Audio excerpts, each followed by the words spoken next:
Welcome to the Linux for Ethical Hackers full course. In today's digital-first world, cyber threats are becoming more sophisticated, and the need to secure systems has never been more urgent. That's where ethical hackers step in, using tools like Linux to identify vulnerabilities and protect against attacks. In this course, we'll teach you how to master Linux, a must-have skill for ethical hackers, and how to use it to safeguard networks, applications, and data. By 2025, the demand for ethical hackers is expected to skyrocket, especially in India, as organizations across industries prioritize cybersecurity. The numbers speak for themselves. Entry-level ethical hackers in India can earn between 6 to 10 LPA, while experienced professionals can command salaries of 25 LPA or more. So with Linux being a cornerstone of ethical hacking, mastering it can open doors to high-paying opportunities. This course is packed with hands-on lecturing. You'll explore essential Linux commands and tools used by ethical hackers, giving you practical skills to secure systems effectively. But before we commence, if you're interested in a future-proof career in cybersecurity, Simplilearn's professional certificate program in cybersecurity is your perfect starting point. This 20-week program, in collaboration with Purdue University and IBM, equips you with hands-on expertise in tools like Metasploit, Burp Suite, and Nmap, and explores generative AI in cybersecurity with real-world projects guided by industry experts. So enroll now to take the first step towards your future in cybersecurity. You can find the course link in the description box and pinned comments. We humans are highly tech-savvy in today's times. With the extensive use of the internet and modern technologies, there is a massive challenge in protecting all our digital data, such as net banking information, account credentials, and medical reports, to name a few. Have you heard about the deadly WannaCry ransomware attack? The attack happened in May 2017 in Asia, and then it spread across the world. Within a day, more than 230,000 computers were infected across 150 countries. The WannaCry cryptoworm encrypted the data and locked the users out of their systems. For decryption of the data, the users were asked for a ransom of $300 to $600 in Bitcoin. The users who used the unsupported version of Microsoft Windows and those who hadn't installed the security update of April 2017 were targeted in this attack. The WannaCry attack took a toll on every sector. Top-tier organizations like Hitachi, Nissan, and FedEx had to put their businesses on hold as their systems were affected too. Now, this is what you call a cyber attack. To prevent such attacks, cybersecurity is implemented. We can define cybersecurity as the practice of protecting networks, programs, computer systems, and their components from unauthorized digital attacks. These illegal attacks are often referred to as hacking. Hacking refers to exploiting weaknesses in a computer network to obtain unauthorized access to information. A hacker is a person who tries to hack into computer systems. This is a misconception that hacking is always wrong. There are hackers who work with different motives. Let's have a look at 3 different types of hackers. Black hat hackers are individuals who illegally hack into a system for monetary gain. On the contrary, we have white hat hackers who exploit the vulnerabilities in a system by hacking into it with permission in order to defend the organization. This form of hacking is absolutely legal and ethical. Hence, they are also often referred to as ethical hackers. In addition to these hackers, we also have the gray hat hackers. As the name suggests, the color gray is a blend of both white and black. These hackers discover vulnerabilities in a system and report it to the system's owner, which is a good act. But they do this without seeking the owner's approval. Sometimes gray hat hackers also ask for money in return for the spotted vulnerabilities. Now that you have seen the different types of hackers, let's understand more about the hacking that is legal and valid, ethical hacking, through an interesting story. Dan runs a trading company. He does online training with the money his customers invest. Everything was going well, and Dan's business was booming, until a hacker decided to hack the company's servers. The hacker stole the credentials of various trading accounts. He asked for a lump sum ransom in exchange for the stolen credentials. Dan took the hacker's words lightly and didn't pay the hacker. As a result, the hacker withdrew money from various customers' accounts, and Dan was liable to pay back the customers. Dan lost a lot of money, and also the trust of his customers. After this incident, Dan gave a lot of thought as to what could have gone wrong with the security infrastructure in his company. He wished there was someone from his company who could have run a test attack to see how vulnerable his systems were before the hacker penetrated into the network. This was when he realized he needed an employee who thinks like a hacker and identifies the vulnerabilities in his network before an outsider does. To do this job, he hired an ethical hacker, John. John was a skilled professional who worked precisely like a hacker. In no time, he spotted several vulnerabilities in Dan's organization and closed all the loopholes.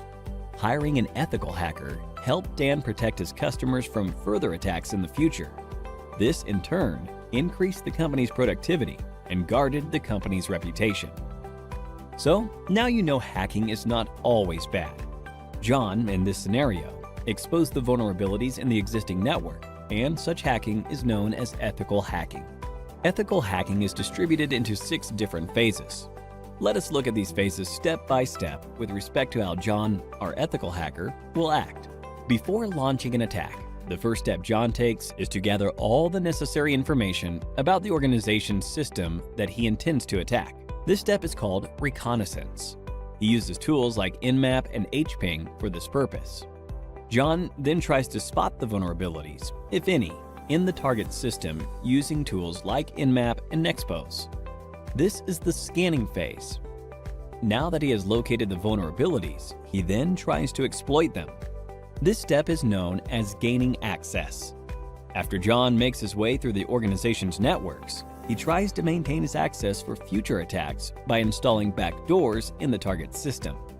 The Metasploit tool helps him with this.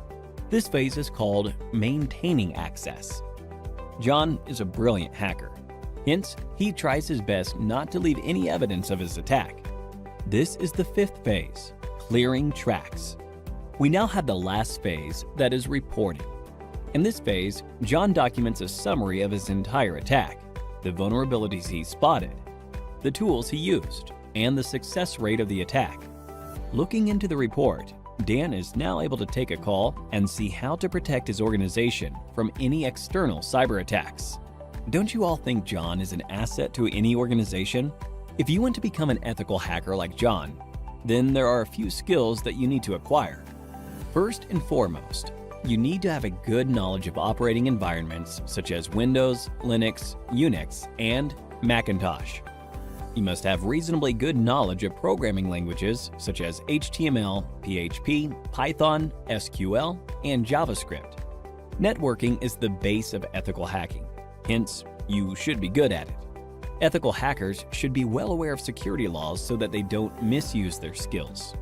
Finally, you must have a global certification on ethical hacking to successfully bag a position of an ethical hacker like John. Few examples of ethical hacking certification are Certified Ethical Hacker Certification, CEH, CompTIA Pentest Plus, and Licensed Penetration Tester Certification, to name a few. Simplilearn provides a cybersecurity expert master's program that will equip you with all the skills required by a cybersecurity expert. You could have a look at it by clicking the link in the description. So, here's a question for you. In which phase of ethical hacking will you install backdoors in the target system? A. Scanning. B. Maintaining access. C. Clearing tracks. D. Reconnaissance. Give it a thought and leave your answers in the comments section below. 3 lucky winners will receive Amazon gift vouchers. The endless growth of technologies in this area is directly proportional to the number of cybercrimes. Cybercrimes are estimated to cost $6 trillion in 2021.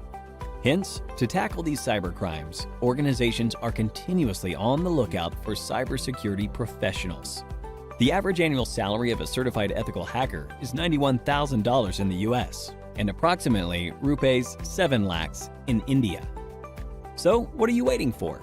Get certified and become an ethical hacker like John and put an end to the cyber attacks in the world.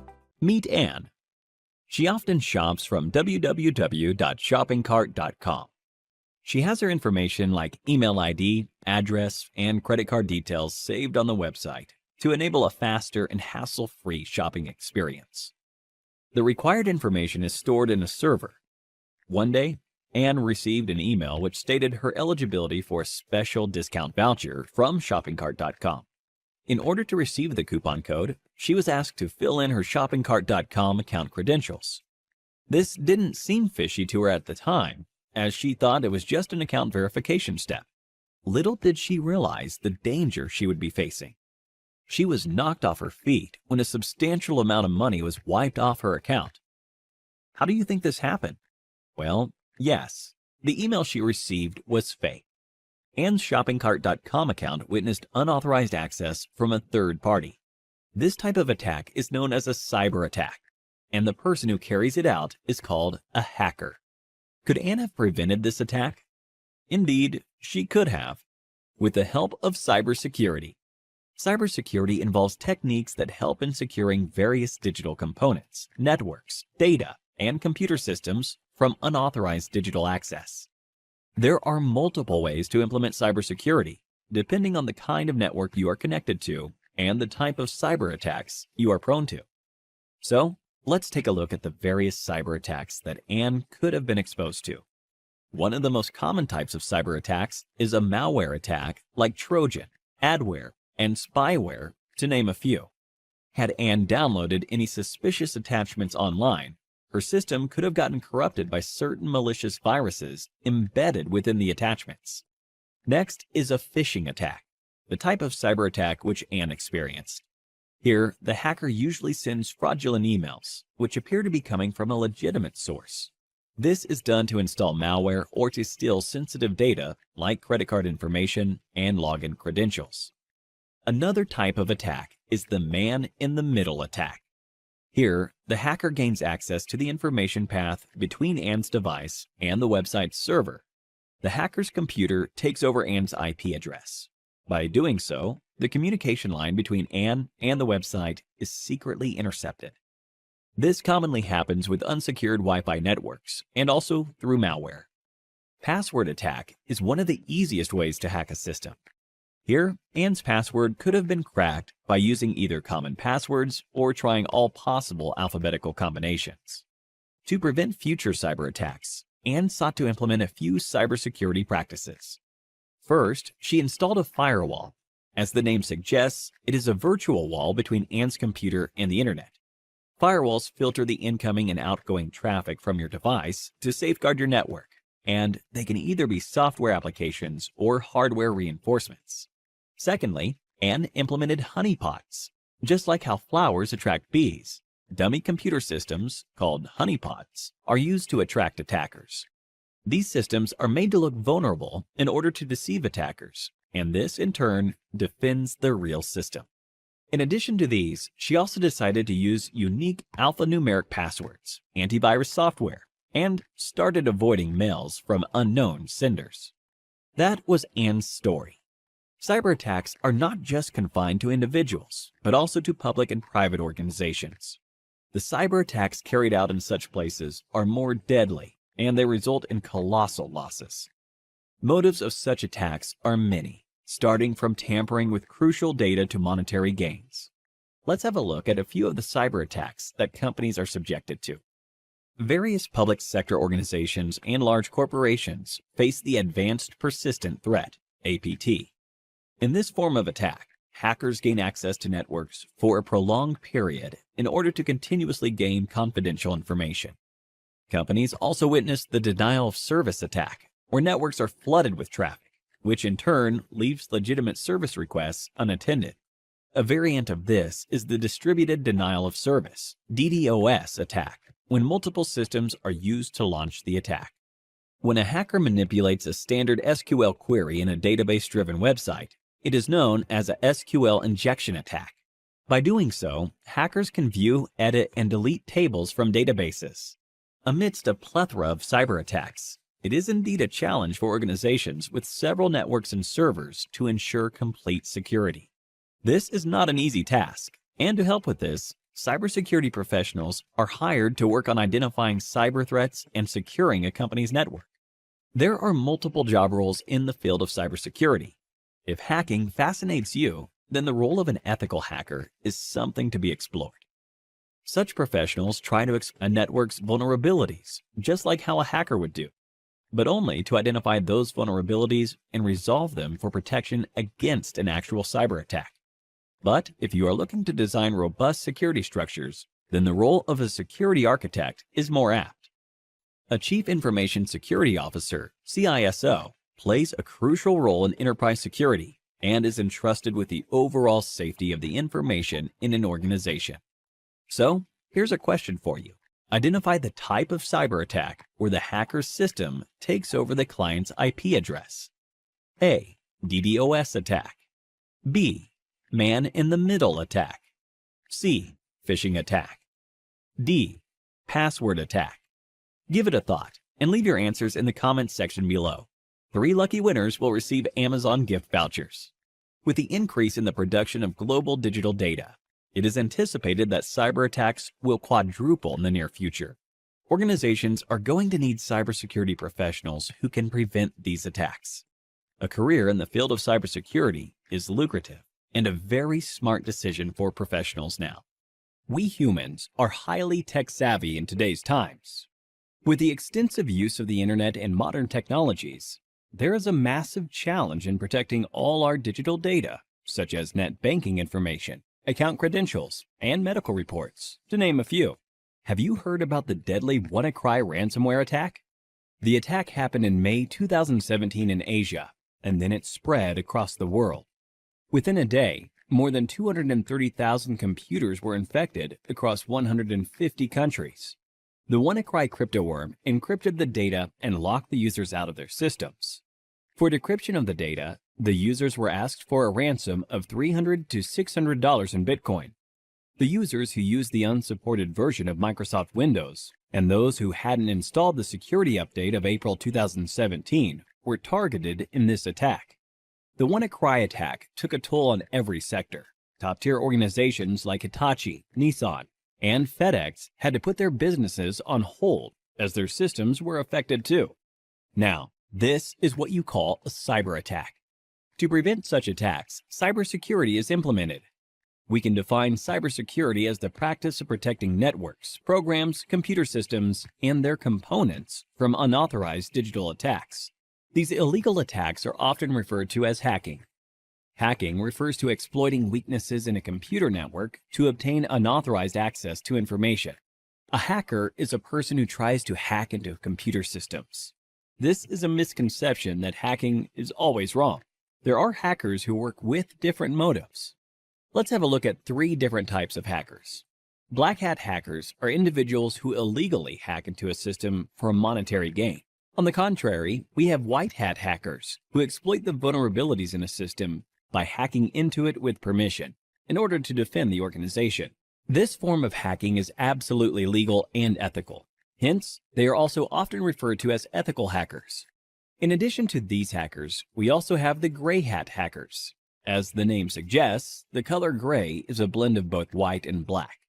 These hackers discover vulnerabilities in a system and report it to the system's owner, which is a good act. But they do this without seeking the owner's approval. Sometimes gray hat hackers also ask for money in return for the spotted vulnerabilities.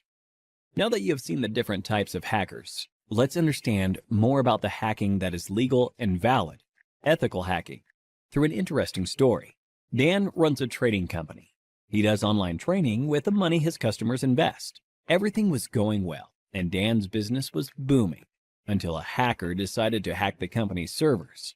The hacker stole the credentials of various trading accounts. He asked for a lump sum ransom in exchange for the stolen credentials. Dan took the hacker's words lightly and didn't pay the hacker. As a result, the hacker withdrew money from various customers' accounts, and Dan was liable to pay back the customers. Dan lost a lot of money, and also the trust of his customers. After this incident, Dan gave a lot of thought as to what could have gone wrong with the security infrastructure in his company. He wished there was someone from his company who could have run a test attack to see how vulnerable his systems were before the hacker penetrated into the network. This was when he realized he needed an employee who thinks like a hacker and identifies the vulnerabilities in his network before an outsider does. To do this job, he hired an ethical hacker, John. John was a skilled professional who worked precisely like a hacker. In no time, he spotted several vulnerabilities in Dan's organization and closed all the loopholes. Hiring an ethical hacker helped Dan protect his customers from further attacks in the future. This, in turn, increased the company's productivity and guarded the company's reputation. So, now you know hacking is not always bad. John, in this scenario, exposed the vulnerabilities in the existing network, and such hacking is known as ethical hacking. Ethical hacking is distributed into 6 different phases. Let us look at these phases step by step with respect to how John, our ethical hacker, will act. Before launching an attack, the first step John takes is to gather all the necessary information about the organization's system that he intends to attack. This step is called reconnaissance. He uses tools like Nmap and hping for this purpose. John then tries to spot the vulnerabilities, if any, in the target system using tools like Nmap and Nexpose. This is the scanning phase. Now that he has located the vulnerabilities, he then tries to exploit them. This step is known as gaining access. After John makes his way through the organization's networks, he tries to maintain his access for future attacks by installing backdoors in the target system. The Metasploit tool helps him with this. This phase is called maintaining access. John is a brilliant hacker. Hence, he tries his best not to leave any evidence of his attack. This is the 5th phase, clearing tracks. We now have the last phase, that is reporting. In this phase, John documents a summary of his entire attack, the vulnerabilities he spotted, the tools he used, and the success rate of the attack. Looking into the report, Dan is now able to take a call and see how to protect his organization from any external cyber attacks. Don't you all think John is an asset to any organization? If you want to become an ethical hacker like John, then there are a few skills that you need to acquire. First and foremost, you need to have a good knowledge of operating environments such as Windows, Linux, Unix, and Macintosh. You must have reasonably good knowledge of programming languages such as HTML, PHP, Python, SQL, and JavaScript. Networking is the base of ethical hacking. Hence, you should be good at it. Ethical hackers should be well aware of security laws so that they don't misuse their skills. Finally, you must have a global certification on ethical hacking to successfully bag a position of an ethical hacker like John. Few examples of ethical hacking certification are Certified Ethical Hacker Certification, CEH, CompTIA Pentest Plus, and Licensed Penetration Tester Certification, to name a few. Simplilearn provides a cybersecurity expert master's program that will equip you with all the skills required by a cybersecurity expert. You could have a look at it by clicking the link in the description.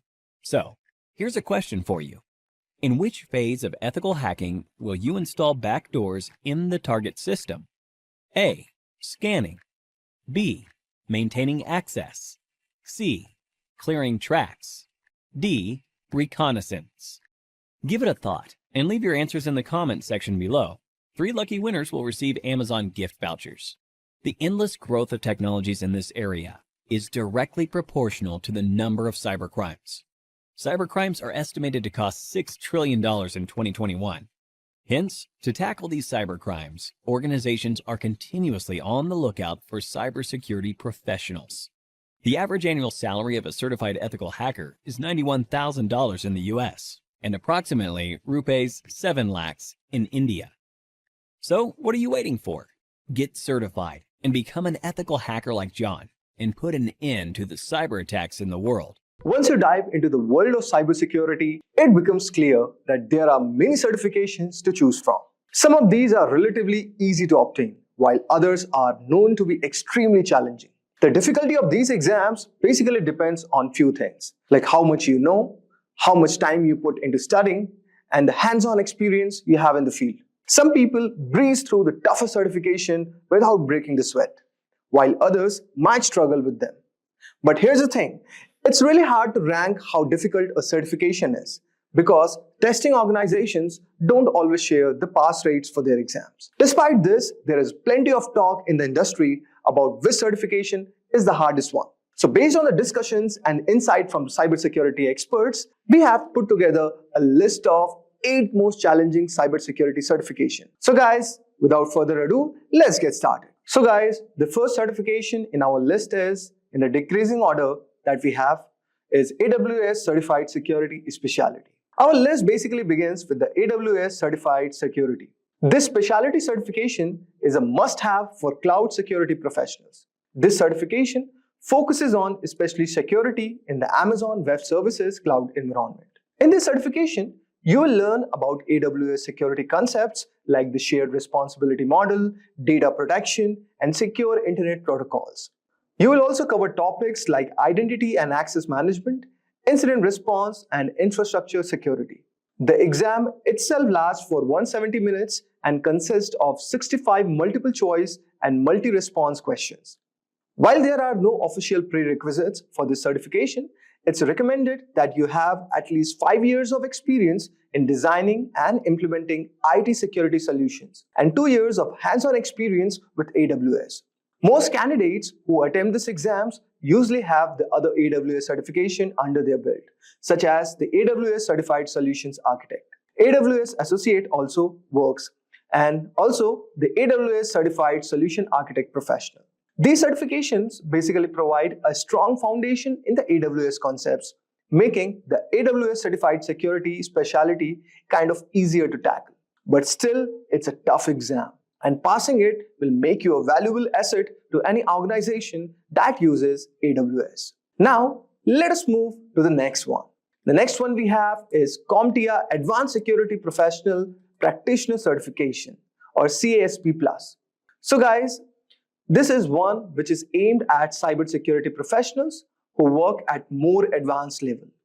The CASP Plus focuses on enterprise security, risk management, and security operations. The exam itself consists of maximum of 90 questions, and you have 165 minutes to complete it. It covers basically 4 main areas: security architecture, security operations, security engineering, and cryptography. Also, it covers governance, risk, and compliance. Each area requires you to have a deep understanding of complex topics, making these exams quite comprehensive. The CASP Plus is often compared to the Certified Information Systems Security Professional, or CISSP certification exam, and it is an alternative for certain US Department of Defense roles. If you are aiming for a career in the government cybersecurity, then this could be the certification for you. Now let us move on to our next certification. So guys, our next certification is GIAC Certified Incident Handler Certification, or GCIS certification. This is for those candidates who are focused on incident handling and response. The GIAC Certified Incident Handler is a key certification. With cybersecurity threats becoming more sophisticated, the ability to handle incidents effectively is very critical. This certification teaches you how to respond incidents, investigate computer crimes, and understand common hacks and exploits. The GCIS exams include 106 questions and last for 4 hours. You will need to have scored at least 70% to pass this certification exam. It is a certification that's perfect for people working on the front lines of cybersecurity, such as system administrators, security experts, and security architects. This certification will give you a hands-on experience with tools like Nmap, Metasploit, and Netcat, which are basically used to carry out some of the most common hacks. So if you are a part of first response team in the cybersecurity, then this certification will be extremely useful for you. Now, let us move to our next certification. That is CISM, or Certified Information Security Manager certification. So guys, the Certified Information Security Manager certification is highly valued for those aiming to move into leadership roles within the cybersecurity. It is specifically focusing on the management side, making it ideal for professionals who want to lead and govern an organization's information security program. Rather than diving deep into the technical aspects, CISM is all about managing the overall security infrastructure, accessing risk, and also implementing policies that ensure security at the organizational level. To earn the CISM certification, candidates must have at least 5 years of work experience in the field of information security, with at least 3 years of those as an information security management role. The exam is going to test your knowledge in the 4 key areas: information security governance, risk management, information security program, and incident management. This ensures that you are well versed in both designing security systems and managing them within a real-world business environment. The exam consists of 150 multiple choice questions and the candidates are given 4 hours to complete it. The scoring system is based on a scale of 200 to 800 and you will need to achieve at least 450 to pass this exam. This means that not only do you need to be well prepared, but you will also need to manage your time efficiently to complete all the questions within the allocated time. Although guys, the CISM focuses more on the management side than the technical cybersecurity. The experience required to even sit for these exams makes it one of the most challenging certification exams to earn. You will need to demonstrate your ability to assess risk, develop comprehensive security strategies, and manage a security program in a business context. For those aiming for higher level of management role, this is a must-have certification that you should go for. Now, let us move to our next certification. That is Certified Information Security Professional Certification. The CISSP certification is often considered the gold standard in the field of information security. It is one of the most respected and recognized certifications worldwide, both in the private sector and within the government institutions. If you are aiming to establish yourself as a serious cybersecurity professional, then the CISSP can be a career-defining certification.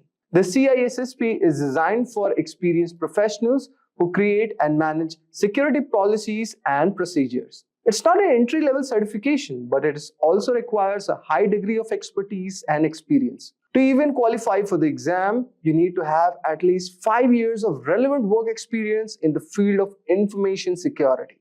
If you have a 4-year degree in a related field, you can reduce the work experience requirement to 4 years.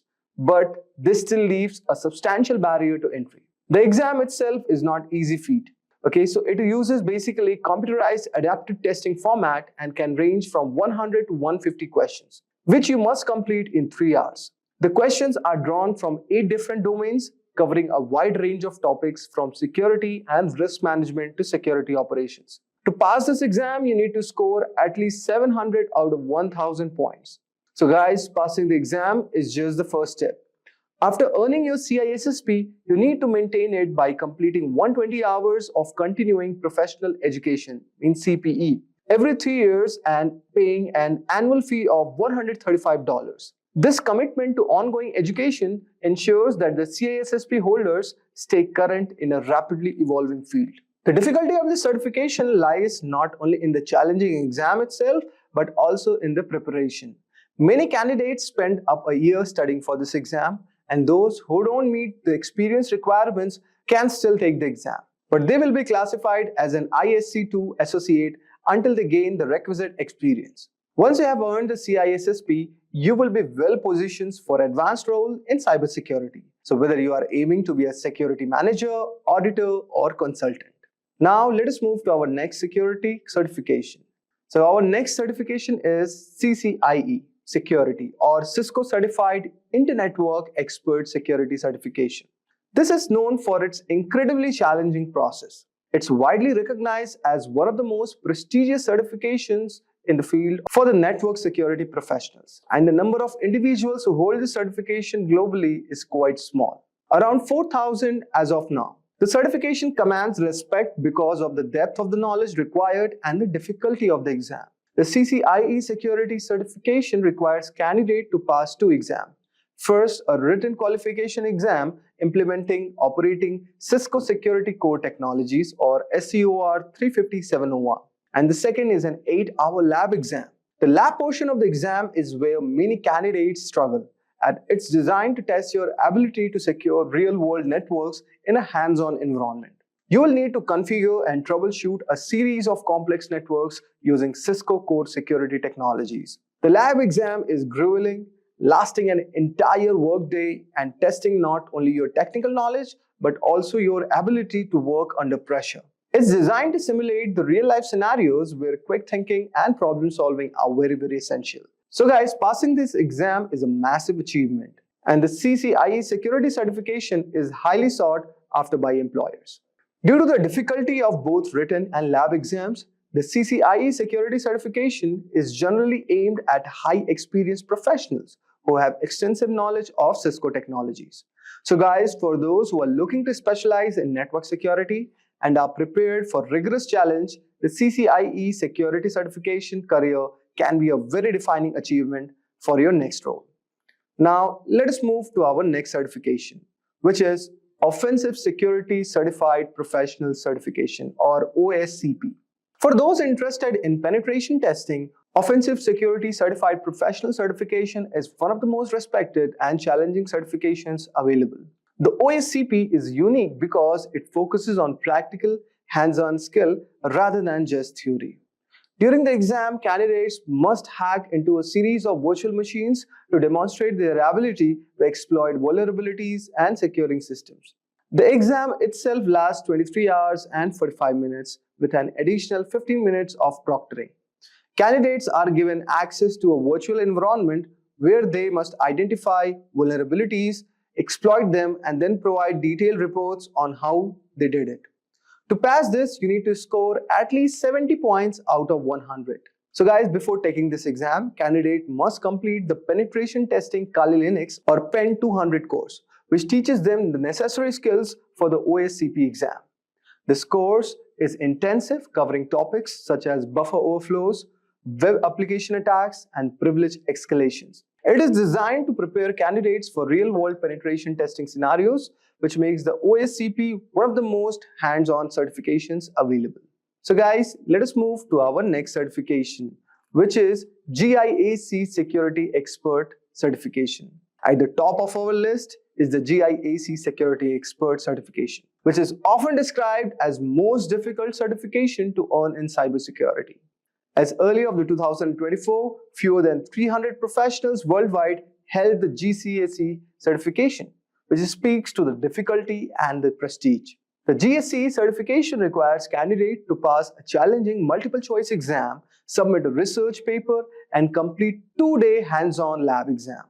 The lab portion is where most candidates struggle, as it tests your ability to apply advanced cybersecurity concepts to secure and defend systems in real-world scenarios. Maintaining the GSC certification is no small task either. GIAC requires certified professionals to regularly update their skills and go through a rigorous renewal process.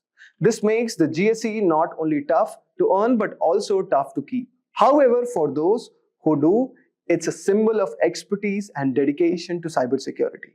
So guys, these were some of the top 8 toughest cybersecurity certification which one can pursue for. And we all know that there's no doubt that the demand for cybersecurity professionals is growing, and certifications are one of the great ways to prove your skills. So we covered 8 of the toughest cybersecurity certification which you can pursue, each with its own set of challenges. Imagine this: you are a protector of a digital world, keeping intruders out and ensuring sensitive data stay safe.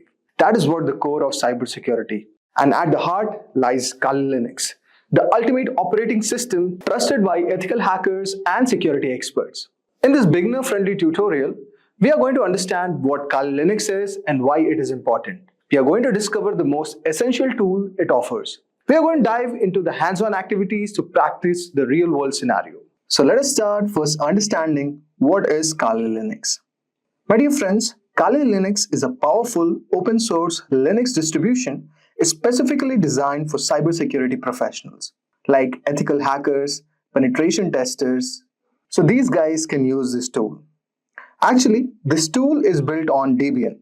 So Debian is an operating system, and it comes with pre-installed over 600 advanced security tools to perform various tasks like penetration testing, vulnerability assessment, digital forensics, and wireless network analysis. Kali Linux was developed by Offensive Security, and it is widely used in cybersecurity training and certifications like OSCP certification program.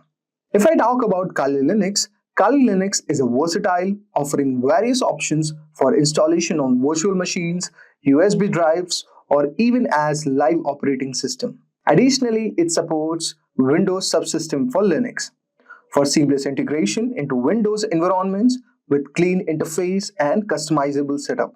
Kali is just not for professionals, but it is also an excellent platform to learn cybersecurity. Now, if I talk about advantages of using Kali Linux, there are several one of them. Like, first of all, it has over 600 tools, which are pre-installed tools, and which is specifically tailored for security professionals. Second of all, it has wide support. Now, in terms of wide supports, it works on multiple platforms like virtual machines, Windows subsystem for Linux, Raspberry Pi, etc. Third of all, because of its documentation. Now, it has extensive tutorials and forum for guidance. So you could see all over here, this is the official documentation of Kali Linux, and you could see there's a very amazing documentation. It will help you with installation, introduction, then it has given option for USB, Kali on ARM, WSL, cloud, and many more. And finally, you could customize this. It is fully customizable to suit specific tasks and workflows. Now, let us move ahead and let us try to understand some of the known commands of Kali Linux. But before that, let us learn how to install this on Windows. Now, before installing Kali Linux, I want you to make sure that you have Windows subsystem for Linux installed on your system. If not, you can navigate to this website, which is installing WSL, so you will get a Microsoft official website. And in this, you could see there are certain prerequisites. Suppose if you're using Windows 11 operating system, so it should be higher than 10. Okay. Now, just type on the PowerShell. Okay, open PowerShell. And just copy this and install this. So with this command, you will be able to install Windows subsystem for Linux. Now, the next step would be installing Kali Linux. So you have to do nothing. Go onto the Microsoft Store and just click install. Now, since I've already installed Kali Linux and it is very easy process, after that it will be very comfortable for you to operate on Kali Linux. So you could see I have installed the minimal configuration all over here. Okay, so this is the Kali Linux terminal. So it has opened. Now we are going to learn certain important commands which will help you to understand, and these are very basic Linux commands only, so you have to not worry about it too much. So guys, let's try to understand our first command. Let us say we want to know the date. So the name of the date command is just date, and you could see you will get the exact date of today and the given time. And since I'm connected from the Indian time zone, so it is showing IST 2025. That's a very basic command. Next command is cal command. So cal command basically displays the current month's formatted calendar in our terminal screen. If you require more advanced version of cal, you can install the ncal package on the Linux machine, which displays calendar vertically and provides additional options. So for now, we are fine with cal. Just type cal. Okay, so you could see I have not installed cal. So let us try to install. So type sudo apt install ncal. Now you could see all over here, it is fetching all the packages and we have perfectly installed it. Now let us type cal. Okay, I think so, still processing. Now you could see all over here, we are getting calendar in the vertical format, and you could see the month, date, and all over here. Okay, so that is one of the most amazing package ncal. Okay, next is a very basic Linux command, that is cd. So cd is also called change of directory. Okay, so if you want to switch this command, if you want to move to any directory, so you could just type cd and the given directory name. Okay, but we are now fine all over here. Now next thing will be cp. Now cp is also same command as one of the most important Linux command, which basically helps you to copy files or group of files or directory to create the exact image of a file on a disk with a different name. So suppose let us say we are going to desktop. So let us try to first find out how many files do we have. ls. Okay, so you could see we have no files. So first we have to create a directory. So let us say mkdir and just type demo. Okay, now type ls. So you could see we have this file demo. Now type cd and go to demo. So you could see all over here, we are now in demo folder. So that was one of the thing. If you want to go back, just type cd ... and you'll be reverted back. Now, before moving ahead, so ls, let's talk about this command. So it is one of the most powerful and useful commands in Kali Linux. Okay, so ls command basically lists all the directories or contents of the files. So with the help of ls command, we can easily list out every hidden file or directory with, say, with lsa attribute. Okay, and it helps you to find the list of directories present on your system. So that was one of the command. Now let us try to understand the cat command.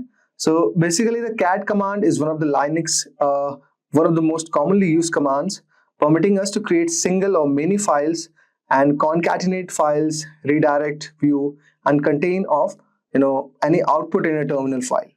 Usually we use the cat command to display the content of a file. So suppose we created any file, say let us go to demo. So with the help of touch command, let us create one file. Okay, let us go to demo first and let's type touch demo.txt. okay, and now type cat and demo.txt, and see, since we have nothing written all over here, so if you have already written, then you could get out certain output like what's written. So suppose let us do this activity by writing certain thing. So you could see this is a demo file. You could see all over here we are in the demo folder, and you could see this text file demo.txt, and since we have not written anything, so that's why it's not showing any output. So we have got a bit of hang around what are the basic commands of Linux, and same thing will be used in Kali Linux. Now let us download some of the amazing tools, because Kali Linux has support for a lot of tools, and let us try to do some hands-on activity on them. Okay guys, now let us try to download Nmap first. So what is Nmap? Nmap is basically for network scanning purposes. So that's a very amazing tool. So you could see this is official documentation of Nmap. So if you want to scan any network, then this is a very amazing tool, and this is available in Kali Linux. So you could see the documentation is written all over here. So you could go to the reference guide, and you could see all these things which they have given. Okay, suppose it has description, option summary, target specification, host, port scanning basics. Okay, so let us click on port scanning basics. So so it has given about all these ideas, and similarly we are going to do the same thing in the Kali Linux. So let us try to install Nmap first. So as I have already told you that Nmap is a very powerful network discovery tool. So for installation purpose, type this command sudo apt install Nmap. Okay, some mistake was there. Sudo apt install Nmap y. So you could see, okay, again we have done some mistake. So you could see we have correctly installed Nmap, and now you could check the version number of the same. So type Nmap, go on version. So you could see we have Nmap version of 7.94, and we are using Linux GNU platform. Okay, so you could see it has also given us compiled with liblua 5.4.6. Okay, so these are the certain information that you will get. Now let us do a one hands-on activity with this tool. So let us first clear it all. Okay, now let us try to scan a network for connected devices and identify the open ports. So let us say we are targeting certain devices to a local network. So suppose we type nmap and then sp, okay, then the given name of your IP address. So suppose we type this local address 168.1.0/24, and let us see. So you could see it has started scanning, okay, and you could see host is up with this latency, host is up with 0.055 seconds latency. So you're getting a scan report on this given IP address. So basically what it is doing is, this command is sending ping request and receives a list of live hosts. Now the basic command is, suppose nmap sp and the given name of your IP address. Okay. Now next, if you are trying to scan a specific device for open ports, so what you could do, so we could use the same IP, okay, and type nmap, okay, /p, and we could give 1 to 1000, and let us say our target IP, we are trying to take it as 192.168.1.0/24, and you could see it is trying to it is going to scan a specific device for open ports. So let us see whether this has it or not. Now you could see all over here we have got the report. So after targeting what devices are connected, so you could see the scan report, okay. So host is up, port ET TCP filtered, the service is HTTP, then this is another port, then the service is HTTPS, okay. So similarly you could see a scan report for all the devices, specific devices which are connected to this open port. So that's one of the amazing thing and insight you could get. Now for service version detection, you can identify services running on open ports also. So what command you have to type, guys? Just type nmap, and in this type sv, and say our target IP is same, 192.168.1.0/24.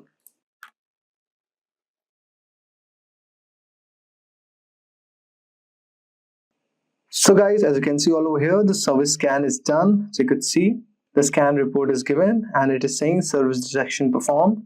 So you could see service info, operating system, CP. So it has given all these amazing things. So guys, with this tool, what you could do, one activity is find your router's IP address and then find open ports and research the services associated with this. Now, you will find a bit difficulty, or even you'll be thinking how to find a router's IP address. So you could use this command, guys. So you could use a Kali Linux terminal and you could just type all over here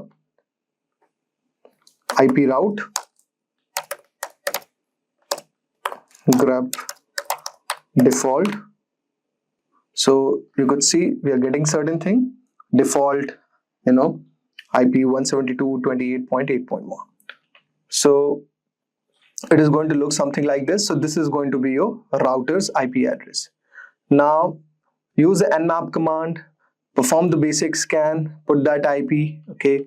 Then perform detailed scan to identify the service with the help of this command, nmap sv, and given name of your IP address, and full report scan. How you could do it, guys? So for a full report scan, you could do nmap p, then the given router ID all over here. So this tool is very amazing and very insightful, and you could research a lot of things and get to know. Okay, so this is one of the amazing tools which is present in Kali Linux. Now let us explore some of the other tools. Now let us try to install Metasploit. So guys, first let us understand what is Metasploit. So Metasploit is a framework for developing and testing exploits. So what it does is it allows penetration testers to simulate real-world attacks and identify vulnerabilities in the system. Basically, Metasploit is usually pre-installed on Kali Linux, but if not, you could install with certain thing like this. Type this command, sudo apt install Metasploit and type Y. Okay, so it is going to install Metasploit framework. Since I have already installed it, so I need not to do it again. And if you want to verify the installation process, type this command, ms fconsole and type version. So you could see you will get certain thing like this. The version number is 6.4.34 dev. Now let us do a hands-on activity. Now let us exploit a vulnerable system using Metasploit. So first type msf console. So it is starting the Metasploit framework console all over here. So you could see we have come up into this documentation. Okay. Now you could go on to the official documentation of Metasploit. Okay. Just copy this or go all over here. So this is the official documentation of Metasploit. You could read about it. You could read about pen testing, how to set up module options, upgrading shells to Meterpreter, and a lot of other things are there. So based on the thing which you want to learn, you could just read this documentation. It's a very amazing documentation. So I will show you a very small, simple hands-on activity. So let us try to exploit a vulnerable system. Okay. So we have come into our console and let us look for SMB related vulnerabilities. Now you'll be wondering what is an SMB protocol or what basically is an SMB vulnerability. So as I can tell you that SMB is a vulnerability or a security flaw in server message block protocol or an SMB protocol that allows attacker to gain unauthorized access to a given network. So let us do this attack first. So type this command search SMB. So you could see all over here that we have got a lot of files as an output. Now what we are going to do, we are going to select an eternal blue exploit. So you can type something like this, use exploit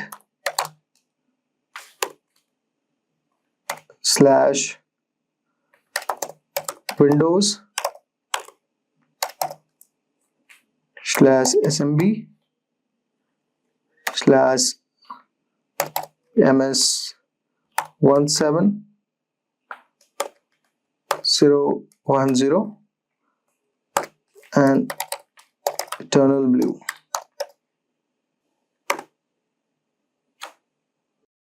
Now what after this, so it's saying no payload configured, defaulting to Windows XP Meterpreter reverse TCP.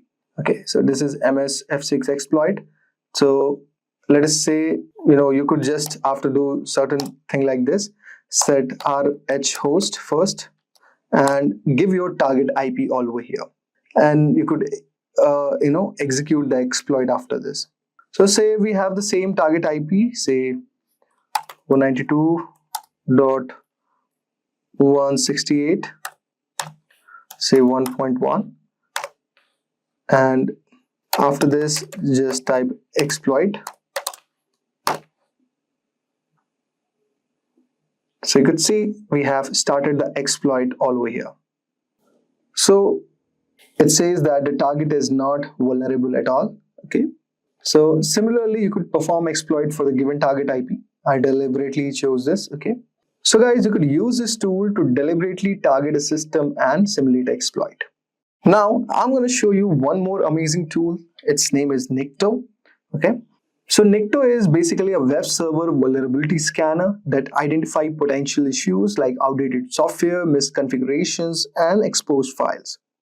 So how you could install Nikto? So type this command sudo apt install Nikto and type Y. So you can see we have started setting up our Nikto. Then type Nikto version, and you could see all over here that okay, so this is not the command for version. Let's try this. Okay, so you can see all over here we have the version of Nikto as 2.5.0. okay, so this is the latest version. And now let us try to do a hands-on activity. If you want to learn about Nikto, just go to the official website.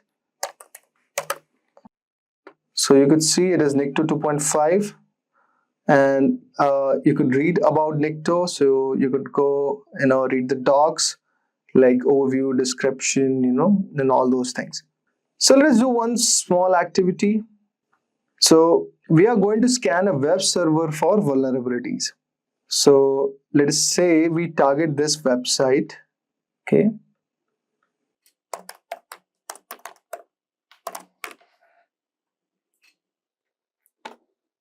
So guys, as you can see all over here, we will take this as our given website. So just copy the link of this website and go on to your terminal and type Nikto. Okay, then H, then you could just give the name of given target website, and since it is HTTP secured, but I want it to be HTTP version of this. Now you could see so it's saying server no banner retrieve, so the anti-clicking X-frame option header is not present. So target IP is this, target host name is this, target port, start time, and you can see this it says that this is basically secured website, no vulnerabilities like things are being found. So you can see also the X content type option header is not set. Okay, so you could do a lot of other things like with this. Now what you could do next is suppose we use the same IP address. Okay, and let's type, okay, and next what I'm going to do all over here is this, that for detailed SSL checks and header, what I'm going to do, I'm going to type SSL and capital C and R. So you can see all over here, it is going to give you a detailed output with the help of this command. Now you can see, since it is a very secured website, so it is not showing that thing. But suppose if you are building any dummy website, or you are just into the development phase of building a web application, then you could use this tool to test the given vulnerabilities. So what you could do, there is one exercise, like you could set up a web application. Suppose say you are making a juice shop, and you could use this tool to identify the given vulnerabilities. So guys, we have showed you some of the tools and what's the power of Kali Linux is, and how these tools can be easily worked upon Kali Linux to do the exploit, to do the testing, and perform a detailed analysis of the given server, devices, okay, and services also. Basically, the tools which I have showed you represent the core of what makes Kali Linux so powerful for cybersecurity professionals. So by using the tools like Nmap, Metasploit, Nikto, you have gained a bit of hands-on experience with network scanning, packet analysis, exploitation, how to do brute force attacks, and web vulnerability assessments. If you do a regular practice with these tools, it will help you to improve your skill, and it is also going to help you to understand the importance of ethical hacking and securing system. If you have never used Linux before and are looking to get into it, this is the perfect opportunity for you to learn on how you can use this operating system in your daily lives. Now, although this video is specifically catered towards people who are trying to get into cybersecurity or who are trying to learn ethical hacking, the more people that get into Linux is that much easier, because it just provides an alternative operating system that you can use and perform in your day-to-day lives. Now, it's very important, especially for ethical hackers, to understand how Linux works, and specifically how Kali Linux works, that we are going to cover today. Now, Kali Linux is also an operating system dedicated specifically to cybersecurity analysts and hackers, and has a bunch of tools that makes the process of ethical hacking and vulnerability analysis, malware analysis very easy. So, in this Linux crash course, we will learn everything about Kali Linux, what it is, what you can use it for, then understanding a bit more of the Linux system fundamentals. Now that can span across a variety of topics. For the Linux fundamentals, we often have how to navigate the file system, how we can use the Linux operating system command terminal for creating, editing, and just manipulating files. We'll understand some networking commands that can help you We'll understand how the service mechanism, how to start services, stop services. We'll understand how to install, uninstall some particular tools. We'll also create a small script with Bash so that you can understand how you can use the Bash language to start your scripting journey in Kali Linux directly. Before we move forward, let's check out the CEH certification course by Simplilearn. If you want to learn more about cybersecurity and ethical hacking in general, check out our CEH certification training course. The Certified Ethical Hacker Certification is the industry standard for trained penetration testers, and our training program will ensure you are well equipped with all the necessary skills and techniques required to ace the exam. You will get an exam voucher for free with the course, allowing you to learn, master, and excel as a penetration tester with a single package. You can find the link for the course in the description box below. That being said, we can get started with our demonstration. Now, the first thing we need to understand is how we can install Linux properly. To install Linux, or Kali Linux to be specific in this case, we will need two things. One, we need the ISO file, which is basically the installation file of every single operating system, and we will need an environment to run it in.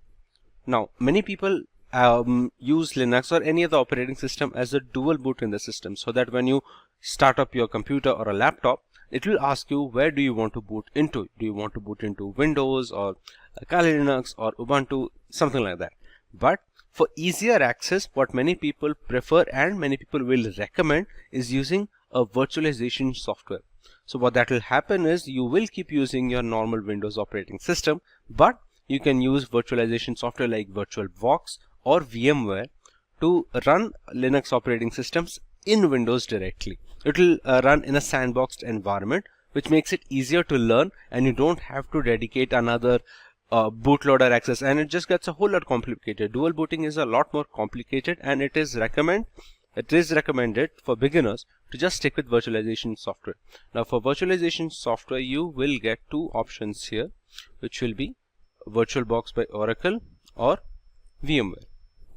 Now, I highly recommend VMware because I feel it is much more stable and it has a bit more fluidity when running operating systems. Now, since you are running full-fledged operating systems in a single window, your system must have a good amount of RAM free so that it can be completely dedicated to the operating system being run in that sandboxed environment. So I would really recommend VMware over VirtualBox, which I feel has become slightly dated now. Meanwhile, VMware Workstation Player is going to be much better. This is obviously a case of preference, and you can try out VirtualBox if you want. Most of the things will be similar. But once you download VMware and install it, you should be getting a window like this. Now, this is the workstation. You can get the VMware Player version, which is the free version. You can get that as well. And again, most of the things will be similar. So now that we have VMware and we have our environment where we are going to install Linux and work on it, let's check Kali Linux. Now, Kali Linux, as you can see, it's the world's most advanced penetration testing distribution, and more importantly, it is based on Debian. Debian is one of the you can say the forefathers of operating systems, one of the operating systems which paved the way for many Linux distributions to be based on it. Apart from Kali, we also have another operating system which is called Parrot Security. This is also used by ethical hackers and cybersecurity analysts because this has this functions the same way as Kali Linux, as in it has all the tools and techniques that you may require in your ethical hacking journey. So you can use either of them, either Kali Linux or Parrot Security. And more importantly, for today's video, actually any Linux distribution will do, because this is more about learning the basics, and the basics will stay same irrespective if you go for Kali, Parrot, Ubuntu, or any other Linux distribution that you can think of. But just letting you know that there are two options here. Parrot has a bit more features, but Kali Linux is the industry standard today and has been for like a decade now at this point. So it is much recommended to go with Kali, and that's what we are going to work on today. So to download the ISO file, we'll just click the download button here. And you can see it offers a variety of options. You can directly download for virtual machines, which is, as you can see, it is the recommended, but it is it is going to deprive you of a few learning things. So what we can do is we will get the live boot system. What live boot will do, it will provide the ISO file which we can later use to install on our VMware system. So I will go to the live boot. It includes everything.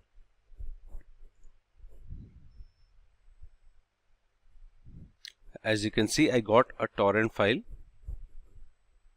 I will place this torrent for download now. Actually, instead of the torrent, we can just download the point release live image.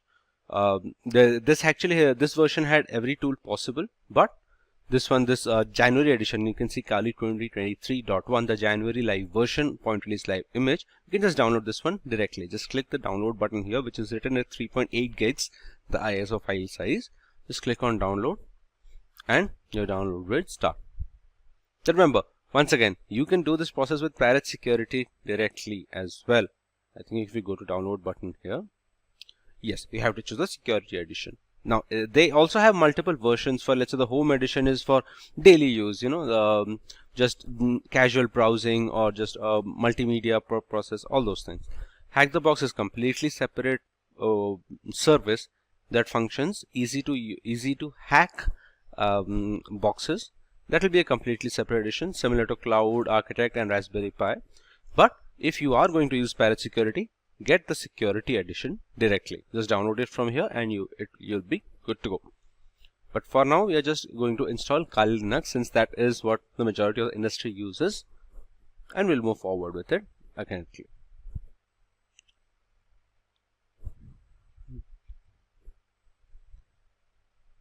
These are the containers. Yes. Now what would have happened if you had chosen virtual machine is, as you can see, there are many virtualization software like VMware, VirtualBox and QEMU. What will provide is, it will provide a installed file. It will give a folder where the VirtualBox VMware has already installed Kali Linux. So you can just load up in your VMware system. As you can see, you have to choose open a virtual machine if you download the image directly, this one. So you can just open up that folder and your operating system will load on its own. But after getting the ISO, you can customize a lot of things. The thing about this virtual images are they're not customizable as such. With the ISO, I can customize how much hard disk space I want to devote to just the sandbox operating system, how much RAM usage, all of those RAM usage and all can be customized. Everything will be tailor-made based on your specific needs. So we will check that once the download is completed, which is just 1 minute remaining. Apart from that, you can see there is a 64-bit. I think this is 32-bit as well. I'm not sure if 32-bit is required nowadays, considering everything is 64. But yes, while the ISO is getting downloaded, let's check out VMware Workstation. Now, to get started at creating our sandboxed environment, we will touch upon create a new virtual machine.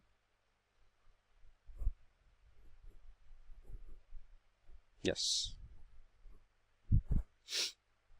Here we can, let's say, check on custom, because we want to customize how much we want to give. Hardware, we can use Workstation 16.x, which is the latest one.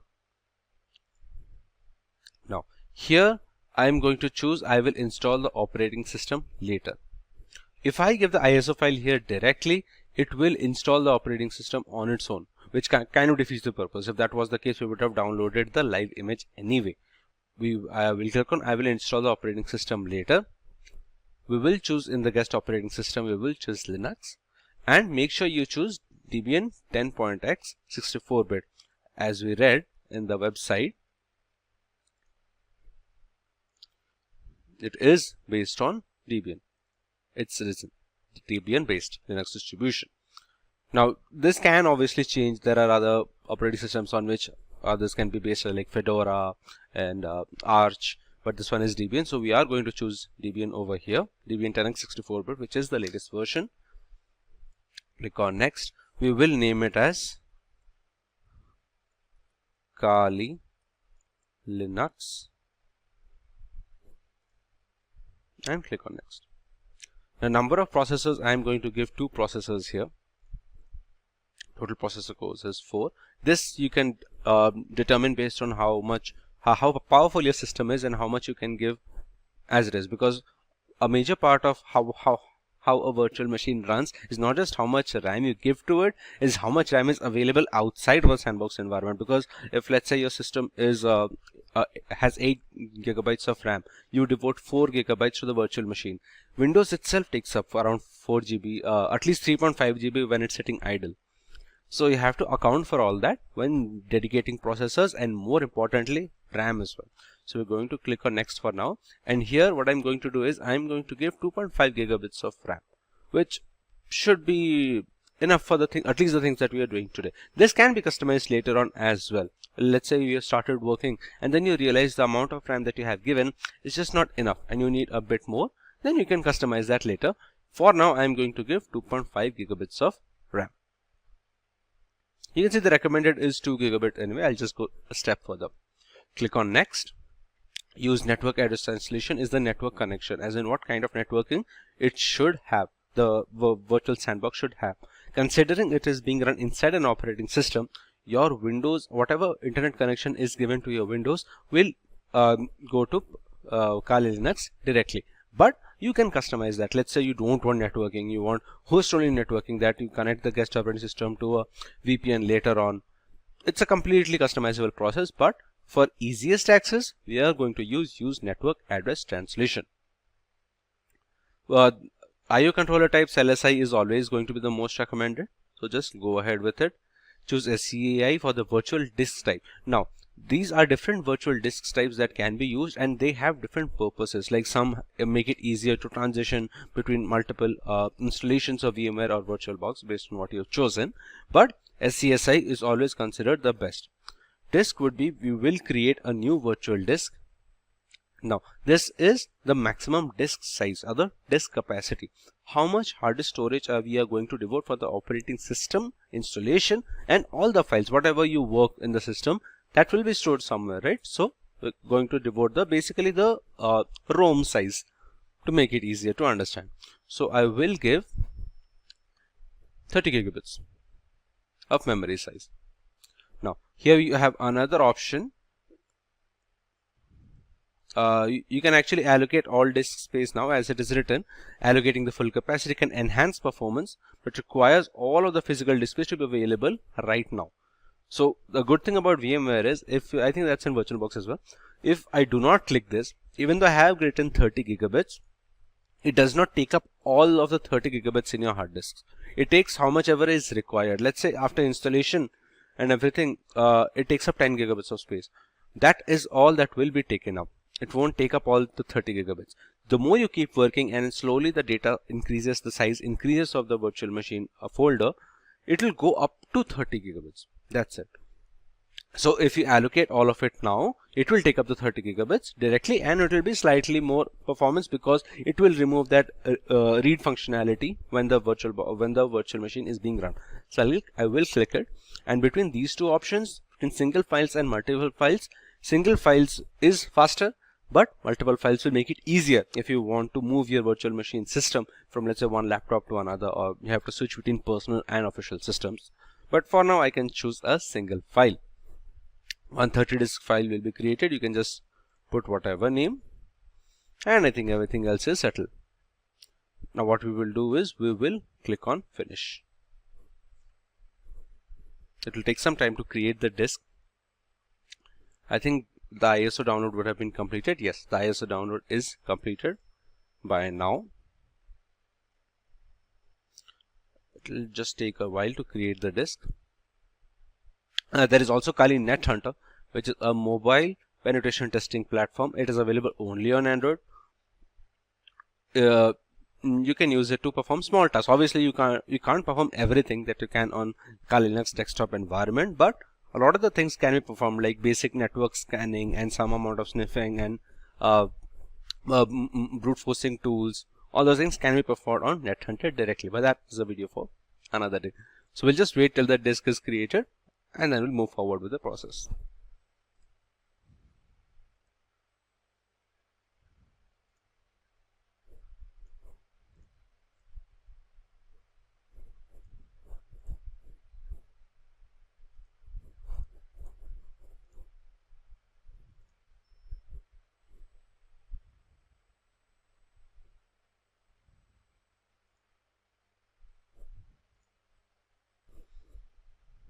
As you can see, the virtual machine is now created. So the next step would be to actually align the ISO file. So we're going to click on Edit Virtual Machine Settings here. We'll select the CD/DVD position, use ISO image file. We're going to browse, go to Downloads, use the Kali Linux ISO and click on OK. So now we can power on.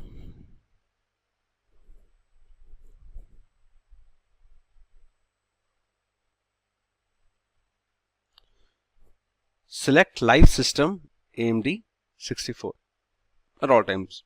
Okay. You can see a pop-up here below that says install Debian as your physical computer that we are going to do, which should be Kali Linux. In this case, it just shows Debian because it is based on Debian. That's it. When you're done and the operating system boots up, click I finish installing. So we will do that when the time is correct.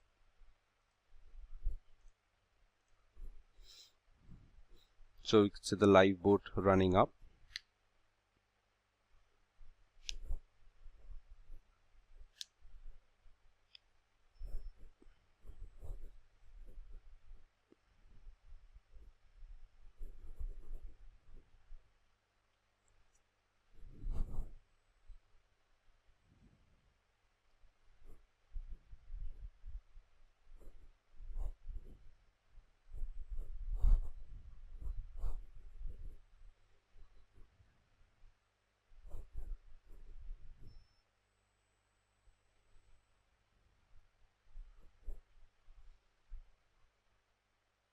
Okay, you can see Kali Linux is booting up now. You get the usage, CPU usage meter here, and this should be the memory.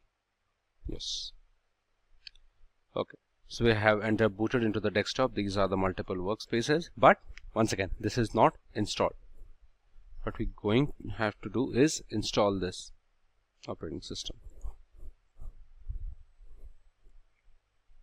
You can see you can use in the live environment, you can use everything, but you just have to install this operating system directly.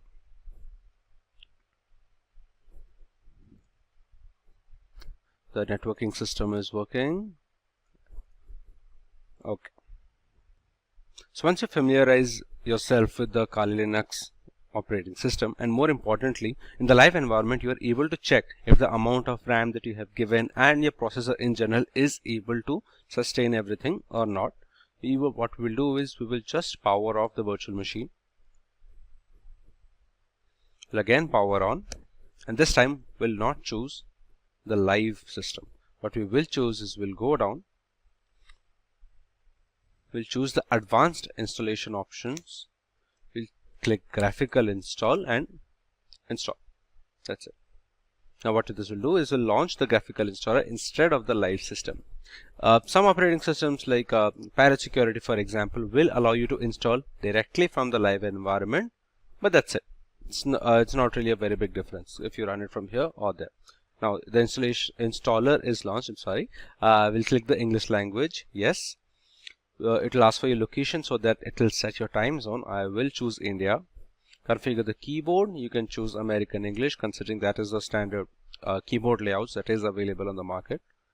It will load the additional components like the networking modules, the input-output device detection drivers, all those things. Some of the partitioning devices as well, I think. It will take the network hardware next. Configuring.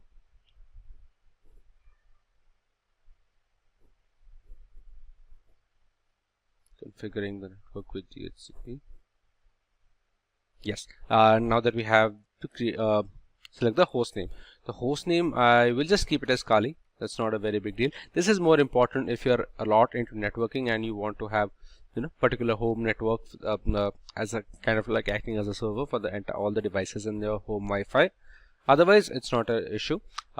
Same thing with the domain name. I will skip the domain name because it's not really essential for what we are doing here. Yes, but the username will obviously be required. The full name, I will give it as Simplilearn, for example. I'll keep the same username. That was the full name. This is the username. Password you can give based on your wish. Make sure the password's the same. This is the single user, by the way. You can obviously create multiple users like we do on multiple other operating systems. Now it will check the disk partitioning. Here, since we are installing it on VMware, any virtualization software, be it VirtualBox or VMware, we will use guided, which is use entire disk. Continue. As you can see, we had devoted 30 GB. It is showing 32.2. Similar situation here. We're going to click on continue. All files in one partition, which is recommended for new users. You can partition it to home, where TMP, maybe other partitions as well that you can keep, a swap partition as well, but that's not necessary now. We'll keep all of them in a single partition. Just make sure all the changes are there. It will create the swap memory on its own, and click on continue. It will ask that these are the changes being made. Just select yes, continue, and it will start installing Kali Linux into the VMware virtual disk. Now, this will take some time, so we will speed this up and come back to it when the installation is done. So now we have to set the package manager. The main partitioning system is done and most of the installation part is done. We just have to configure the package manager and use a network mirror. Click on yes, APT. You don't need to set up anything else here. You can just click on next and it will set up APT, which is the package manager of Kali Linux. Now what the package manager will do is help us install, uninstall, update the tools and libraries that Kali Linux uses, all the softwares and all the tools that we're going to use later on. It will configure the package manager for now.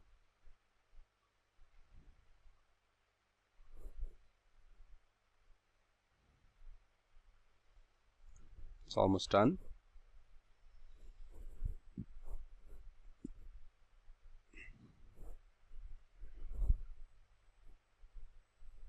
Now it's installing the grub bootloader, which will, when you start up the system, it will ask you where do you want to log in. Yes, install the grub bootloader to my primary drive. Click on continue. We'll just select dev SDA, which is, you'll find a single drive anyway. Instead of entering entire device name manually, just click on whatever storage space is being written below that. Now if you're using it on VirtualBox or VMware, which we are doing right now, you will get only one storage. That's it. If you're dual booting, you'll get multiple and you'll have to make some choices. But that is advanced and we don't need to get into that right now. For now, only the last one should be enough. Now it is finalizing the installation.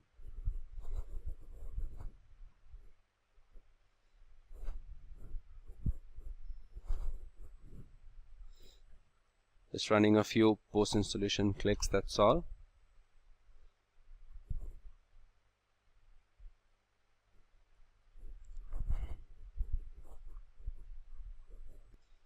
And as you can see, the installation is complete. So please choose continue to reboot.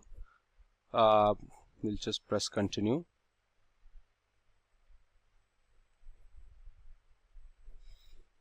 Now it loaded in a lot of the packages during the live version and during the installer so that it can continue with the installation. So it's going to remove that live package now from the RAM and complete the process.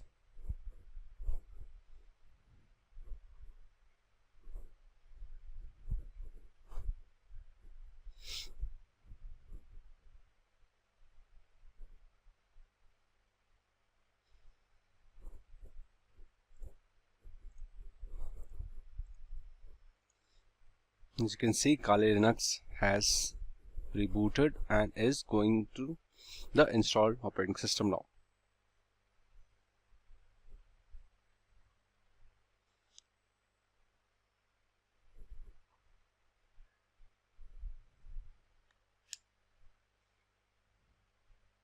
You will learn, if you're a beginner into Linux, you will run into a lot of the commands being shown. Just don't freak out, it's all normal.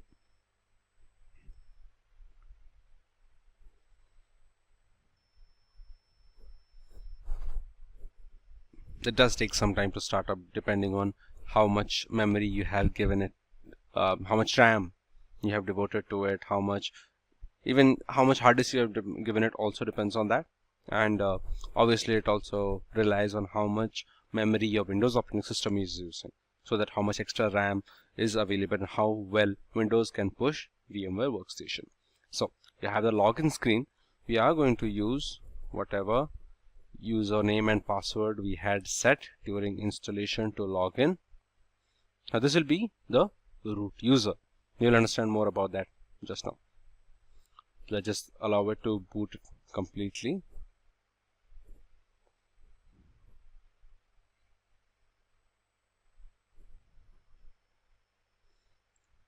Okay. So now we have Kali Linux operating system installed and ready to go. Now what I would recommend, the first thing is just go around, just check if you're new to Linux. Do not make a lot of changes or anything like that, but do move around. For example, if you can just click the start button here, which is termed as applications, you can see a lot of the programs that are installed. Now the good thing about Kali Linux is it's very intuitive. So for example, information gathering, you'll see all the tools that you can use for information gathering.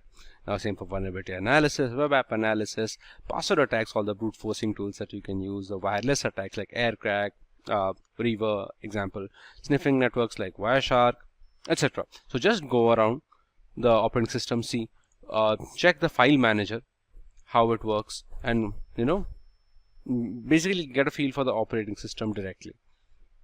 Okay, you see here's the file manager. Just check everything, how it's working. You can enter the settings and move and make some small changes. Now a lot of the settings won't matter a lot when running virtually, but it's good to know and understand what are the things that Linux offers. So it's a very important step. One more thing, if you are in a virtual machine, is make sure that VMware tools is installed. Usually this gets installed directly, but if not, you can just reinstall here. Okay, I think so. Our environment is ready and set up. Now as you might know, a major part of Linux is the command line. So we're going to click the terminal here, or you can just open terminal has opened. So this is basically the command line that you can use in Mac OS or Windows. So a lot of the things that we do on Linux is in the command line itself. Now you can use general graphical tools like let's say the file manager, for example.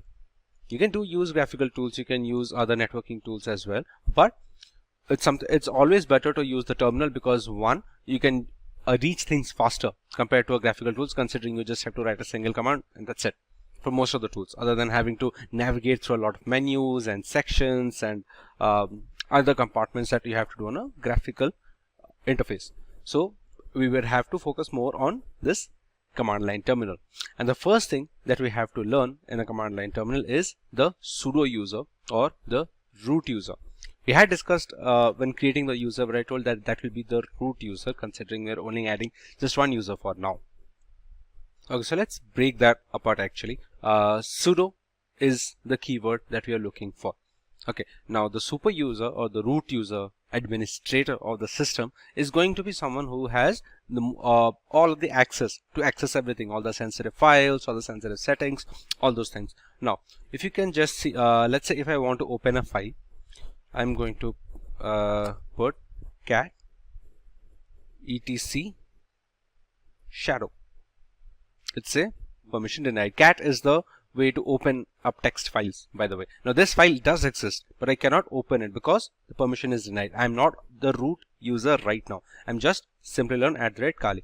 Now the terminal does not go into root mode by default, because it's not safe from a security perspective.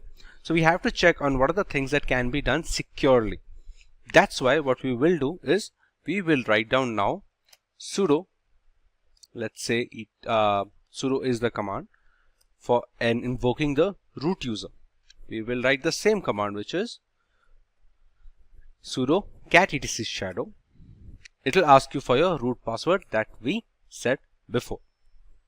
We'll just put the same password, and as you can see, it showed the details of the shadow password, shadow file. So why? So that's the reason actually why it's not recommended to have the root user at all times. It's not recommended. Meanwhile, what you can do is, let's say you work a lot with the sudo password. For example, a lot of the things that we're going to do in this video will require the sudo keyword, which is the root access. Now if you just open a new tab, for example, you'll get another terminal without any issues. Now, one thing I want to note out is if you are learning a lot of the tools that require the sudo command, like opening sensitive files like this one, etc shadow, or making small changes that require root access, like changing the network adapter, checking what kind of external devices are being connected from a system perspective, all those things you will require to run continuously. So instead of writing sudo again and again and again for every command, what you can use is this command sudo su. Now what this will do is it will change the terminal, change the user in this particular terminal tab to a root user. Now I will just press enter, and you can see you can check this $sign here. Once I press on sudo su, this will change to a hash, and you can see the user has changed now from the Simplilearn to the root user, which basically has all the permissions to do whatever it can with the system. It can change into hash. So now whatever you have to do, you don't have to write sudo command anymore. You just write curated shadow, and there you go. Now remember, this root user terminal is only valid for this particular tab, not even this window, this particular tab. If I go to this tab here, or I'll just close it and create a new tab, it's still $, and we're in the Simplilearn user. Anyway, you can't log in directly to the root user for security purposes. Like, let's say, if while it is ultra rare for Linux to have any kind of malware, it is always better to not give it all the permissions like you can have in some other operating system like Windows. So you have to dial into root directly. Okay, so you can use sudo command. You don't have to use sudo command if you have the sudo su. A lot of the things, sometimes you'll find commands that will not work, like the cat tc shadow, they will not work, or sometimes the commands will work but they won't work all the way. You'll find something is wrong. So always make it a point to try it with sudo once before moving forward. So now let's understand how we can navigate the file system in Linux. So what I'm going to do is I'm going to open the terminal again, just increase the size of the text a while. So as you can see, this tilde symbol, this means we're at the home location. To understand how we can determine which directory we are in currently, always remember, terminal will open in a particular directory. That's the entire point of the terminal or the command line, for example. To find out what you are in right now, you can just type in the command pwd, which stands for present working directory. Click enter, and you can see I'm at the home folder in the Simplilearn. Now this can obviously change. For example, if I want to move somewhere else, now I'll just open the file manager and show you once. This is the home Simplilearn folder. As you can see, it is written here. Thuna is the name of the file manager. This is the home folder. Now you have desktop, documents, downloads, music, all these folders, subfolders, you can say, inside the Simplilearn folder, home folder. So what I'm going to do is I'm going to move to, let's say, the documents folder. Okay, so the command for that would be cd, which is change directory. So I'm going to write, as you can see, it will automatically try to complete. The more you use Kali Linux, and actually most of the Linux operating systems, the shell or the terminal understands where you go and what you do, all those things. So that way I will going to change the directory to the let's say the documents folder. Now we're going to just write cd documents, and as you can see, there is an extra word here, the documents, which means that now you are in the documents. We can use pwd command again to check, and you can see home Simplilearn documents. Now what if you're at a position where you don't know where you are and what are the files that are present there? For example, I just opened this in the graphical user interface and found out that, okay, these are the subfolders that I can get into. To understand what are the folders available at your particular location, the command is just listing for command is ls, press enter. Okay, this is the documents. Apologies. We'll just, to go back one step, right now we are in home Simplilearn documents. To go back a single step, we'll just write cd double dot double full stop. Then you can see once again we are back to home Simplilearn. Now once again, to understand what are the folders that are present, we have to use the command ls, and as you can see everything that is present. The desktop, document, downloads, music, pictures, all those folders can pop up. Now you can move here and there based on where you want to go. Apart from this, let's say if you want to create a new folder for your own, one thing we can do is mkdir. That command stands for make directory. Now if I want to create a new folder by the name of mkdir slp, now remember, make sure you understand which position we are at, which is right now home Simplilearn based on the last pwd. I haven't used cd command anything after that. So now if I press ls, you can see another folder in the name of slp. Now you can do the same things. You can just go to slp. You can see the path has now changed to home Simplilearn slp. You can go back, and that's how you can work and create folders. To delete, let's say I don't want to have the slp folder anymore, I'll just use rmdir slp.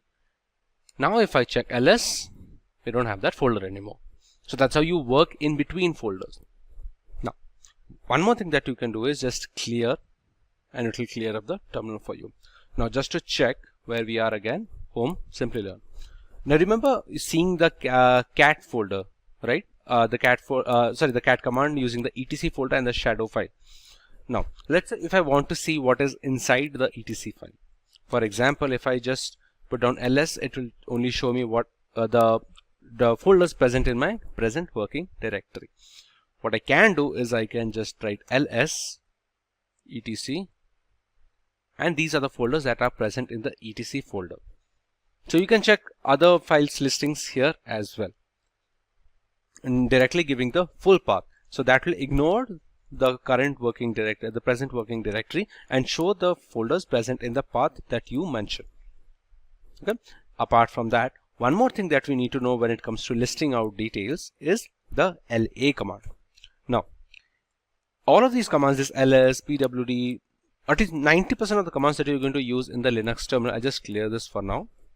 90% of the commands that you use in Linux will have subcommands, or it is also called as flags, that go along with it. Now, for example, in my current present working directory, if I press on ls, I get these folders, right? But these are not the only folders that are present. These are the only folders that are being shown.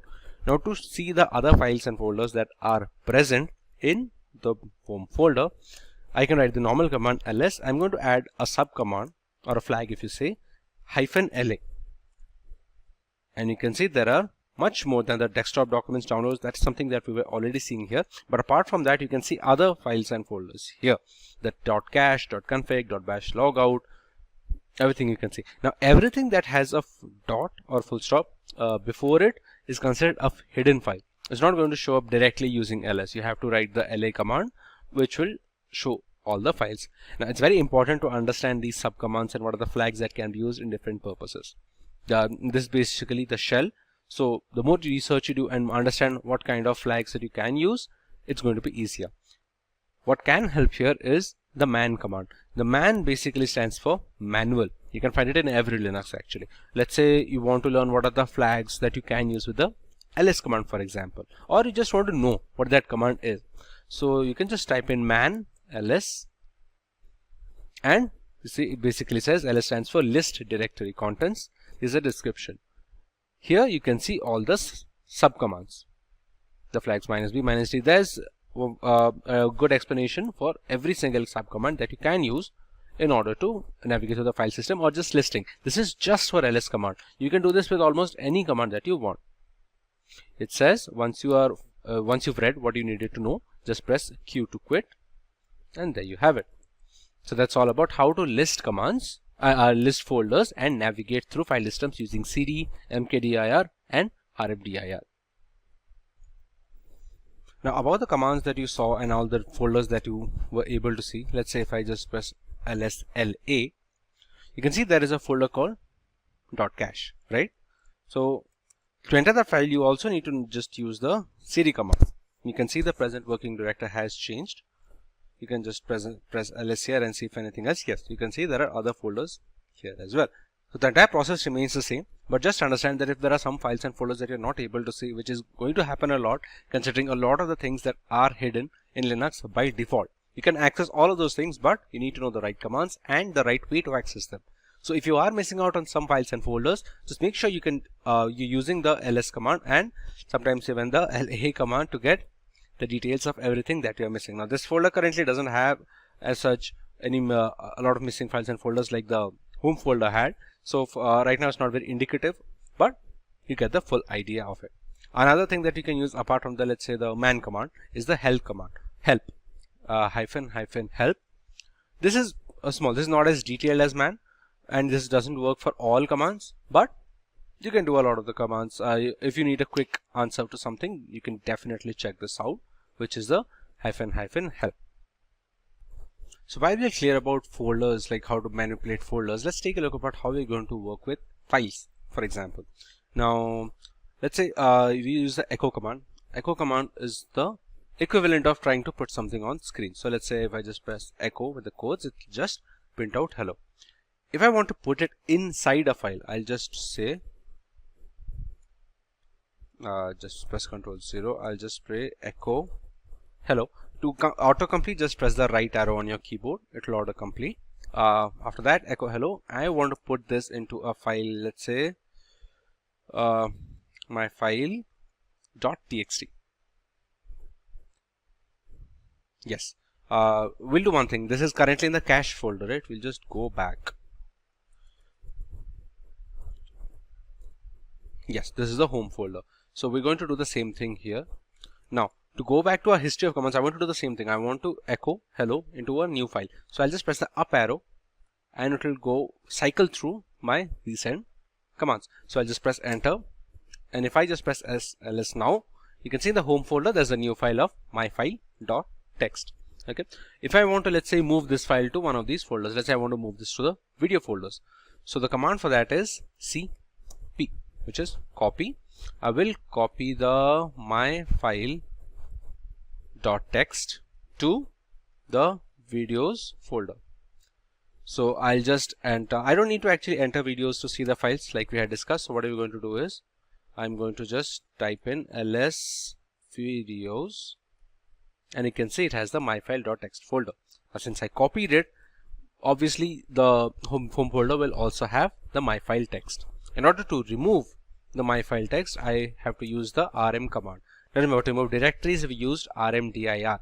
To remove files, we just have to use rm. So I'm going to use rm myfile.txt to delete the file. Now if I ls, the home folder does not have. But since it had in the, I had copied, kept a copy in the videos folder, I'll press ls videos, press enter, and you can see it still has the myfile command. Okay. Now one more thing that we can need to know is the move command. The move command will essentially move whatever folder wherever you want. Let's say I want to create echo hello myfile. Again, I'll press ls and I'll see the myfile.txt folder. Now if I want to move this file, let's say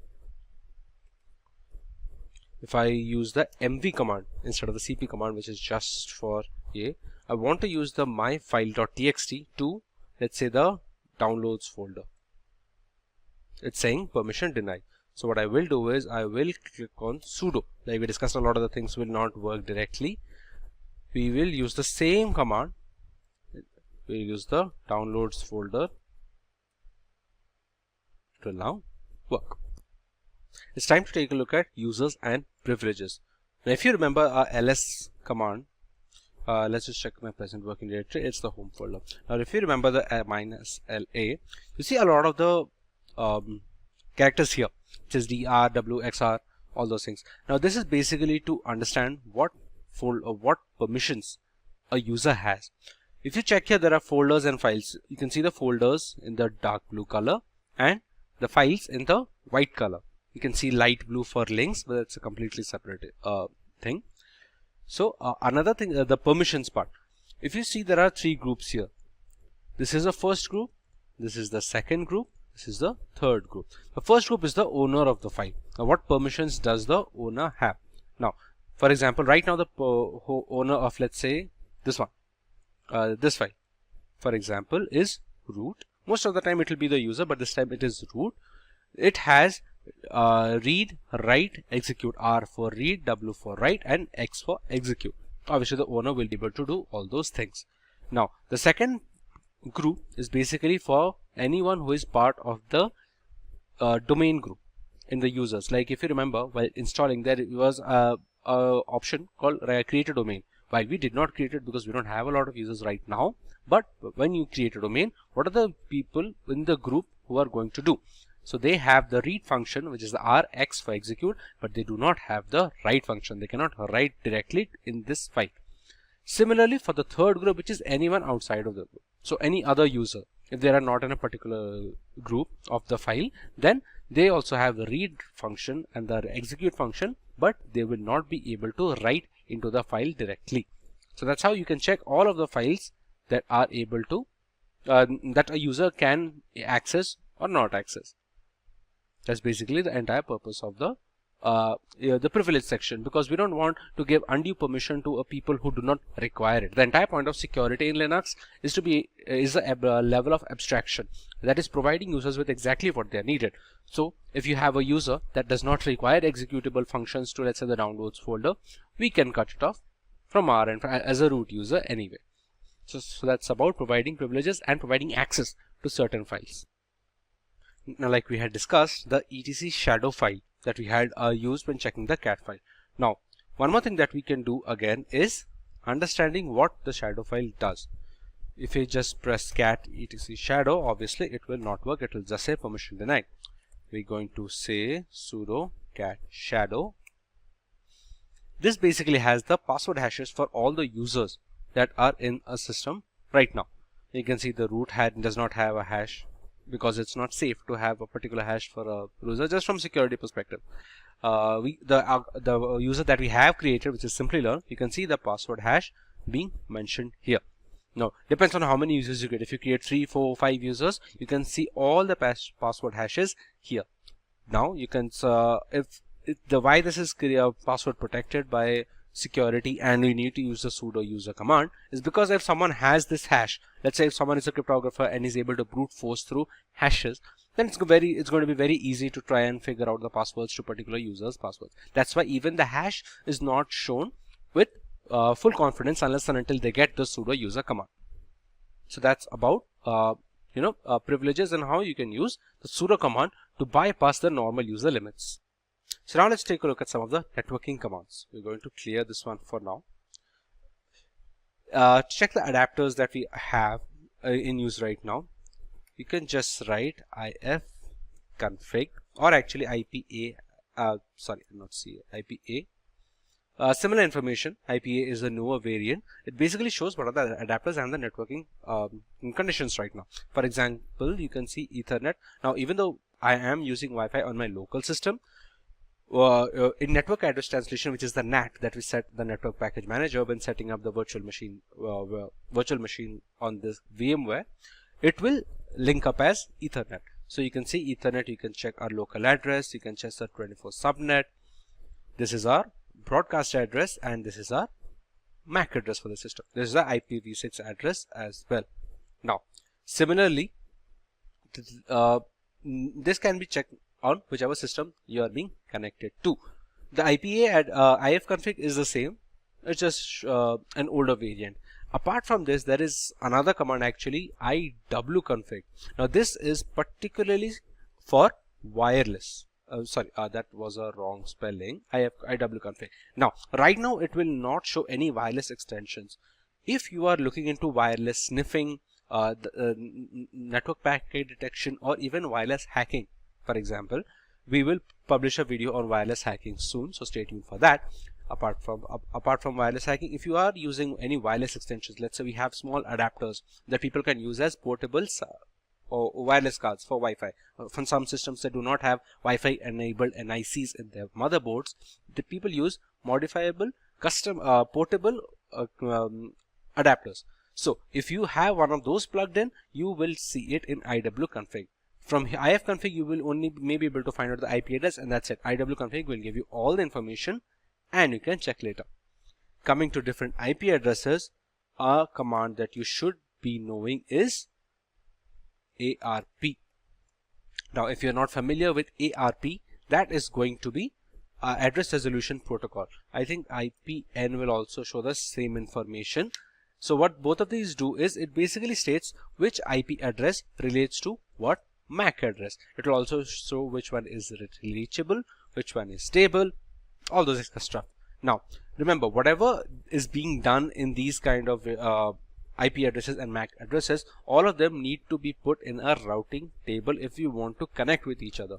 Now, how you can check that? Just enter route and you can see the routing table for this particular system. You can see there is a destination for every IP address, there's an open gateway, there is a mask here, all of this stuff.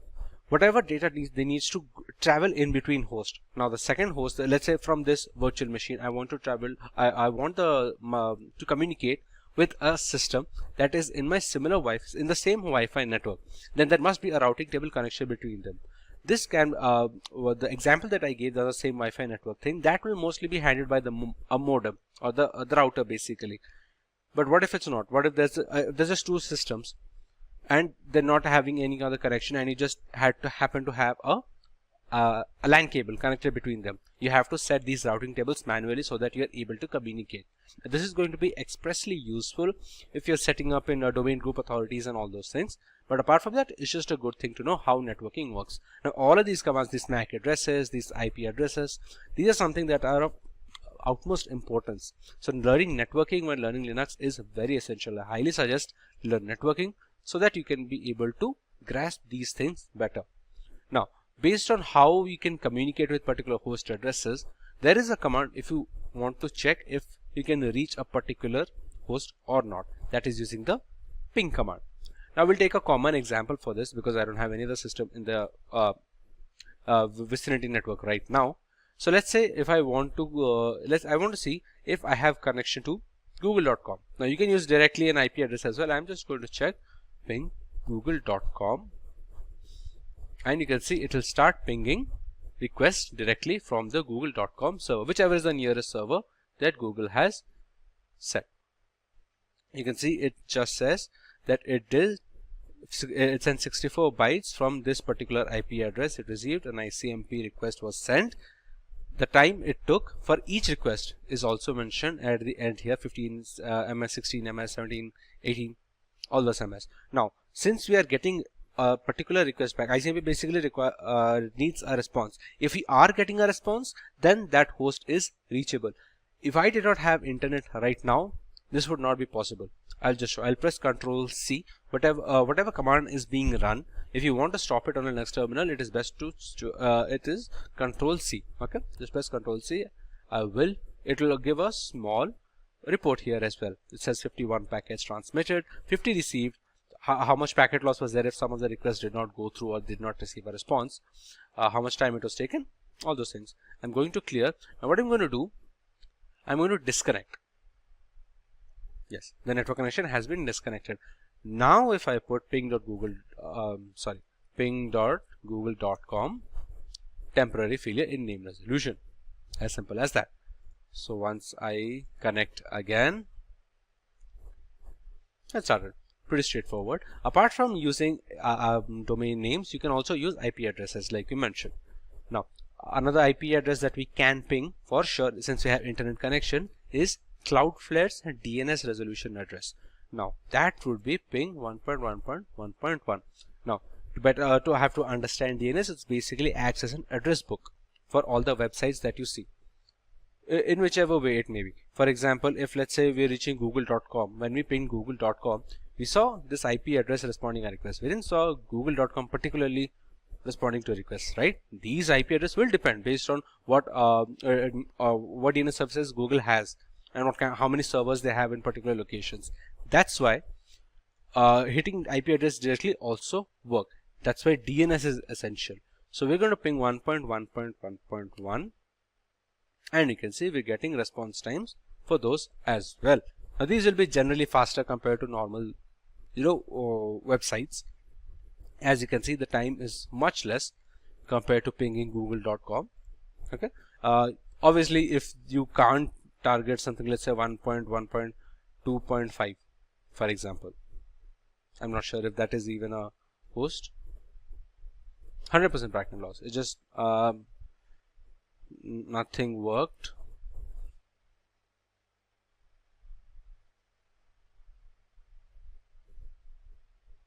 It will not work. It won't send anything. Even if there is a host, let's say if I have an IP address of a system that is in my group, but it does not have permission to receive IPP requests, or it has just closed off all the ports that we cannot connect with it, then it will just not work. It will just say it's not existing. You see we sent 26 packets, none of them were received, and it was 100% packet loss. That's why I'll just check once what is the IP address of our system. That's 192.168.72.130.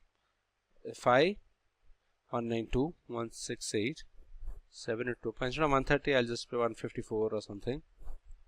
Something. There is no host. If there was another address there, it would have received some request. And since there is no host, it says destination host unreachable. That's why you can check if you have connectivity with a particular system in your network or your group or your domain using the ping command. So that's the networking commands. That are all the networking commands that you need to know for now. The basics at the very least. The next thing you have to take a look at is services. Now services will differ wildly based on the system that you are using. For example, on Windows, you see services for different stuff, like for any remote desktop software, you check and you see services. Similar cases with Linux. If I just open, let's say, htop. Okay, it does no, we have to install htop. Let's just use top. Here it basically functions, the top functions as a task manager. You can see so many systems, services here, the xorg, thunar, xxtop is running on the background, stuff like that. Now, if I want to start something particular, let's take the Apache web server. Now, Apache web servers have been in use for like years, decades at this point. So, in order to function, see how Apache servers use, the first thing I'm going to check is my IP address. This is my IP address. So, what I'll do is I will copy this. I'll open my web browser. Apache web servers are hosted on your own IP. So, I'll just paste it here and click enter. And you can see there's nothing popping up now. A major reason for this can be the server is not running. So one thing what we'll do is we're going to start the Apache server by starting its service. So we're going to use system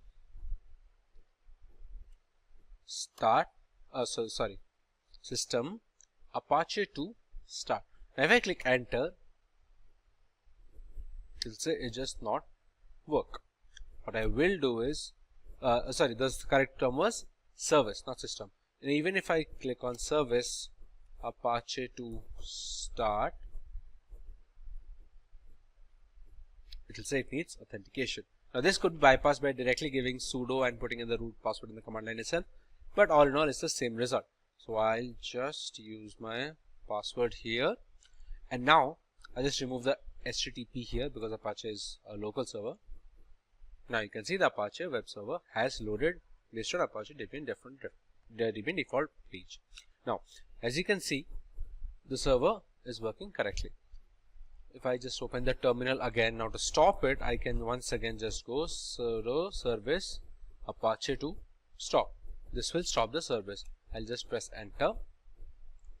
I'll refresh, and there we lose our access. A very good part of Apache servers used to be the ability to hold files, ability to host files, basically for people in the same domain or even the same network. Okay, now you can see where the files can be stored. Like for example, it says you should replace this file located at var html index.html. So if I just open up my file explorer and go to file system, var www.html, this is where a lot of people can host their files. Okay, now another better way is to hold a Python server. Now considering all of Linux almost every single Linux distribution now comes with Python pre-installed. So how we can do that is let that keep running. We don't have an issue. I'll just check. No, actually let's stop that. It will be easier to understand how it's working. If you refresh now, as you can see, nothing is working. So what we're going to do is we're going to start a Python HTTP server. Python -m is the sub flag for it, and HTTP server we're going to start. Now, what is my present working directory? Simplilearn. Let me just clear these. Present working directory is the home folder. If you check what are the folders that are available, desktop, documents, downloads, these are the folders. Now, if I am running the HTTP server on this folder, even though it will only my IP is going to be used for accessing the server, it depends on which folder I am hosting it from. So if I host the Python HTTP server, Python HTTP server from this folder, I'll just press enter. and you can say it says serving HTTP on 000 is basically your local IP address, and I'm using the port 80. You can use whichever port, that's not really important which port you use. If I refresh now, you can see I see all the folders that are available: documents, documents, downloads. These dot are something other things that we've already seen using the -LA command. So all the files are now hosted properly as expected. Similarly, if we want to use, let's say, any other files that we want to share with someone in a network easily, and this can very well function like an FTP server. This is not exactly an FTP server, but this can be easily accessed with just the URL. If someone is in my system, if someone is in my home network, for example, they can just use my IP address, which will be 192.168.702.130. They can check the ping command and see if it is reachable, which it should be, unless and until some particular port is closed. They can just access the files using this one. Now to stop the Python HTTP server, once again just press Ctrl+C and it's gone. So that's how you work with services in Kali Linux, at least from a basic perspective. That's how it's going to work. Now one of the last things that we're going to check is the ability to install, update tools, and basically all the software that you can see here. You see all the applications that can be run, for example, the vulnerability analysis tools, Nmap, SQL Map, Reaver, Pixie WPS, all those things. Now, how do these get installed, updated, and basically dealt with? So, PT, actually apt get also, but those are interchangeable and you can use whichever one you like. I use apt get, but in order to check, let's say if you want to update a system, which is one of the bare minimum needs of every system, right? So the command for that is going to be, first thing I'm going to do is I'm going to use sudo su, which is the sudo super user. I will just use sudo su and go into the root stage, because almost all of the commands that I'm going to put next require sudo. So I might as well just be without having to type the password every single time. Now, once I'm sudo su, the correct command would be apt get update. Now what this will do is it will check the repositories. Every Linux distribution has a few repositories that it gets the softwares and updates from. It will check the package list. Now for now, the repository that is being hit is the kali.download kali rolling in release, right? So it will update the repositories based on the data available on that particular address. We use the apt get update command there. So next thing what we are going to do is apt get upgrade. Yes. So now after the repositories have been updated with the data available on the web server, it says that the following packages will be upgraded. You can see the Apache 2 server needs an update. Then you have CS certificates, script setup, Firefox ESR, which is a Firefox browser for extended support release Linux platforms, all those things, the Mesa Vulkan drivers, Python, Python Flask, all those things. Out of total 303 upgraded, no new installations are needed, and 4 need not be upgraded. So after this operation, you'll see 364 MB of files needs to be downloaded and 24 MB additional disk space will be used. You can either continue using Y or N. So that's how you're going to update your system. Now if I just, even if I click N and be done with it, this is all about updating. I'm going to clear this out. But how do we install files? For example, if you remember, I typed out a command called htop. It says command htop not found but can be installed with apt install htop. That can once again be apt get as well. It's not a very big deal which one do you use.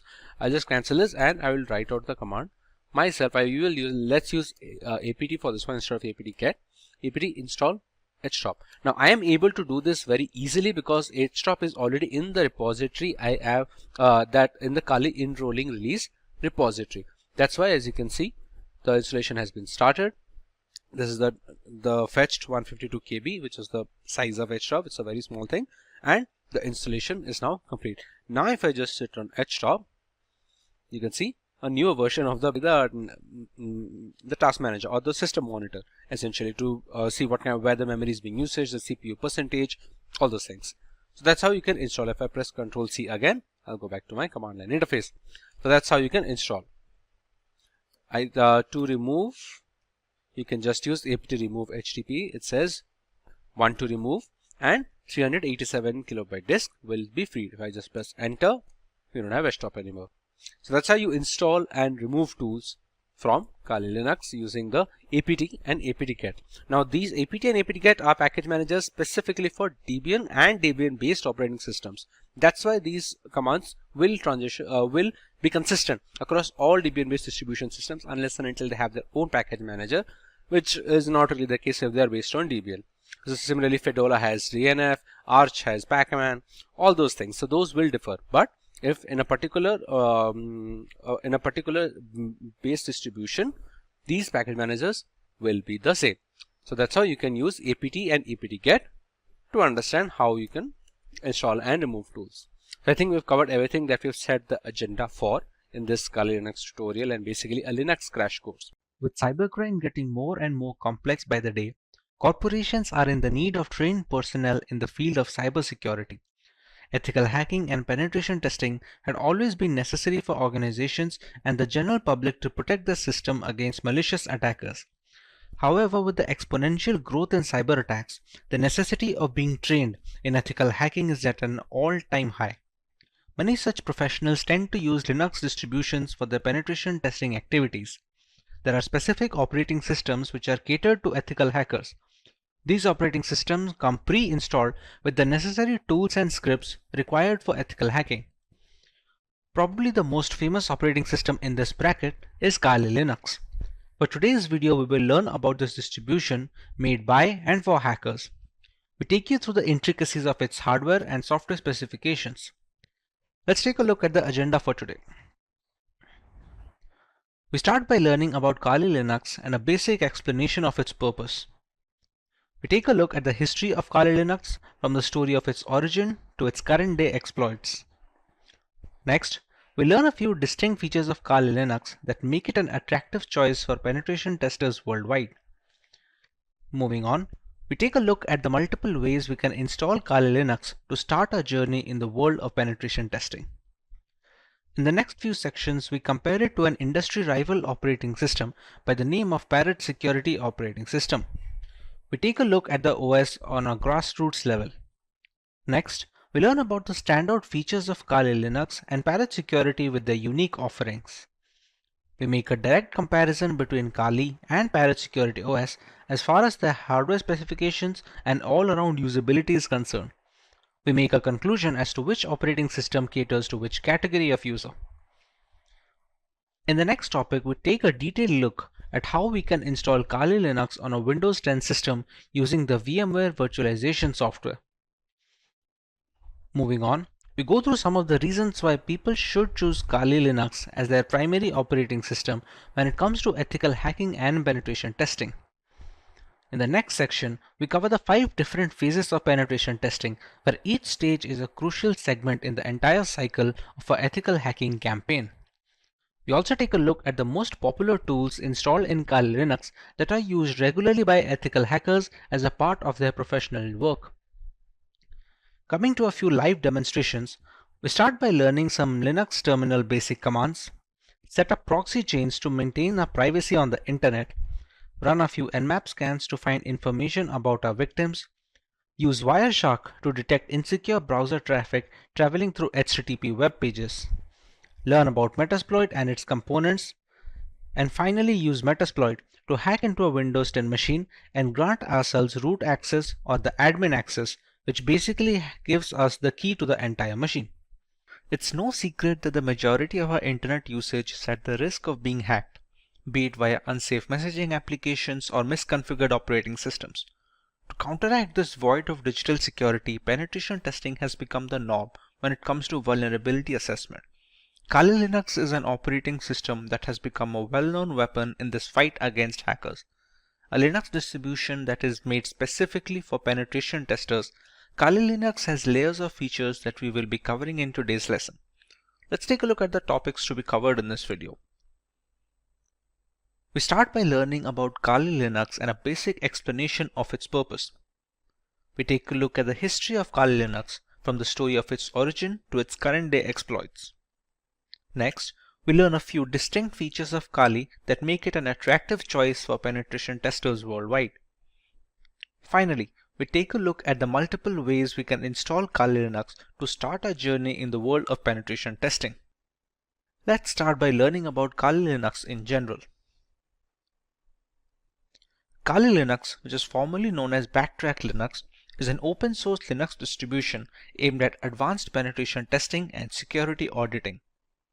It contains several hundred tools that are targeted towards various information security tasks such as penetration testing, security research, computer forensics, and reverse engineering. Kali Linux is a multiple platform solution accessible and freely available to information security professionals and hobbyists. Among all the Linux distributions, Kali Linux takes its roots from the Debian operating system. Debian has been a highly dependable and stable distribution for many years, providing a similarly strong foundation to the Kali desktop. While the operating system is capable of practically modifying every single part of our installation, the networking components of Kali become disabled by default. This is done to prevent any external factors from affecting the installation procedure, which may pose a risk in critical environments. Apart from boosting security, it allows a deeper element of control to the most enthusiastic of users. We did not get Kali Linux since the first day. How did it come into existence? Let's take a look at some of its history. Kali Linux is based on years of knowledge and experience in building penetration testing and operating systems. During all these project lifelines, there have been only a few different developers, as the team has always been small. The first project was called WOPEX, which stands for White Hat Knopex. As can be inferred from the name, it was based on the Knopex operating system as its underlying OS. WOPEX had releases ranging from version 2.0 to 2.7. This made way for the next project, which was known as WAX, or the longhand being White Hat Slacks. The name change was because the base OS was changed from Knopex to Slacks. WAX started at version 3 as a nod, it carrying on from WOPEX. There was a similar OS being produced at the same time, Auditor Security Collection, often being shortened to just Auditor, which was once again using Knopex. Its efforts were combined with WAX to produce Backtrack. Backtrack was based on Slackware from version 1 to version 3, but switched to Ubuntu later on with version 4 to version 5. Using the experience gained from all of this, Kali Linux came after Backtrack in 2013. Kali started off using Debian stable as the engine under the hood before moving to Debian testing when Kali Linux became a rolling operating system. Now that we understand the history and the purpose of Kali Linux, let us learn a little more about its distinct features. The latest version of Kali comes with more than 600 penetration tools pre-installed. After reviewing every tool that was included in Backtrack, developers have eliminated a great number of tools that either simply did not work or which duplicated other tools that provided the same or similar functionality. The Kali Linux team is made up of a small group of individuals who are the only ones trusted to commit packages and interact with the repositories, all of which is done using multiple secure protocols. Restricting access of critical code bases to external assets greatly reduces the risk of source contamination, which can cause Kali Linux users worldwide a great deal of damage as a direct victim of cybercrime.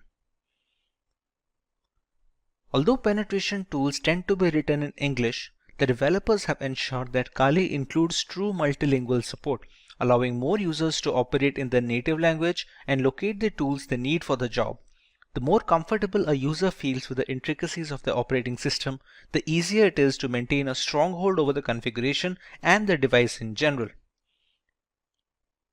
Since ARM-based single-board systems like the Raspberry Pi are becoming more and more prevalent and inexpensive, the development team knew that Kali's ARM support would need to be as robust as they could manage with fully working installations. Kali Linux is available on a wide range of ARM devices and has ARM repositories integrated with the mainline distributions, so the tools for ARM are updated in conjunction with the rest of the distribution. All this information is necessary for users to determine if Kali Linux is the correct choice for them. If it is, what are the ways that they can go forward with this installation and start their penetration testing journey? The first way to use Kali Linux is by launching the distribution in the live USB mode. This can be achieved by downloading the installer image file or the ISO file from the Kali Linux website and flashing it to a USB drive with a capacity of at least 8 GB. Some people don't need to save their data permanently, and a live USB is the perfect solution for such cases.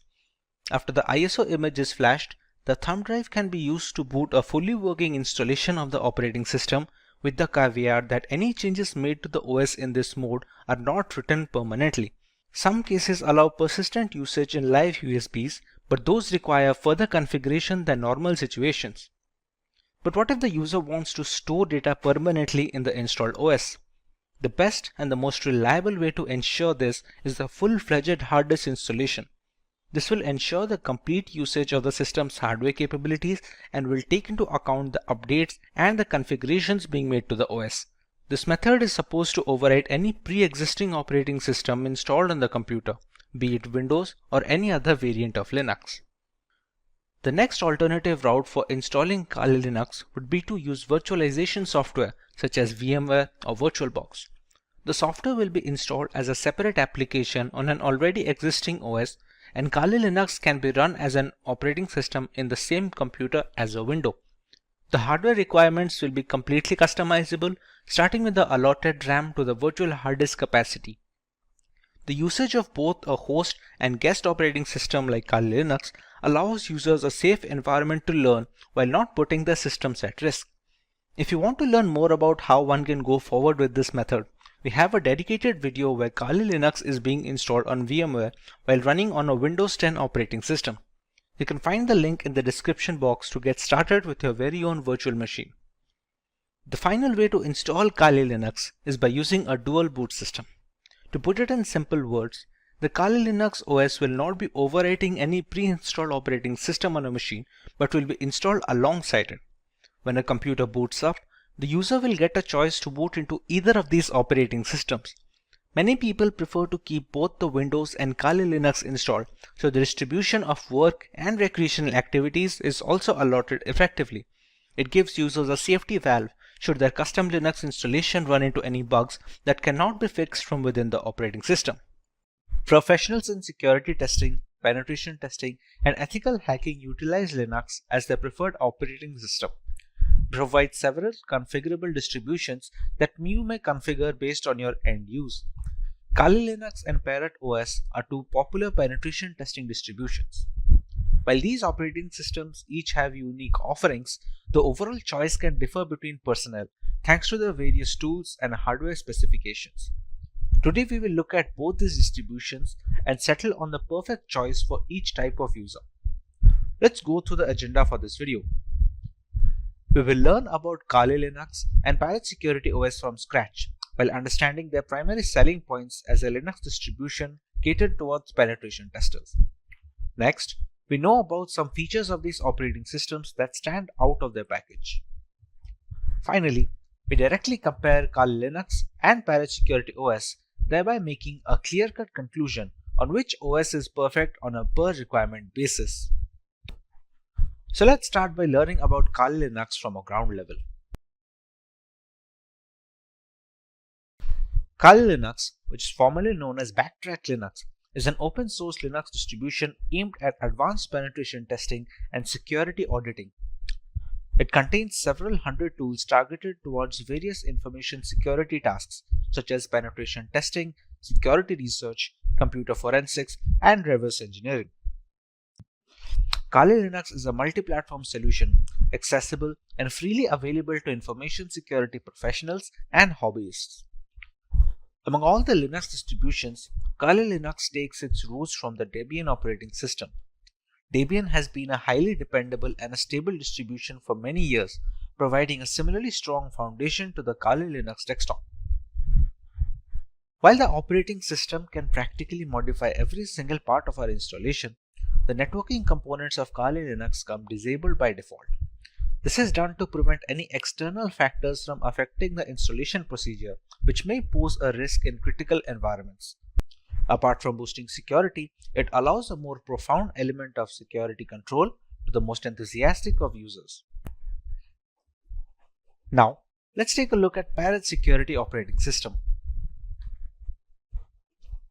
Parrot Security OS is a Debian-based Linux distribution with an emphasis on security, privacy, and development. It is built on the Debian's testing branch and uses a custom hardened Linux kernel. Parrot Security contains several hundred tools targeted towards tasks such as penetration testing, computer forensics, reverse engineering, and security research. It is seen as a generally lightweight distribution that can work under rigorous hardware and software specifications. It features a distinct forensics mode that does not mount any of the system's hard disks or partitions and has no influence on the host system, making it much more stealthy than its regular occurrence. This mode is used on the host system to execute forensic procedures.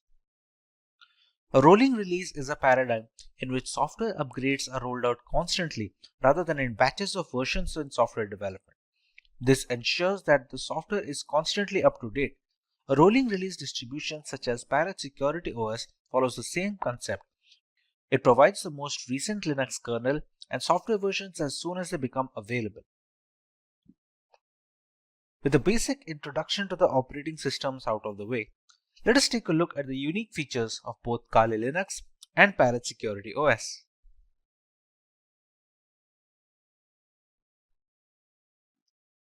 The latest version of Kali Linux comes with more than 600 penetration tools pre-installed. After reviewing every tool included in Backtrack, developers have eliminated a significant number of tools that either simply did not work or duplicated other tools that provided the same and similar functionality. The Kali Linux team comprises a small group of individuals who are the only ones trusted to commit packages and interact with the repositories, all of which is done using multiple secure protocols. Restricting access of critical code bases to external assets dramatically reduces the risk of source contamination, which can cause Kali Linux users worldwide a great deal of damage as a direct victim of cybercrime. Although penetration tools tend to be written in English, the developers have ensured that Kali includes proper multilingual support, allowing more users to operate in the native language and locate the tools they need for their job. The more comfortable a user feels with the intricacies of the operating system, the easier it is to maintain a strong hold over the configuration and the device in general. Since ARM-based single-board systems like the Raspberry Pi are becoming more prevalent and inexpensive, the development team knew that Kali's ARM support would need to be as robust as they could manage with fully working installations. Kali Linux is available on a wide range of ARM devices and has ARM repositories integrated with the mainline distribution, so the tools for ARM are updated in conjunction with the rest of the distribution. Let's take a look at some of the features of Parrot Security operating system now. Along with the giant catalog of scripts, Parrot Security OS has its own hardened Linux kernel modified explicitly to provide as much security and resistance to hackers as possible in the first line of defense. The configurations in the operating system act as the second gateway, taking care of malicious requests and dropping them off. This is particularly beneficial since should there be a scenario where the latest Linux kernel is causing some particular issue, the Parrot OS development team will most likely iron it out first before passing it on as an update. If the custom hardened kernel wasn't reason enough, Parrot Security developers managed to install more hacking tools and scripts to ensure a smooth transition for the Kali Linux users. All the tools you find in Kali are present in Parrot OS and a few extra ones for good measure. And this has been achieved while keeping roughly the same operating system size between both of them. However, it's not all productivity points for Parrot OS. They provide a choice between two different desktop environments, Mate, which comes pre-installed by default, and KDE. For those unfamiliar with Linux terminology, you can think of desktop environments as the main UI for a distribution. Being highly modular in nature, one can use Parrot Security OS while adding another desktop environment that they find appealing. While Kali Linux has only a single option, Parrot Security has provided two optimized builds with Mate Desktop and KDE Desktop. One of the primary advantages of Parrot OS over Kali Linux is that it's relatively lightweight. This implies that it takes significantly less disk space and computing power to function correctly, with as little as 320 MB of RAM required. In reality, Parrot OS is designed to operate successfully off a USB stick, but Kali Linux does not work well from a USB drive and is generally installed in a virtual machine. Parrot OS is more of a niche distribution if you're searching for something lighter than Kali Linux. Features are great, but what about performance? Real-world metrics. Let us compare both these operating systems directly with respect to their hardware specifications and usability. In the end, we can decide on what distribution is fit for each type of user.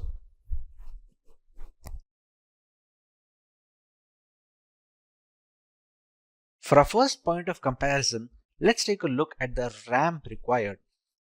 For optimum performance of the operating system, which is highly essential when trying to crack hashes or something of similar nature, RAM usage is a very important facet. While Kali Linux demands at least 1 GB of RAM, Parrot Security can operate optimally with a minimum of 320 MB of RAM.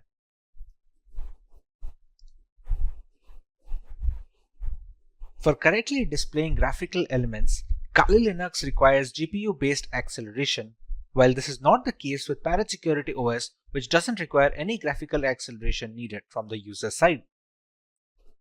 Once these operating systems are installed on VMware using their live boot ISOs, they take up a minimum amount of hard disk storage. Both of these operating systems have a recommended disk storage of minimum of 20 GB in Kali Linux and a minimum of 15 GB in Parrot Security, so they can install all the tools necessary in the ISO file. When it comes to the category and the selection of tools, Kali Linux has always been the first in securing every single tool available for hackers in the penetration testing industry. Parrot Security, on the other hand, has managed to take it up a notch. While specializing in wireless pen testing, Parrot Security makes it a point that all the tools that Kali Linux provides has been included in the ISO, while simultaneously adding some extra tools that many users will have to install from third-party sources in Kali Linux. Being a decade-old penetration testing distribution, Kali Linux has formed up a very big community with strong support signature. Parrot Security, on the other hand, is still growing, and it is garnering much more interest among veteran penetration testers and ethical hackers. A primary drawback of Kali Linux is the extensive hardware requirement. To perform optimally, it requires higher memory than Parrot Security. It also needs graphical acceleration while demanding more virtual hard disk storage.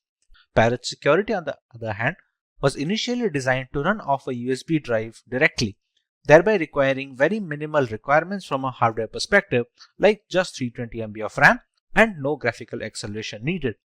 This means Parrot Security is much more feasible for people who are not able to devote massive resources to either their virtual machine or on their laptop hard disk directly. With the comparison done between both of these operating systems, let's take a look at the type of users both of these are catered to. One can go with Kali Linux if they want the extensive community support offered by its users, if they want to go with a trusted development team that have been working on this distribution since many years, if they have a powerful system which can run Kali Linux optimally without having to bottleneck performance, and if they are comfortable with a semi-professional environment which may or may not be very useful for new beginners. One can decide to go with Parrot Security if they want to go with a very lightweight and lean distribution that can run pretty much on all systems. It also has a lot of tools pre-installed, and some of them are not even present on Kali Linux. It is much more suitable for underpowered rigs where users do not have a lot of hardware resources to provide to the operating system, and thereby it is much more feasible for people with underpowered laptops or no graphical acceleration. Compared to Kali Linux, Parrot Security's desktop environment is also relatively easier to use for new beginners. For people who are just getting into ethical hacking, Parrot Security does a relatively better job of introducing them to the operating system and to the various tools without having to dump them into the entire intricacies. The installation of Kali Linux. There are multiple ways to install Kali Linux. We can either install it on a normal hard drive in a virtual machine software such as VMware or VirtualBox, or we can do that in hard bare metal machines. Now, for the convenience of explanation, we're going to install Kali Linux today on a virtual machine software known as VMware. VMware is able to run multiple operating systems on a single host machine, which in our case is a Windows 10 system. To get started with Kali Linux installation, we have to go to the website to download an image file. We go to Get Kali, and as you can see, there are multiple platforms on which this operating system can be inverted. As per our requirement, we're going to go with the virtual machine section. As you can see, it is already recommended by the developers. This is the download button, which will download a 64-bit ISO file. We can download 32-bit, but that is more necessary for hard metal machines, or if you're going to use it for older devices which do not support 64-bit operating systems yet. After clicking on the download button, we can see we have a WinRAR archive which will have the ISO files. For now, we have downloaded the ISO file and it is already present with me. So we can start working on the VMware side of things. Once the ISO file is downloaded, we open up VMware Workstation. We go to File and we create a new virtual machine. In these two options, it is highly recommended to go with the typical setup rather than the custom one. The custom is much more advanced and requires much more information from the user, which is beneficial for developers and people who are well versed with virtualization software, but for 90% of the cases, typical setup will be enough. Here, we can select the third option, which will be I will install the operating system later. In some operating systems, we can use the ISO file here directly and VMware will install it for us. But for right now, in the case of Kali Linux, the third option is always the safest.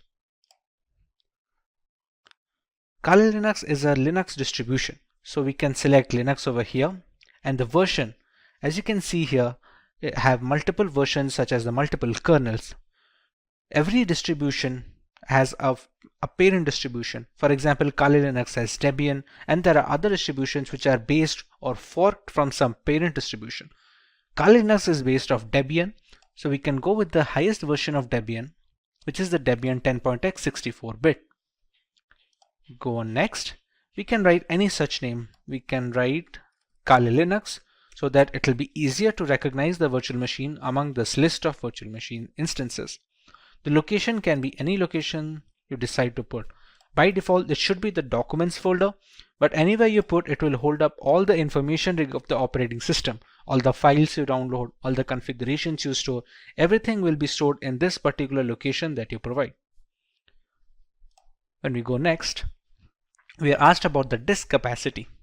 This disk capacity will be all the storage that will be provided to your virtual machine of Kali Linux. Think of your Windows device. If you have a 1 terabyte of hard drive, you have the entirety of the hard disk to store data on. How much data you give here, you can only store up to that amount of data.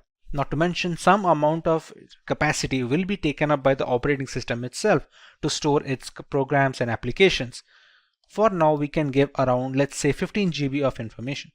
Or if its recommended size for Debian is 20, we can just go ahead at 20. It depends all on the user case. If you are going to use it extensively, you can even go as high as 50 or 60 GB if you have plans to download many more applications and perform multiple different tests. Another option we get over here is storing virtual disks as a single file or storing them into multiple files.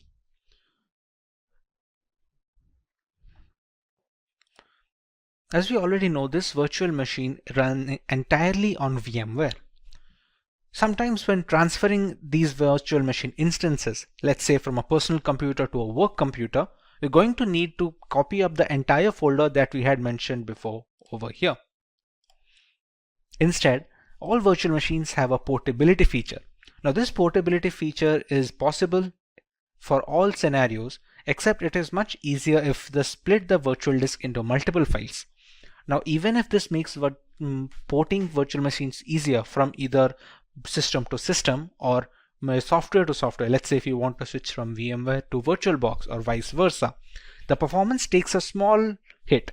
It's not huge, but it's recommended to go with storing the virtual disk as a single file if you have no purposes of ever moving the virtual machine.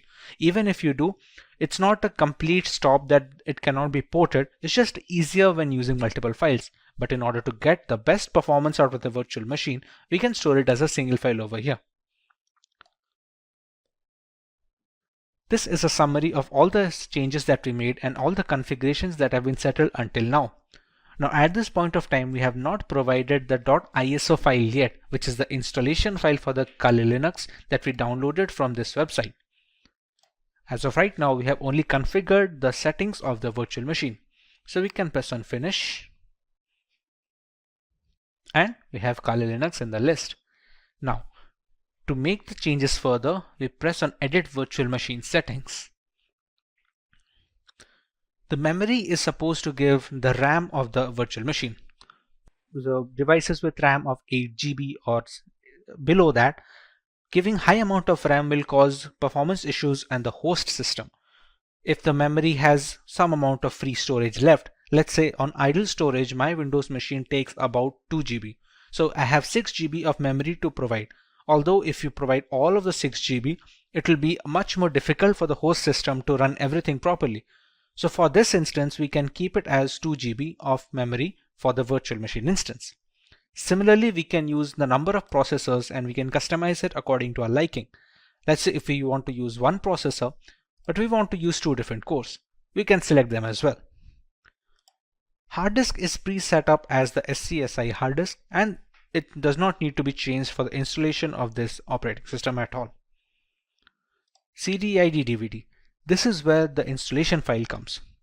You can think of the ISO file that we downloaded as a pen drive or a USB thumb drive, which is necessary to install an operating system.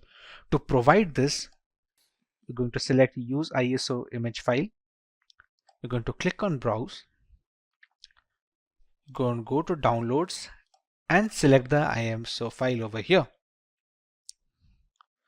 Select Open, and we can see it is already loaded up. Next, in the network adapter, it is recommended to use NAT. This helps the virtual machine to draw the internet from the host machine settings. If your host machine is connected to the internet, then the virtual machine is connected as well. There are some other options such as host only or custom segments or LAN segments, but those are not necessary for installation. Rest of them are pretty standard, which do not need any extra configuration and can be left as it is. Press OK, and now we can power on this virtual machine.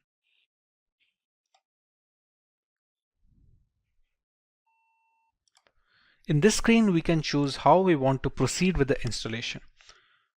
We have a Start Installer option over here. So we're going to press Enter on that.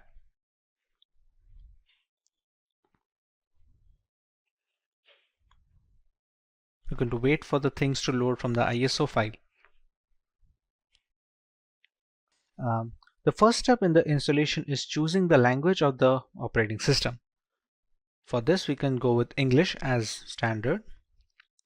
This is a location. This will be used for setting up the time and some of the internal settings which depend entirely on the location of the user. So for this, we're going to go with India.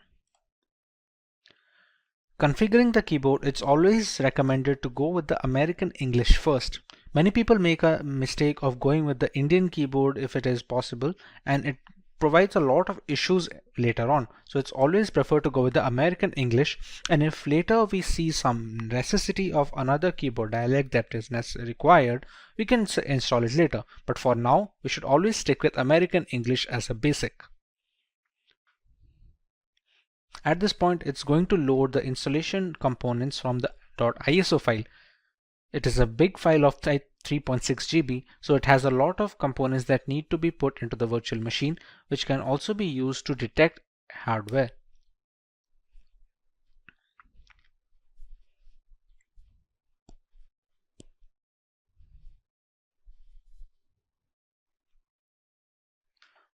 Once the hardware and the network configuration is done by the ISO file, we want to write a host name for the system.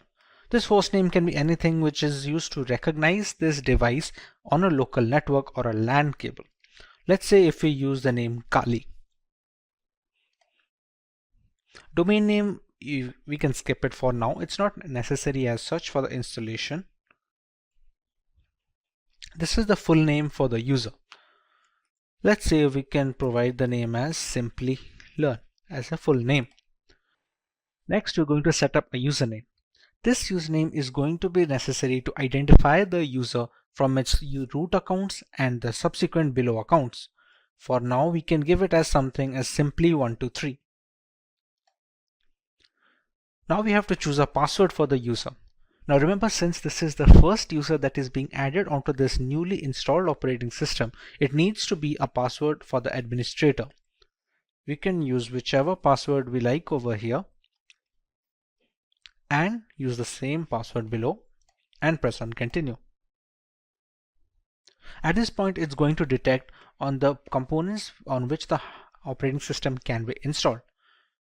Like here, there are multiple options like the use entire disk and set up LVM, use entire disk and set up encrypted LVM.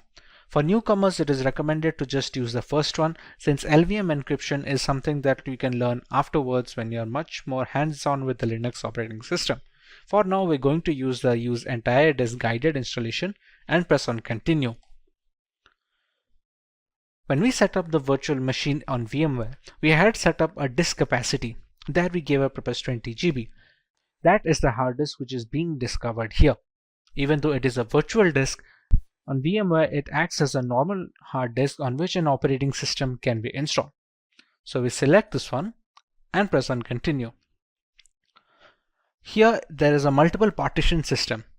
All the operating systems that are installed have different components.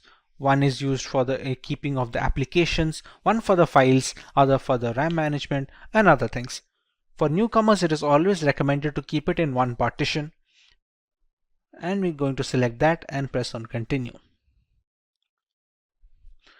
This is just an overview of the partition it's going to make. As you can see, it has a primary partition of 20.4 GB and a logical partition of 1 GB used for swap memory. Now these kind of naming can be confusing for people who are not well versed with Linux operating systems or in general virtualization. But for now, you can go ahead and press on continue, as this will be fine. We can press on finish partitioning and write changes to disk and continue. It's just a confirmation page. As you can see, it's wrote that SCSI3 is our virtual hard disk of 20 GB disk capacity. We write the changes to the disk. We press yes and click on continue. At this point, the installation has started. Now this installation will take a while depending on the amount of RAM provided, the processors provided, and how quickly the performance of the system is being hampered by the host machine. On quicker systems, this will be rather quick, while on the smaller ones, this will take a while. Since this is going to take some time to install, as it is being run on a virtual machine with only 2 GB of RAM, we're going to speed up this part of the video so we don't have to waste any more time just watching the progress bar.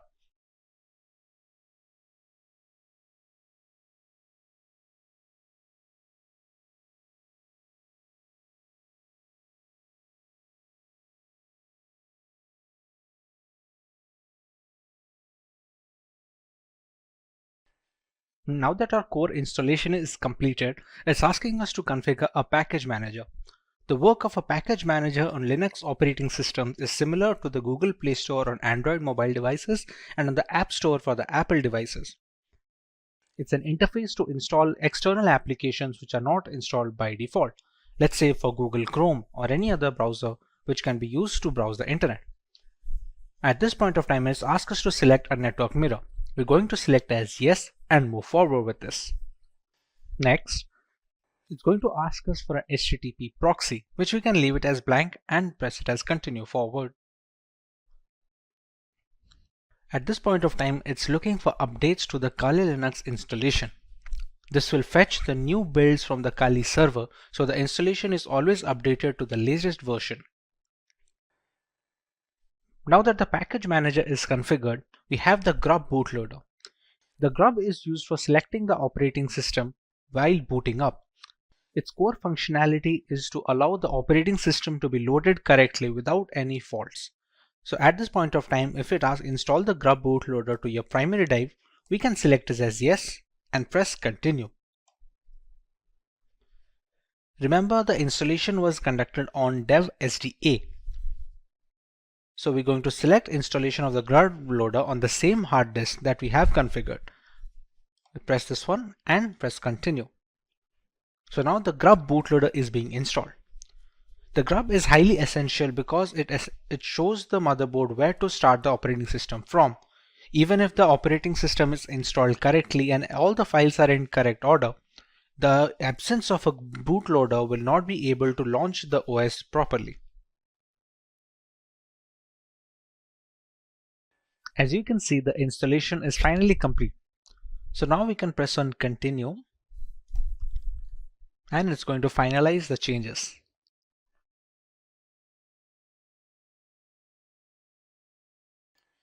Now you can see Kali Linux being booted up straight away. It doesn't check for the ISO file anymore since the operating system is now installed onto the virtual hard disk storage that we had configured before.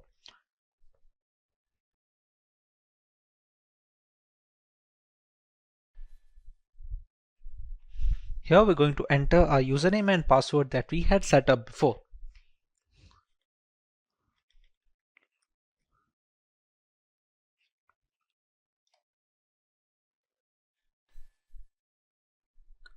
And we have the Kali Linux system booted up.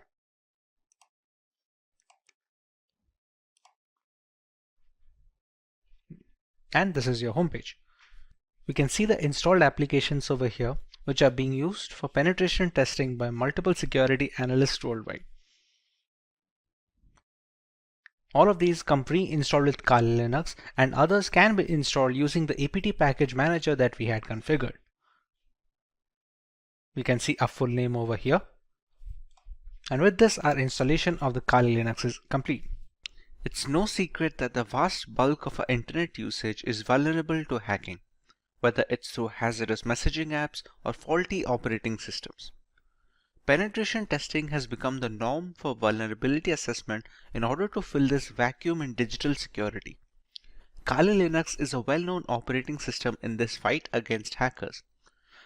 Kali Linux, a distribution designed specifically for penetration testers, has layers of features that we will go over in today's lesson and take a look at some of the tools and features that the operating system has to offer. Let's take a look at the video's topics and features that the operating system has to offer. Let's take a look at the video's topics. We start by learning the requirements of an operating system like Kali Linux. We learn more about the core features of the OS and its intricacies. Moving on, we take a look at the 5 distinct stages of penetration testing that dictate the flow of vulnerability assessment in general. Next, we learn about some important tools that can be found on Kali Linux, which are geared specifically for ethical hacking purposes. And finally, we have an extensive demonstration where we work on some basic terminal commands, proxy tools, and a couple of highly regarded software from the crux of the operating system. Let's start by learning why one should learn Kali Linux in the first place. In today's world, an organization's most valuable asset is its information or data. This is true for all kinds of businesses, be it public or private. On a daily basis, they all deal with enormous amounts of sensitive information. As a consequence, terrorist groups, hacking teams, and cyber thieves often attack them. To ensure this safety and protection, businesses use a variety of security measures and regularly update their index. Organizations must be proactive in this age of digitalization by regularly assessing and updating their security. Every day, hackers discover new methods to breach firewalls. Ethical hackers or white hat hackers provide a fresh perspective on security. They conduct penetration tests to validate security measures. Generally, they will penetrate your networks and give you relevant information about your security posture. Once an organization has this knowledge, it may upgrade its security procedures accordingly. The latest version of Kali Linux comes with more than 600 penetration tools pre-installed. After reviewing every tool that was included in Backtrack, developers have eliminated a great number of tools that either simply did not work or which duplicated other tools that provided the same or similar functionality. Occasionally, when conducting penetration testing or hacking, we must automate our activities since there may be hundreds of conditions and payloads to test, and manually examining everything is time consuming. To improve our productivity, we utilize tools that come pre-packaged with Kali Linux. These tools not only save us time, but also accurately capture and process the data. The Kali Linux team is made up of a small group of individuals who are the only ones trusted to commit packages and interact with the repositories, all of which is done using multiple secure protocols. Restricting access of critical code bases to external assets greatly reduces the risk of source contamination. Although penetration tools tend to be written in English, the developers have ensured that Kali includes true multilingual support, allowing more users to operate in their native language and locate the tools they need to do for the job. Since ARM-based single board systems like the Raspberry Pi are becoming more and more prevalent and inexpensive, the development team knew that Kali's ARM support would need to be as robust as they could manage with fully working installations. Kali Linux is available on a wide range of ARM devices and has ARM repositories integrated with the mainline distribution, so tools for ARM are updated in conjunction with the rest of the distribution tools. Now that we understand the necessity for an operating system like Kali Linux, let us take a look at some of its core features and offerings to the ethical hacking world. Kali Linux, formerly known as Backtrack Linux, is an open source Linux distribution which is aimed at advanced penetration testing and security auditing.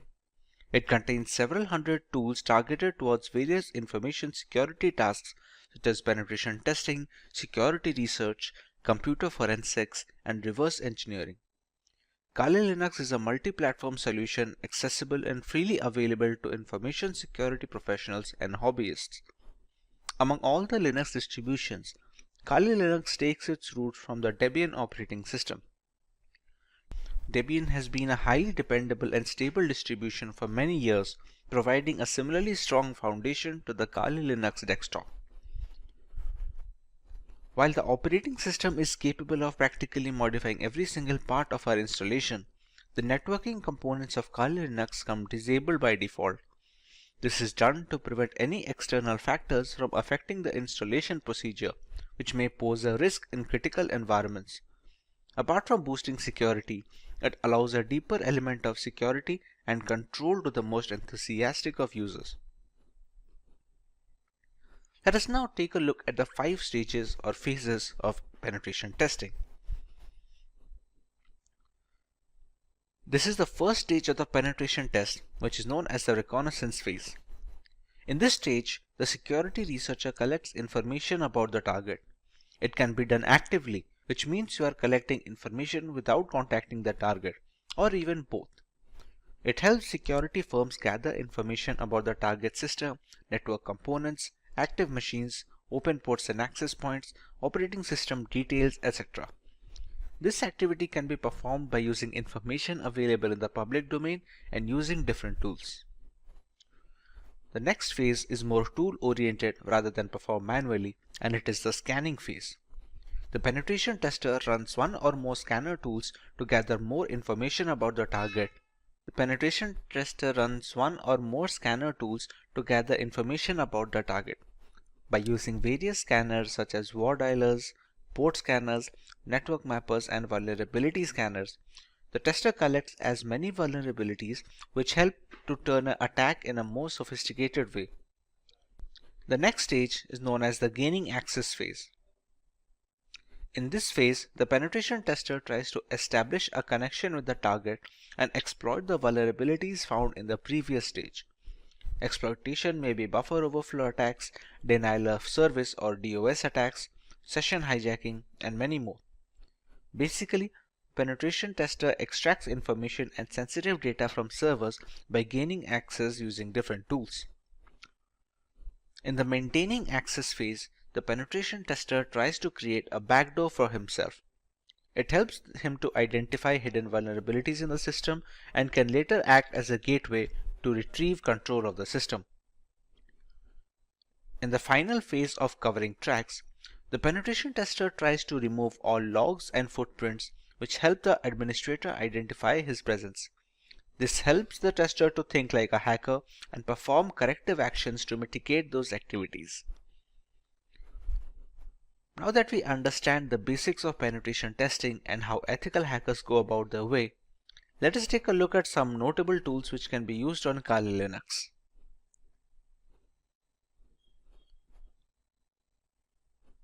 At the top of the chain lies Nmap. Nmap is a free and open source utility port scanner which can be used for network discovery and security auditing. Many systems and network administrators also find it useful for tasks such as network inventory, managing service upgrade schedules, and monitoring host or service uptime. It is most beneficial in the early stages of ethical hacking, where a hacker must figure the possible entry point to a system before running the necessary exploits, thus allowing the hacker to leverage any insecure openings and breach the device. It's a part of the scanning phase of the penetration testing. Nmap uses raw IP packets in novel ways to determine what hosts are available on the network, what services these hosts are offering, what operating systems they are running and their versions, what type of packet filters and firewalls are in use, and dozens of other characteristics. It was designed to rapidly scan large networks but works fine against single hosts as well. Since every application that connects to a network needs to do so via a port, the wrong port or server configuration can open a can of worms which lead to a thorough breach of the system and ultimately a fully hacked device.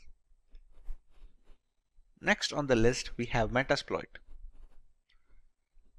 The Metasploit framework is a very powerful tool that can be used by cybercriminals as well as ethical hackers to probe systemic vulnerabilities on networks and servers. As a part of the third stage of penetration testing, it's an open source framework which can be easily customized and used with most operating systems. With Metasploit, the ethical hacking team can use a ready-made or custom code and introduce it into a network to probe for weak spots. As another flavor of threat hunting, once these flaws are identified and documented, the information can be used to address systemic weaknesses and prioritize solutions. Once a particular vulnerability is identified and the exploit is fed into the system, there are a host of options for the hacker. Depending on the vulnerability, hackers can even run root commands from the terminal, allowing complete control over the activities of the compromised system as well as all personal data stored on the device. A big advantage of Metasploit is the ability to run full-fledged scans on a target system, thereby giving a detailed picture of the security index of said system. This also provides the necessary exploits that can be used to bypass the firewalls and the antivirus software. Having a single solution to gather almost all the necessary points of attack is very useful for ethical hackers and penetration testers, as denoted by the high rank in this list. At number 3, we have Wireshark. Wireshark is the world's foremost and widely used networking protocol analyzer. It lets you see what's happening on your network at a microscopic level and is the de facto standard across many commercial and non-profit enterprises, government agencies, and educational institutions. Wireshark is a popular open source tool to capture network packets and converts them to human-readable binary format. It provides every single detail of the organization's network infrastructure. It consists of devices designed to help measure the ins and outs of the network. The information collected through Wireshark can be used for various purposes, such as real-time or offline network analysis, identification of the traffic coming onto your network, its frequency, and its latency between specific hops. This helps network administrators generate statistics based on real-time data. Wireshark is also a cross-platform tool that can be installed on Windows, Linux, and Mac systems to enable hackers in all ecosystems to monitor network traffic irrespective of the operating system. The development team is determined to maintain this level of freedom for their users in the foreseeable future. The next tool on our list is AirGarden, which is a part of the third phase of penetration testing. This is a multi-use bash script for Linux systems to hack and audit wireless networks like our everyday Wi-Fi router and its counterparts. Along with being able to launch denial of service attacks on compromised networks, this multi-purpose Wi-Fi hacking tool has very rich features which support multiple methods for Wi-Fi hacking, including multi-field WPS hacking modes, all-in-one WEP attack, handshake file capturing, evil twin attacks, pixie dust, and so much more. It usually needs an external network adapter that supports monitor mode, which is necessary to be able to capture wireless traffic traversing the air channels. Thanks to its open source nature, AirGarden can be used with multiple community plugins and add-ons, thereby increasing its effectiveness against a wide variety of routers, both in the 2.4 GHz band and 5 GHz band. The next tool is John the Ripper. John the Ripper is an open source password security auditing and password recovery tool available for many operating systems. John the Ripper Jumbo supports hundreds of hash and cipher types, including for user passwords of operating systems, web apps, groupware, database servers, network traffic captures, encrypted private keys, file systems, and document files. Some of the key features of the tool include offering multiple modes to speed up password cracking, automatically detecting the hashing algorithm used by the passwords, and the ease of running and configuring the tool, making it a password cracking script of choice for novices and professionals alike. It can use dictionary attacks along with regular brute forcing to speed up the process of cracking the correct password without wasting additional resources. The word list being used in this dictionary attacks can be used from the user's end, allowing for a completely customizable process. Now that we have covered the basics of Kali Linux, let us take a look at the agenda for our demo today.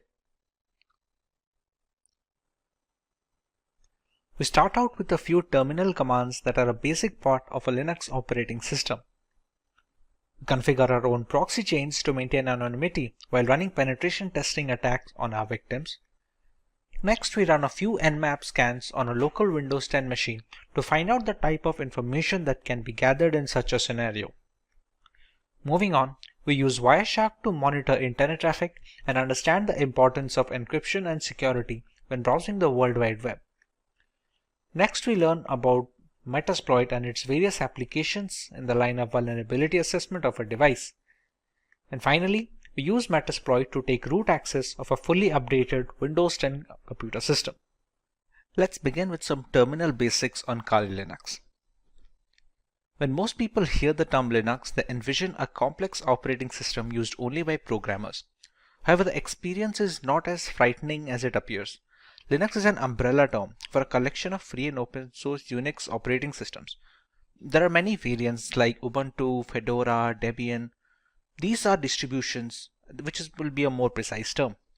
When using a Linux operating system, you will most likely utilize a shell, which is a command line interface that provides access to the operating system services. The majority of Linux distributions ship with a graphical user interface, also known as GUI, as their primary shell. This is done to facilitate user interaction in the first place. Having said that, a command line interface is suggested due to its increased power and effectiveness.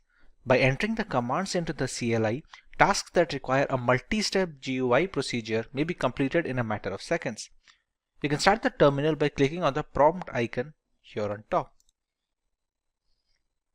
Once the terminal is opened, we can put up our commands. The first command that we are going to look into is pwd. pwd stands for present working directory. As of right now, what you are seeing is the terminal window by default. If I write pwd and press enter, this shows the directory in which the terminal is being run on. As of right now, it's in the nf folder of my desktop, which is specifically this folder. If I open up this folder, you can see it is currently empty, as in it has no contents.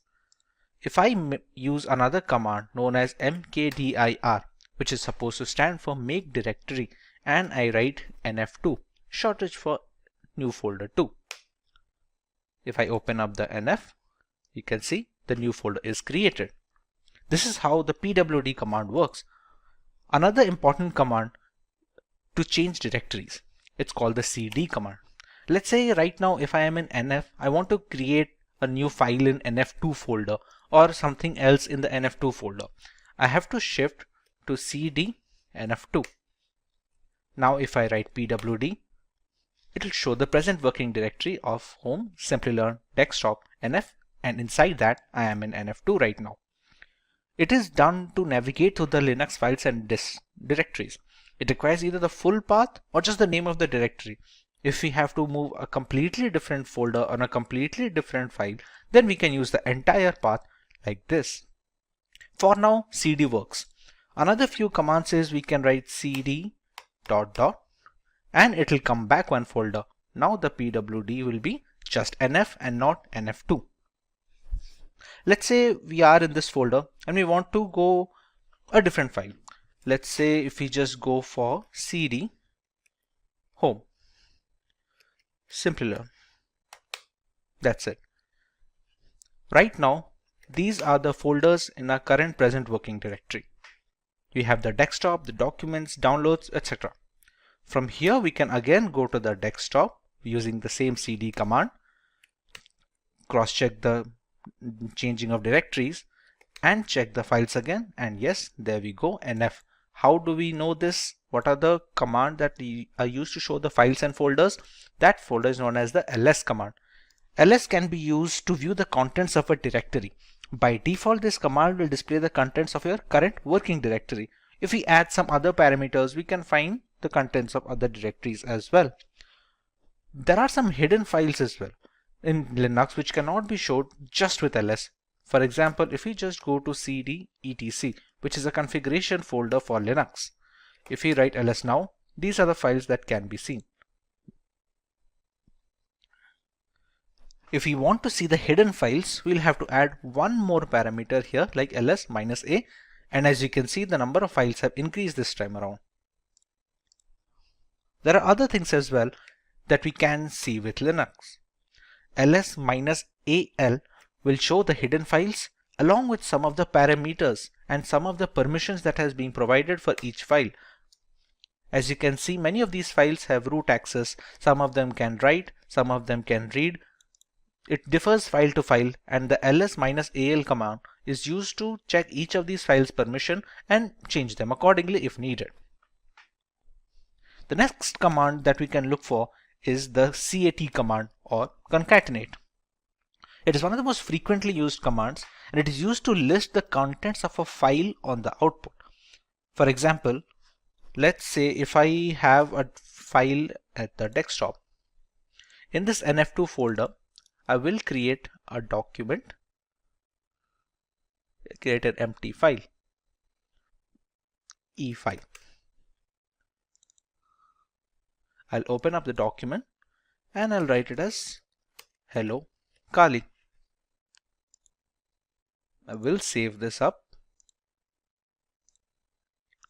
Now, to change the directories from etc to NF2, we have already discussed how to use the cd command using just the folder name. Now, if we want to go to the entire directory, we can write cd home. As you can see, it is already prompting us to complete the name of the directory. At this point, we just have to press tab and it completes it for ourselves. Next, we already know we have to enter the desktop, NF and NF2. And this brings us to the current working directory. Here, if we press ls, we can find a file over here. Now, as discussed for the concatenate, it is used to show the contents of a file. So right now, if we press cat, which stands for concatenate, e-file. As you can see, we have written hello Kali in the text file, and we can see the output right now. We can also use it to create new files. For example, if we write cat, any file name such as e-file2. Here we can write anything. Hello Kali again.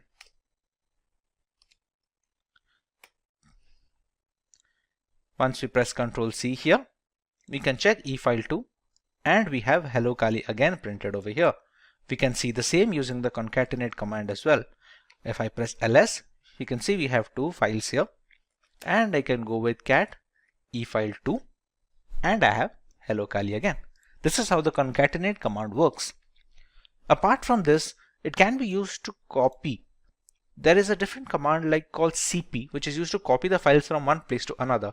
Mind you, this is not moving, this is only going to copy the command. For example, currently our pwd, which is the present working directory, is in the nf2 folder, as you can see over here. Let's copy the efile2 to the nf folder. We can write cp efile2 and give the path of the nf folder, which will be home, Simplilearn, desktop, and nf. Now if I press ls, I'll find both the files in nf2 since I copied. To go back to the nf folder again, we can again use the same command of we can again use the home, Simplilearn, desktop, and just nf. No nf2 this time, just nf. As you can see, this will change back our present working directory. Now when we press ls, we will find the efile2 file and the nf2 folder, and we can confirm this using the GUI as well. This is the nf folder, and you can see the nf2 folder and the efile2 document. If I write cat efile2,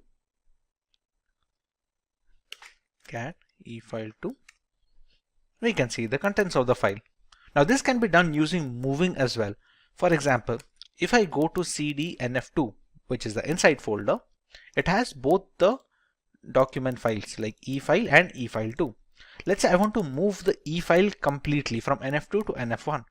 Instead of writing cp, the command I'm going to use is mv efile, and again give the path of the folder into which I have to copy, which will be again home, Simplilearn, desktop, and nf. As you can see, the contents of the nf2 have appeared here, and efile has been moved from nf2 to nf. This is the nf2, and we don't find efile here anymore. If we press cd ... and we go back to nf ls right now, and we can find both the files, efile that we moved and efile2 that we copied from the nf2 folder. So this is how copying and moving will work using the terminal. Now this is just a simple one-line statement that might take a couple of clicks when using GUI. This is why the command line interface is considered to be much more streamlined for Linux operating systems. Another very important command for Linux operating system is the sudo command. Sudo is short for super user do. The command enables you to perform tasks that require administrative or root permissions. You can think of it as how we run programs as administrator on Windows systems. It is not advisable to use this command for daily use because it might be easy for an error to occur, and the permissions of root are very intricate. So new beginners are advised to use the sudo command only when absolutely necessary. For example, sudo su. With this command, I am giving this terminal a root permission. This su stands for this user. At this point, it's going to ask for my admin password. Once I enter my password, and I now have root access. Note how the password that I entered did not show up here. This is a security measure to prevent people from snooping on your root password, which is the end game of all this operating system. As you also can see, the symbol changed. If the dollar symbol is showing, it shows as a standard user. When you switch to root, you can easily see a hash symbol.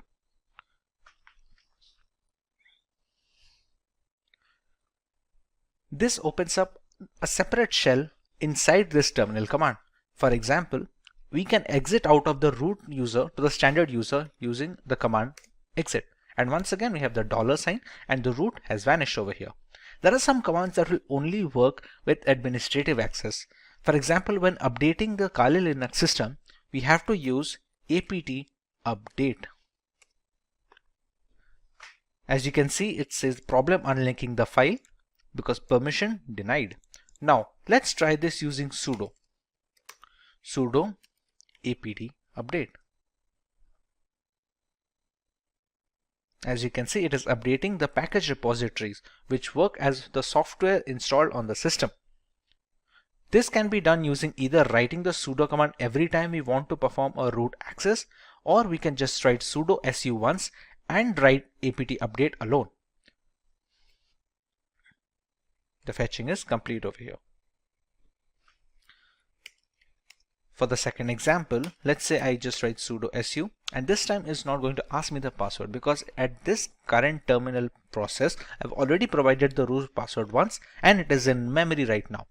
Now when we used to update the system, we had to write sudo apt update. That was because we were running it as a standard user. Now we are running it as a root user. So all we have to write is apt update and it's going to continue its work. There you go. Another command that can be useful is the ping command. It's pretty self-explanatory. It's going to be checking the internet connectivity. You can be used to check internet connectivity, or you can see if there is a local server on your system which needs to be pinged, then you can check that. For example, if we have to write ping, and we can use either IP address or domain. Let's say if we want to check that if we can access google.com using this Kali Linux installation or not, we can write ping google.com. And you can see it shows the bytes being sent and received and how much time it took to take up the request. This can be done for local systems as well. For example, this installation of Kali Linux is being run on a virtual machine. Once this machine is running, I still have my host machine running over here, the IP address of which is 192.168.129.179. If I try to ping this from here,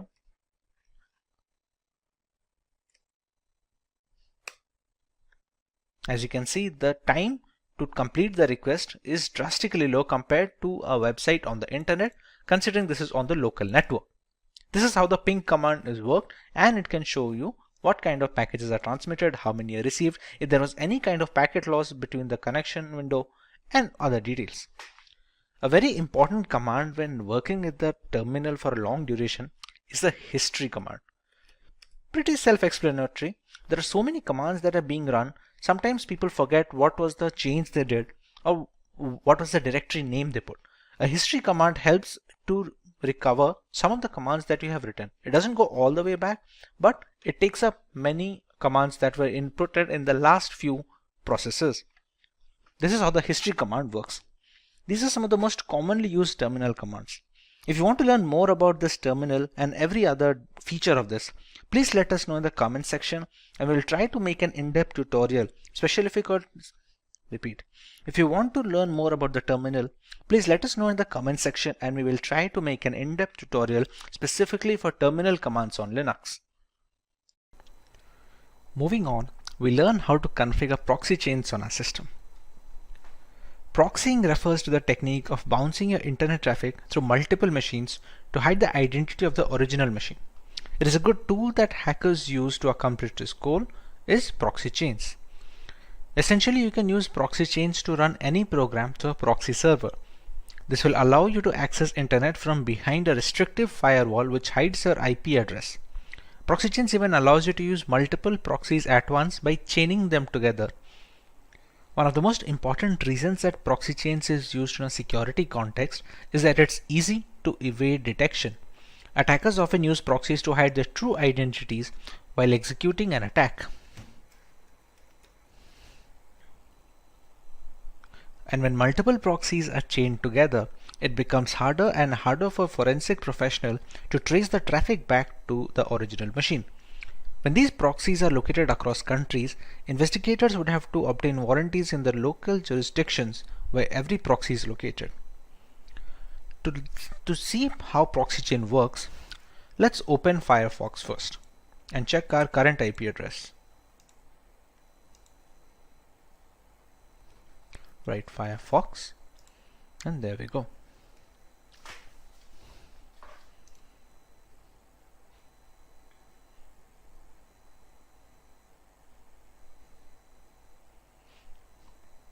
As we can see, Firefox is now open. Let's check our current IP address right now. If we go to an address called myip.com, and you can see it easily detects our country is in India and this is a public IP address. Now, if we move to the terminal again Here we can now write proxy chains -h. What this -h does is it finds a help. It stands for the help file. This is for help file. What we found out using this is proxy chains has a config file here, etc proxychains4.conf. This is the config file found. Using this config file, we can customize how our proxy chain should work. If we want to open that, we have to use it in a text editor. On Windows, we have Notepad and other things like that, Microsoft Word to edit documents. On Linux, we have a tool called Nano. To access the Nano, we use the command nano and give the path of the file that we want to check. As of right now, the proxy chains config file is located over here. So we're going to follow the path there.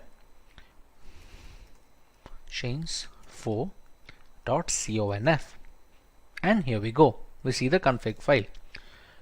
There are three basic types of proxy chaining here. We have a strict chain where all the proxy in the list will be used and they will be chained in order. We have a random chain where each connection made through proxy chains will be done by a random combo of proxies in the proxy list. And you have dynamic chain.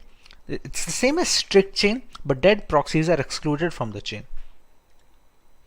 And here we can set up whichever type we want. To enable or disable a particular type, we use the hash symbol here. As you can see right now, all the lines have a hashtag symbol at the front, except this one, a dynamic chain. This is the current one being used. Let's say if I want to use a strict chain method, so I can add a hash value here and remove the hash here. At one point of time, any one of these 3-4 types should be enabled. Let's go for the dynamic chain. We can disable this strict chain by putting the hashtag in front and removing the dynamic chain. As you can see below, we have few commands to how to handle the nano text editor. This symbol is known as the control button on your keyboard. Now if we want to write out, which is synonymous to saving the file, it's supposed to go with Control O. So if I press Control O on my keyboard, it says file name to write, and we have to press enter here since we want to overwrite the proxy chains 4.conf file. We don't want to create a new file over here. So just press enter and we get a permission denied. This permission denied we're getting is because we have opened this using a standard user. etc is a system folder. To be able to make some changes, we have to use it using a sudo command. To exit this nano, we have to use the Control X command. We use Control X. We're going to clear, and this time we're going to use the sudo command. Sudo nano etc proxy chains 4.conf, and we have the same file open up again. Now this time if we want to make a change, let's say we're going to add a strict chain instead of a dynamic chain, we remove the hashtag from strict. We're going to use Control O for the save file option. We're going to press enter and it says wrote 160 lines. Again, if we want to reverse this change, we put the hashtag over here, enable dynamic chain, we press Control O, press enter, and it says wrote 160 lines. Now we can exit straight away using the Control X format. Right now we have not provided any file or a proxy chain. We can have proxy IP addresses from the internet, but we have to make sure that they are safe and they don't snoop on our data. When there is no proxy chains being provided personally, it's going to use the Tor network, but for that we have to start Tor. Tor is a service in Linux. To know more about this Tor, we can write sudo systemctl, which is used to know the status of services on the Linux operating system, and status of Tor. Systemctl, sorry, instead of stl, it should be systemctl status Tor. As you can see, it is a Tor service, anonymizing overlay network for TCP connections, and it's currently inactive. Now to start this up, we have to write sudo systemctl start Tor. If we repeat the same sudo systemctl status store, as you can see, it's active now. You can see the green logo over here. Okay. To integrate the Firefox and the browser, we can use the proxy chains command directly over here. We can write proxy chains. We can use Firefox to launch our web browser, and let's say if we want to visit google.com. We press enter and the Firefox window is launched, and it should open up google.com next. And there we go. If we go to myip.com once again, as you can see, we have a different IP address and the country is unknown as well. So this is how we can use proxy chains to anonymize internet usage when using Kali Linux. Next on our agenda is the ability to scan networks using Nmap. At its core, Nmap is a network scanning tool that uses IP packets to identify all the devices connected to a network. You can learn more about Nmap using their help file. As you can see, these are some of the parameters that can be used when scanning ports of a system. You can see the version and the URL of the service over here. The primary uses of Nmap can be broken into 3 core processes. First, the program gives you detailed information on every IP active on your network, and then each IP can then be scanned.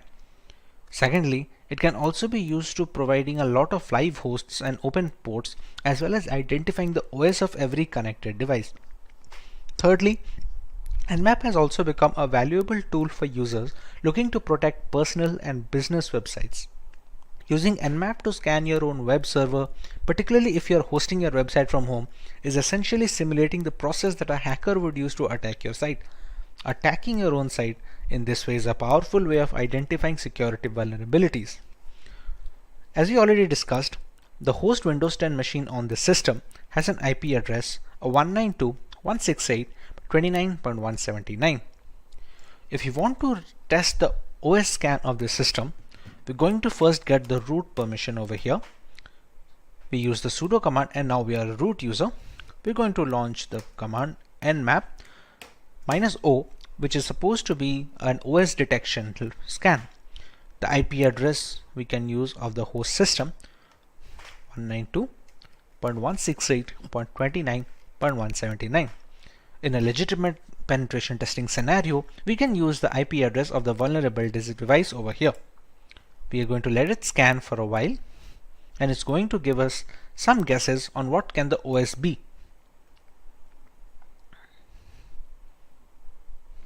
As you can see, the scan is done, and it has shown some of the ports that are open. You can see the MSRPC port open, the HTTPS 443 port open, which is used to connect to the internet, and it has some aggressive OS guesses as well. For example, it thinks there's a 94% chance that it's going to be a Microsoft Windows XP Service Pack 3. That's partly because a lot of the Windows XP update packages are still prevalent on Windows. Now that the OS detection is confirmed, there are multiple more details that we can gather from Nmap. Let's go with the nmap -a command, which is supposed to capture as much data as possible. There is also a speed setting. You can call it a speed setting or a control setting of the -t.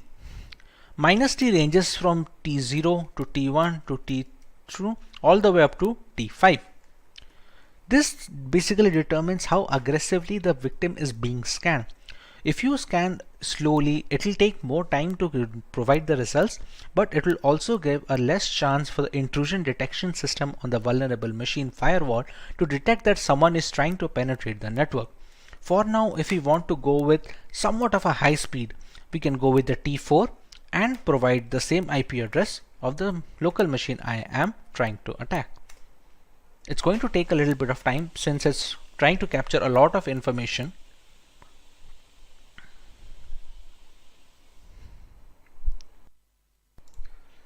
As you can see, the results are now here. It launched a scan and took a few top ports that are most likely vulnerable from a Windows XP perspective, and it showed a few ports over here. It has not shown 991 filtered ports, which could not be attacked anyway since they were closed for outside access. It shows a few fingerprint settings like the connection policies and the port details. It shows an HTTP options, some other intricate details that can be used when you attacking its servers. It shows a VMware version that it's running and some few other ports over here. Apart from that, we also have the aggressive OS guesses over here, just like we did with the -O.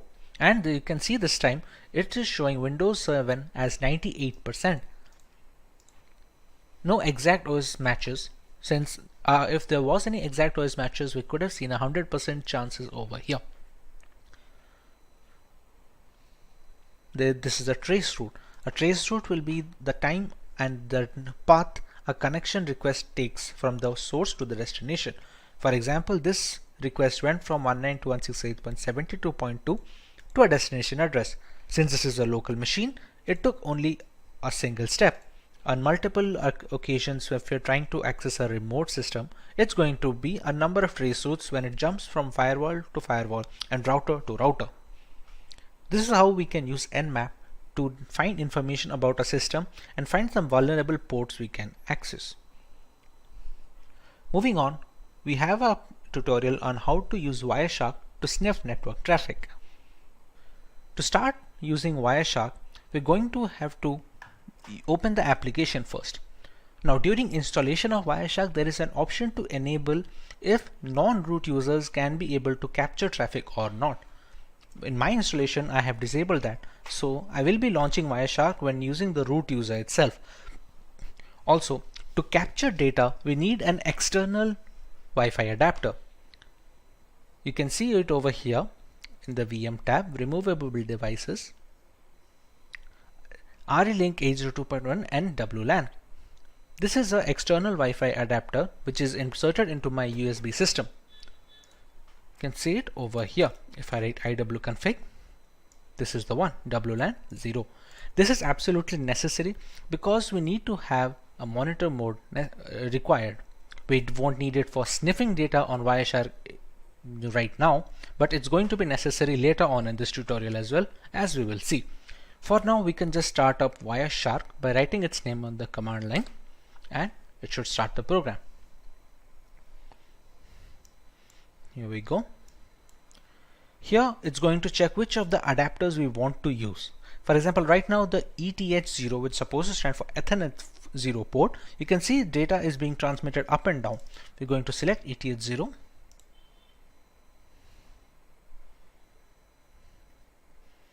And we have started capturing data. You can see this data request from the source to destination, from the time and which protocol it is following, everything we can see. And we can see the IPv4 flags here as well, as you can see over here. To capture internet traffic, we can try running Firefox.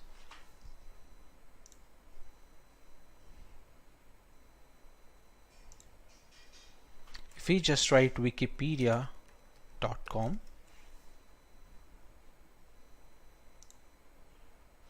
and you can see the number of requests increasing.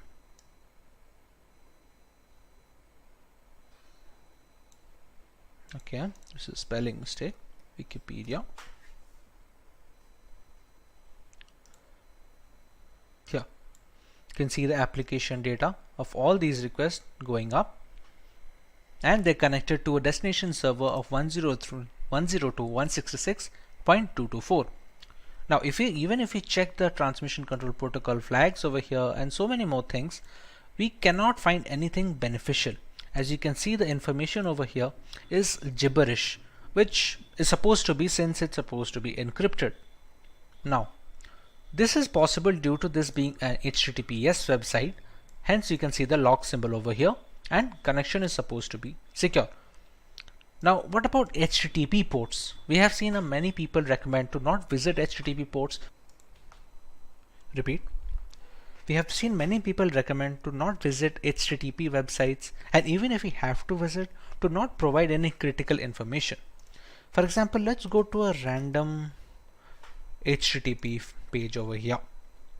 As you can see, this is saying connection is not secure, and this is an HTTP page and not HTTPS. Now let's check for some of the information that is passing through this. This is a login form.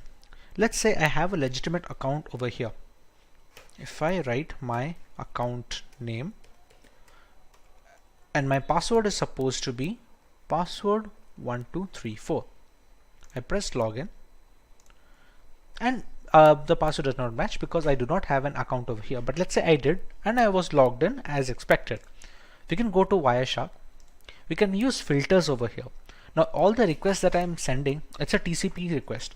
So I can write a filter containing TCP contains whatever string if it is being passed. Let's say for the end username, I write my account name. So I can just write my account name over here and press enter to find a request over here. Now as you can see, there are many flags over here. If we go to the HTML form URL encoded and open up some of its flags, as you can see, I can see my account name and Simplilearn password over here. This is the same details that I input on the website. Let's say I did have a legitimate account on this website.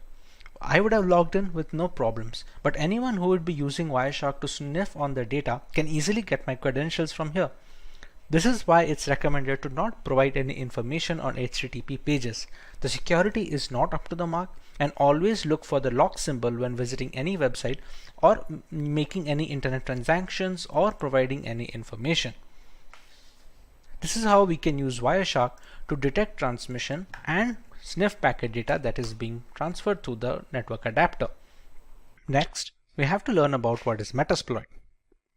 The Metasploit project is a computer security project that provides information about security vulnerabilities and aids in penetration testing and IDS development. We can open up the terminal here. We're going to allow root access, and to open up Metasploit, the keyword is MSF console. It's going to take a little bit of time to start it up. Now the Metasploit console has been loaded. From here, we can decide what type of attack we want to launch and what kind of exploits we can launch against vulnerable targets. For example, like we had already discussed, I'm running this virtual machine on a Windows 10 host machine. So if I open the command prompt from my Windows 10 over here, if I need to check the IP address once, I go with ipconfig. Here you can see the IP address of this local machine. Moving on, if we have to attack that machine, let's say we want to see what kind of exploits are going to work over there. Now we already know that Windows has some common vulnerabilities. One of those vulnerabilities is the HTA server vulnerability. HTA is supposed to be a HTML application, but when passed the right payload, it can be used to open a backdoor into a system.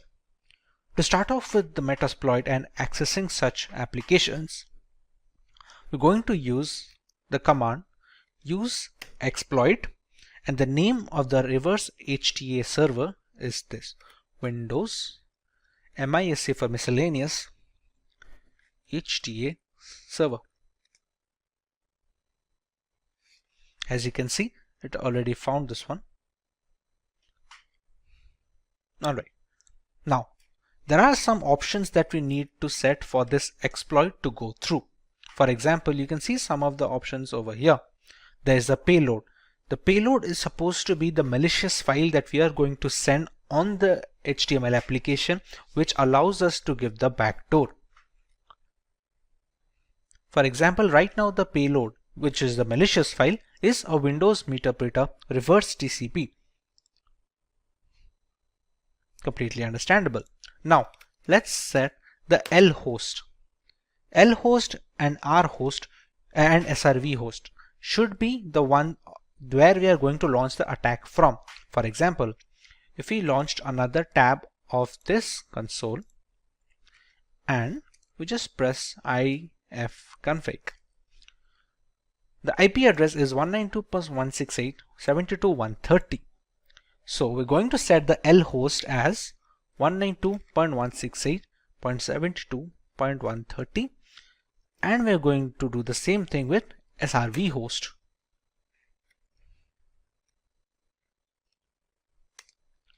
We're going to set a port where we need to capture the backdoor access. Next, the payload has already been set. This payload will launch a backdoor and give us meterpreter access to the system. Meterpreter can be considered as an upgrade of a normal command prompt shell. We will look into it once we get the access in the first place. Now that we have set the commands, we can press on exploit and press enter. Now, you can see we have a URL over here. We're going to copy this URL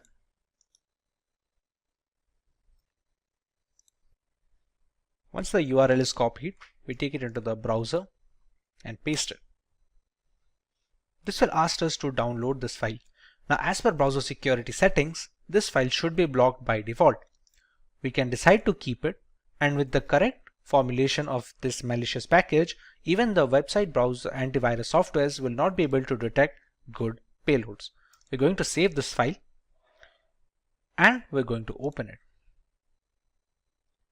Publisher could not be verified. If we press run and we go back to our meterpreter access over here, you can see it has already captured a URL of an HT server and it is writing delivering payload. Just have to wait for a few seconds till the payload is delivered. It has sent this much amount of data. Meterpreter session 1 is opened and we should get the access soon. There we go. Now, to understand where is the session set, we can write sessions -i. As you can see, it has a meterpreter over here. We're going to write sessions -i. The session ID is 1, so we're going to write 1. And we have the meterpreter access. Now, to get a fair idea of the system, we're going to write sysinfo, and it's going to the computer name, the OS, architecture, all these things. We can write the help command to see what are the things that we can get out of the system. We can take screenshots, we can control the webcam and start a video chat. We can take a lot of things over here. There are other commands as well where we can change the file directory, like the cat command, cd command. There are so many things that work in the normal CMD which we can run on the meterpreter as well. Now, if we want to access this command prompt of the system directly, we can go with this. We have to write shell, and there we go. We are in the downloads folder right now. To see if this is the same computer or not, we're going to write ipconfig. As you can see, it is our victim machine with 192.168.29.171. We can just press exit and we're back with the meterpreter access. This is how we can use meterpreter and metasploit to gain access to a Windows 10 machine. Next, let's take a look at how we can get root access from a Windows 10 system. We just learned how we can get a meterpreter access from a system. We can background this meterpreter session by writing background and pressing enter. We can still see the sessions -i. It's still present over here. Now, these kind of access are not administrative access. These are the kind of backdoors that can be created for standard users. But to get a complete access of a system, including the program files, the Windows documents, we need to have root access or administrative access. To do that, we're going to use another exploit.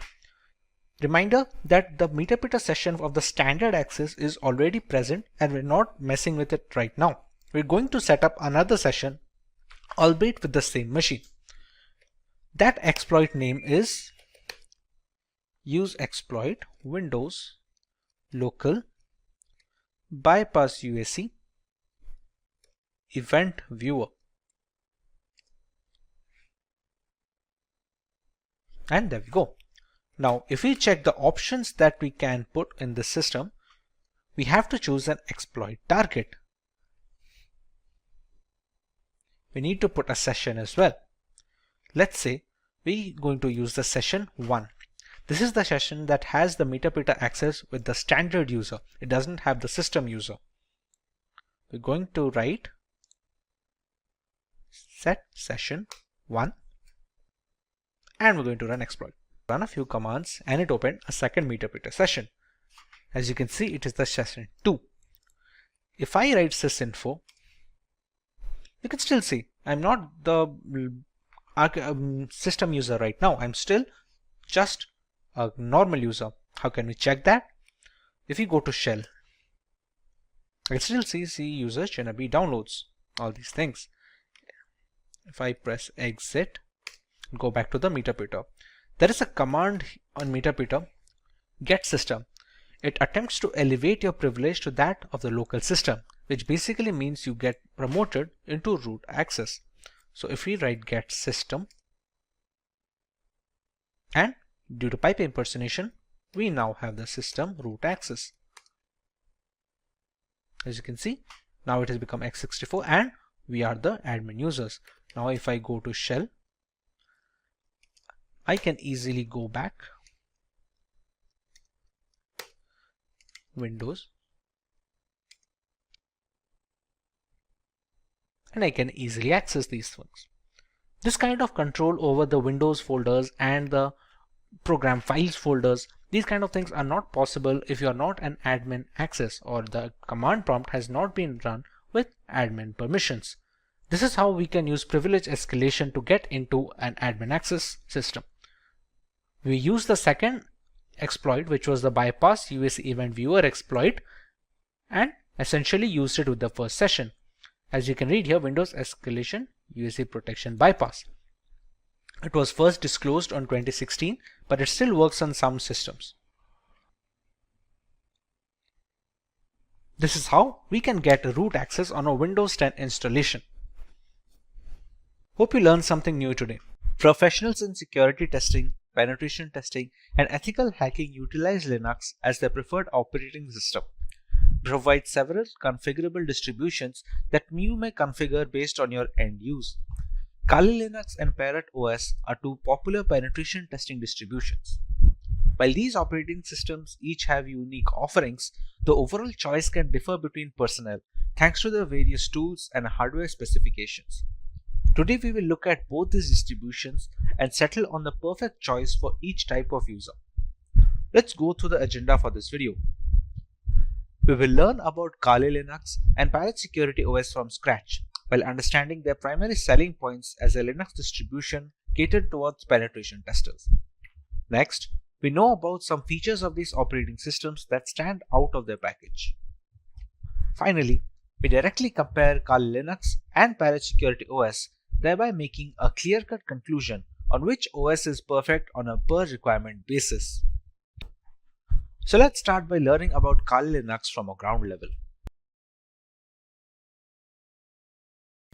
Kali Linux, which is formerly known as Backtrack Linux, is an open source Linux distribution aimed at advanced penetration testing and security auditing. It contains several hundred tools targeted towards various information security tasks such as penetration testing, security research, computer forensics, and reverse engineering.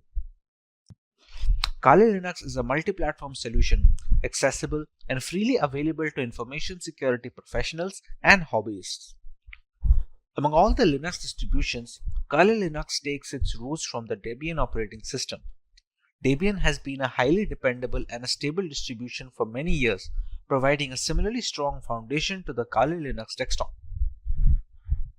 While the operating system can practically modify every single part of our installation, the networking components of Kali Linux come disabled by default. This is done to prevent any external factors from affecting the installation procedure, which may pose a risk in critical environments. Apart from boosting security, it allows a more profound element of security control to the most enthusiastic of users. Now, let's take a look at Parrot Security Operating System. Parrot Security OS is a Debian-based Linux distribution with an emphasis on security, privacy, and development. It is built on the Debian's testing branch and uses a custom-hardened Linux kernel. Parrot Security contains several hundred tools targeted towards tasks such as penetration testing, computer forensics, reverse engineering, and security research. It is seen as a generally lightweight distribution that can work under rigorous hardware and software specifications. It features a distinct forensics mode that does not mount any of the system's hard disks or partitions and has no influence on the host system, making it much more stealthy than its regular occurrence. This mode is used on the host system to execute forensic procedures. A rolling release is a paradigm in which software upgrades are rolled out constantly rather than in batches of versions in software development. This ensures that the software is constantly up to date. A rolling release distribution such as Parrot Security OS follows the same concept. It provides the most recent Linux kernel and software versions as soon as they become available. With the basic introduction to the operating systems out of the way, let us take a look at the unique features of both Kali Linux and Parrot Security OS.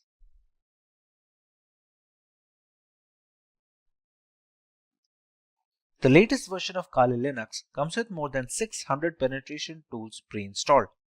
After reviewing every tool included in Backtrack, developers have eliminated a significant number of tools that either simply did not work or duplicated other tools that provided the same and similar functionality. The Kali Linux team comprises a small group of individuals who are the only ones trusted to commit packages and interact with the repositories, all of which is done using multiple secure protocols.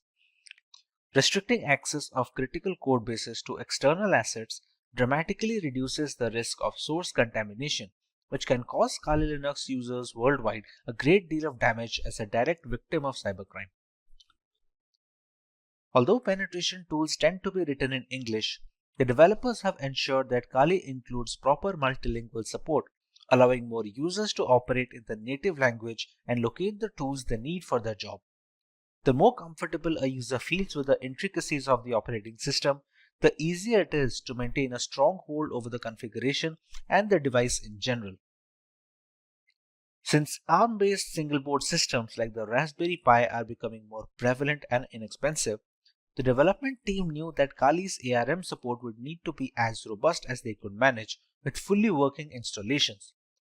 Kali Linux is available on a wide range of ARM devices and has ARM repositories integrated with the mainline distribution, so the tools for ARM are updated in conjunction with the rest of the distribution. Let's take a look at some of the features of Parrot Security operating system now. Along with a giant catalog of scripts, Parrot Security OS has its own hardened Linux kernel modified explicitly to provide as much security and resistance to hackers as possible in the first line of defense. The configurations in the operating system act as the second gateway, taking care of malicious requests and dropping them off. This is particularly beneficial since should there be a scenario where the latest Linux kernel is causing some particular issue, the Parrot OS development team will most likely iron it out first before passing it on as an update.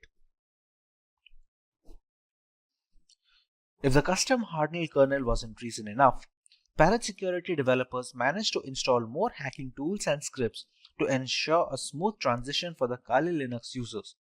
All the tools you find in Kali are present in Parrot OS and a few extra ones for good measure. And this has been achieved while keeping roughly the same operating system size between both of them. However, it's not all productivity points for Parrot OS. They provide a choice between two different desktop environments, Mate, which comes pre-installed by default, and KDE. For those unfamiliar with Linux terminology, you can think of desktop environments as the main UI for a distribution.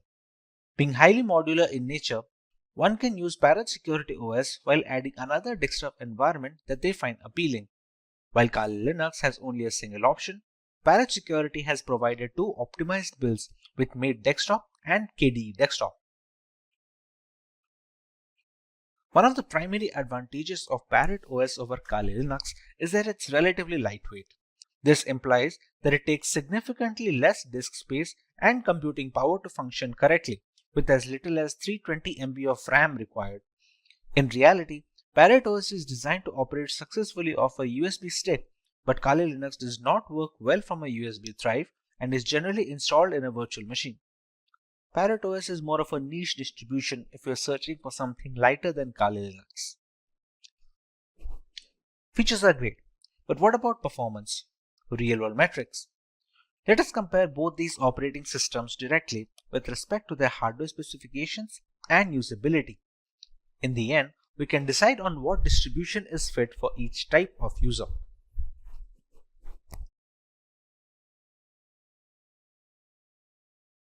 For our first point of comparison, let's take a look at the RAM required. For optimum performance of the operating system, which is highly essential when trying to crack hashes or something of similar nature, RAM usage is a very important facet.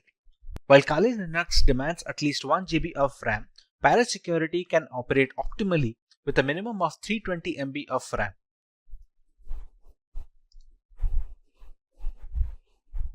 For correctly displaying graphical elements, Kali Linux requires GPU-based acceleration, while this is not the case with Parrot Security OS, which doesn't require any graphical acceleration needed from the user side.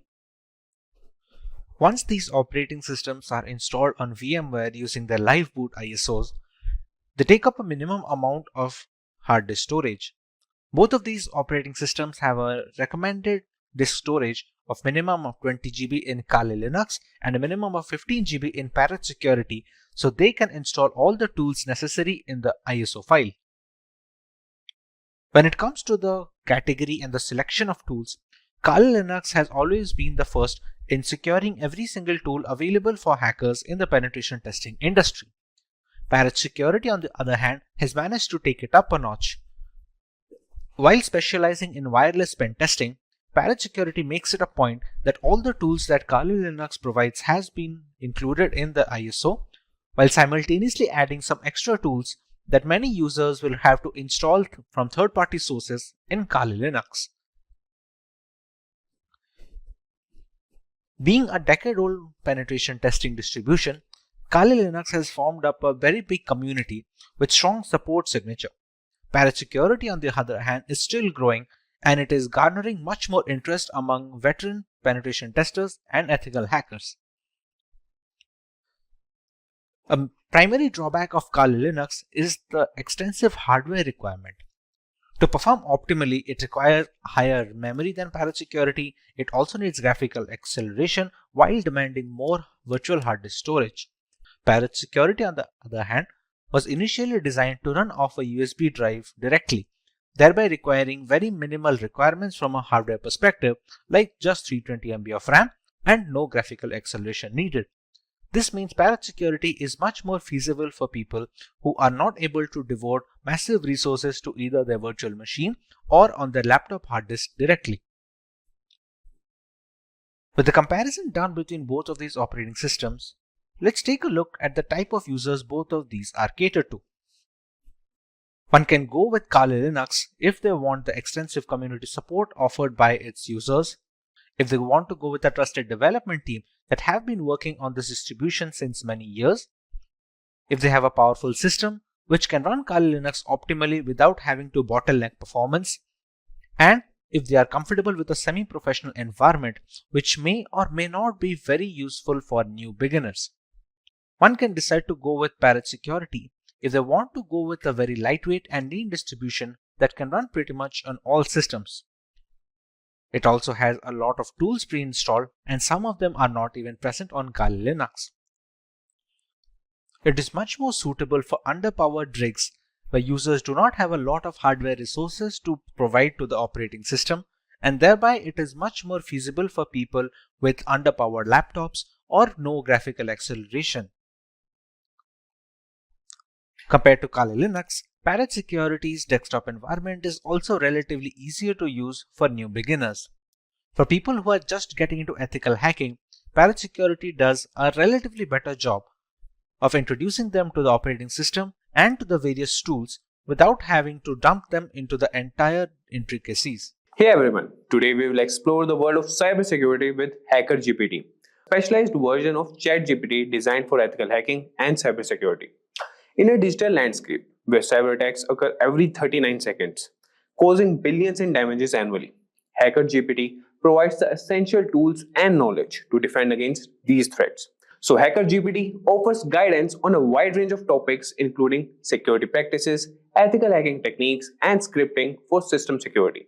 Cybercrime damages are expected to reach $6 trillion annually, making it a major challenge for organizations. And if we talk about some of the breaches, so in 2020, over 36 billion records were exposed due to data breaches. And the infamous Equifax breach of 2017, where 147 million people's information was compromised, highlights the importance of regular security assessments and vulnerability management.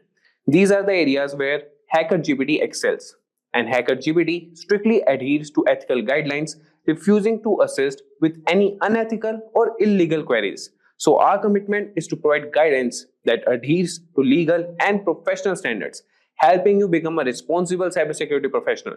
So guys, let's get started with Hacker GPT that equip you with the knowledge and skills to defend against cyber threats ethically and effectively. So guys, this is ChatGPT and this is the paid version of ChatGPT 4.0.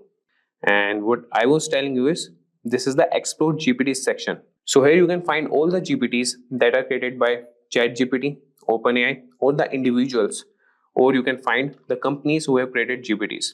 So you can find these are the recently used, and this is the most used Hacker GPT. You can find other GPTs also, that is Hacker GPT, and you could see that, and they have been used by 5,000 plus users, and this have been used by 10,000 plus users.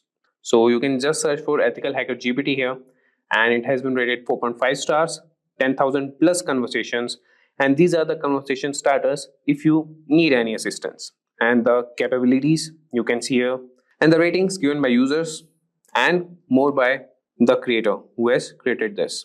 So we'll start with this. We'll start the chat here, and I want to tell you guys that ChatGPT doesn't answer non-ethical questions. So if you try to extract that information from ChatGPT, that won't be possible. But we can do a bit, like we can cross a bit line with Ethical Hacker GPT, but that should be used for ethical purposes only. So I will show you guys how you can utilize this GPT. And one more thing guys, if you want to create your own GPT, you can also create that also. You can go to Explore GPT section, and here's the create option. Click on create, and here you can start creating your GPT. If you click on configure, you can write the name of your GPT, description, instructions, and the conversation starters as you just saw with the Hacker GPT, Ethical Hacker GPT, and the capabilities what you want to be enabled. You can do that. And here in the create section, you could write the prompts here, and it will take that information and use it for more purposes. And here you could attach more files that could help create your GPT. Okay guys, so here you could see the configuration and the preview of your GPT, and you can finalize that. So moving back, we'll get back to Ethical Hacker GPT and start with our conversation with him. So starting with, the first thing we can do is we can ask him like, how can I perform a basic security assessment on a web application? So if I tell you guys, performing a basic security assessment on a web application is crucial for identifying vulnerabilities and ensuring the application is secure. And this process involves using various tools and techniques to test the application for common security issues. So you could ask him that, how can I perform a basic security assessment on a web application?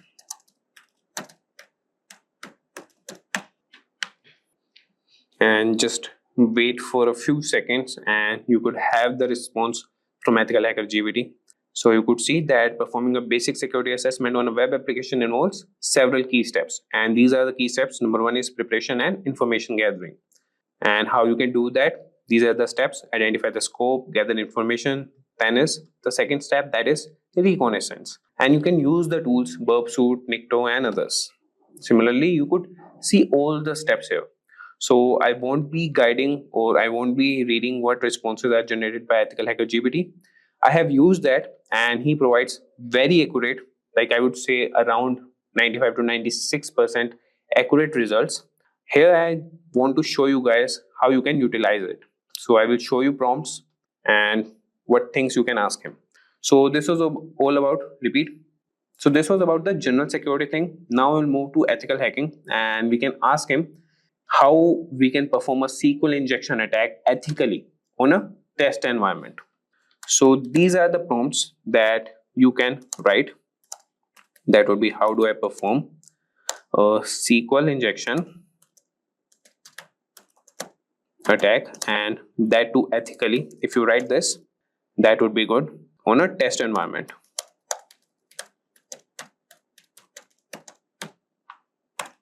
And if I tell you guys, so SQL injection is one of the most common web application vulnerabilities, and understanding how to perform a SQL injection attack ethically on a test environment can help you identify and mitigate this risk in your own applications.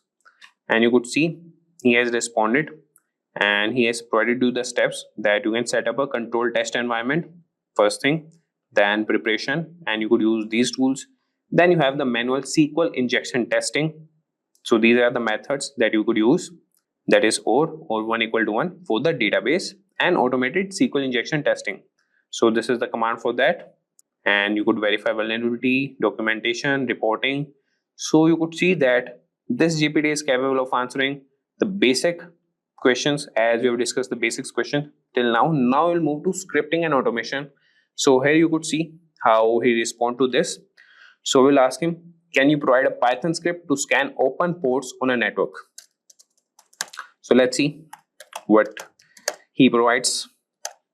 Provide a Python script, and that too to scan ports on a network. So scanning open ports on a network is a fundamental step in identifying potential vulnerabilities, and a Python script that can automate this process, making it easier to regularly check for open ports and secure them.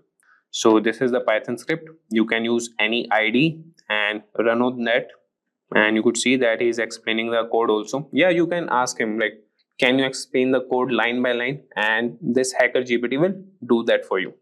And how to run the script, that also he has provided you. And similarly, we can also ask him that how we can write a bash script to monitor and log unauthorized login attempts. And if you want, I can also run this prompt. How do I write a bash script, and that too to monitor and log unauthorized access, unauthorized login attempts. So we can monitor and log unauthorized login attempts, and that would be essential for maintaining the security of your system. So as you can see, he has written a bash script, and that can help you automate this process, and this will provide real-time alerts and logs for further analysis. And you could see that he's providing the explanation and how you can run the script, and he's writing the note also. Like, you can write more prompts if you have any doubts in any of the script or any of the responses that Hacker GPT has responded, and he will definitely provide you with good responses. So now moving on, now we'll ask this Ethical Hacker GPT about some specific security tools, and we could ask him about burp suit. And so let's write a prompt. Can you explain how to configure and use burp suit? Or we can write for web application testing. So if I sum you up, so burp suit is a powerful tool for web application security testing, and understanding how to configure and use it effectively can help you identify and address a wide range of security vulnerabilities in your applications. So you could see he has provided the initial steps, that would be downloading and installing burp suit, configuring your browser to use burp suit as a proxy, and then intercept and inspect traffic, and then you can use it for testing purpose, logging and reporting, and tips for effective testing. So this is the response for the security tools. And if we talk about incident response, we can ask him to write a script to collect system logs for forensic analysis. So collecting system logs is a critical part of incident response and forensic analysis. And this script can automate processes that can ensure that you have all the necessary data to investigate security incidents effectively. So if I write here, we can ask this Hacker GPT, and I'm sure he will provide the response for that and write the script. So can you provide a script to collect system logs for forensic analysis?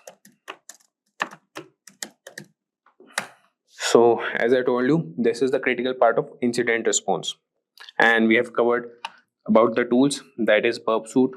We have asked him about the automation process, general cybersecurity question, ethical hacking, that would be SQL injection attack, and the Python script to scan open ports on a network.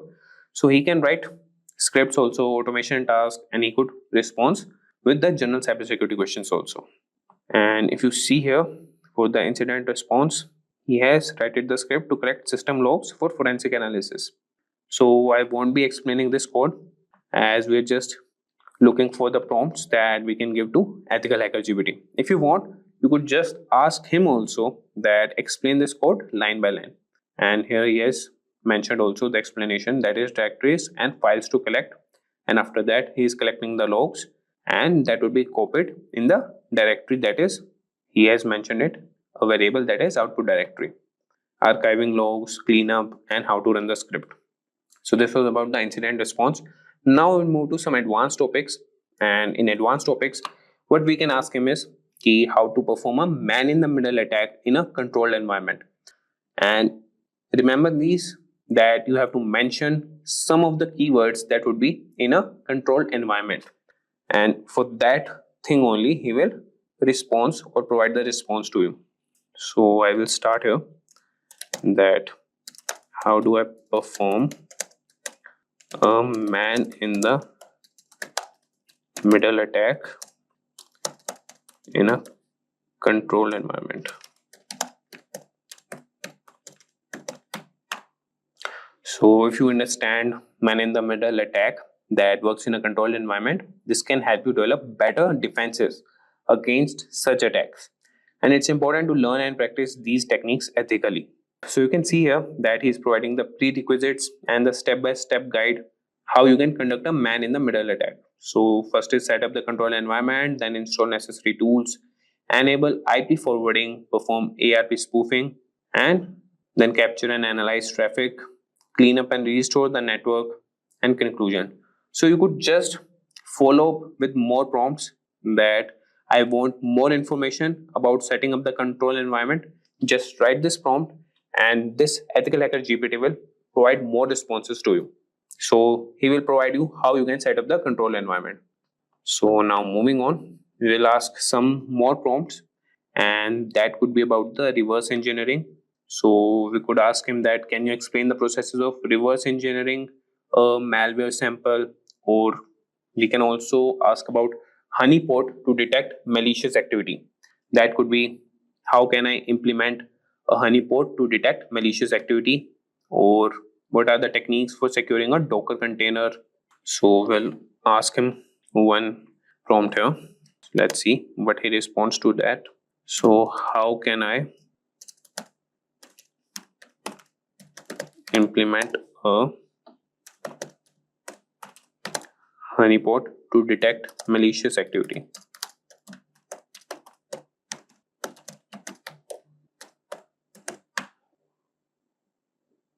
So you could see that he has started responding to that. And if I tell you the sum, so a honeypot is a security mechanism set to detect, deflect, or in mechanism to some manner, and it counteract attempts at unauthorized use of information systems. Implementing a honeypot can help you monitor and understand attack patterns. And this is the step-by-step guide to implement a honeypot. You can choose the type of honeypot, prepare your environment, install and configure the honeypot software, and these are all the commands how you can configure it. Then you can monitor and analyze the honeypot and regular maintenance and updates. And this is the simple honeypot using honeyd. You could install that and run these commands. So with that, guys, and in the last we will also cover cybersecurity policies and compliance. So he could also answer to those prompts also, that you can ask him that what should be included in a company's cybersecurity policy, and you could mention which type of company you are running. So I will ask him that, so you could ask him that what should be included in a edtech company's cybersecurity policy.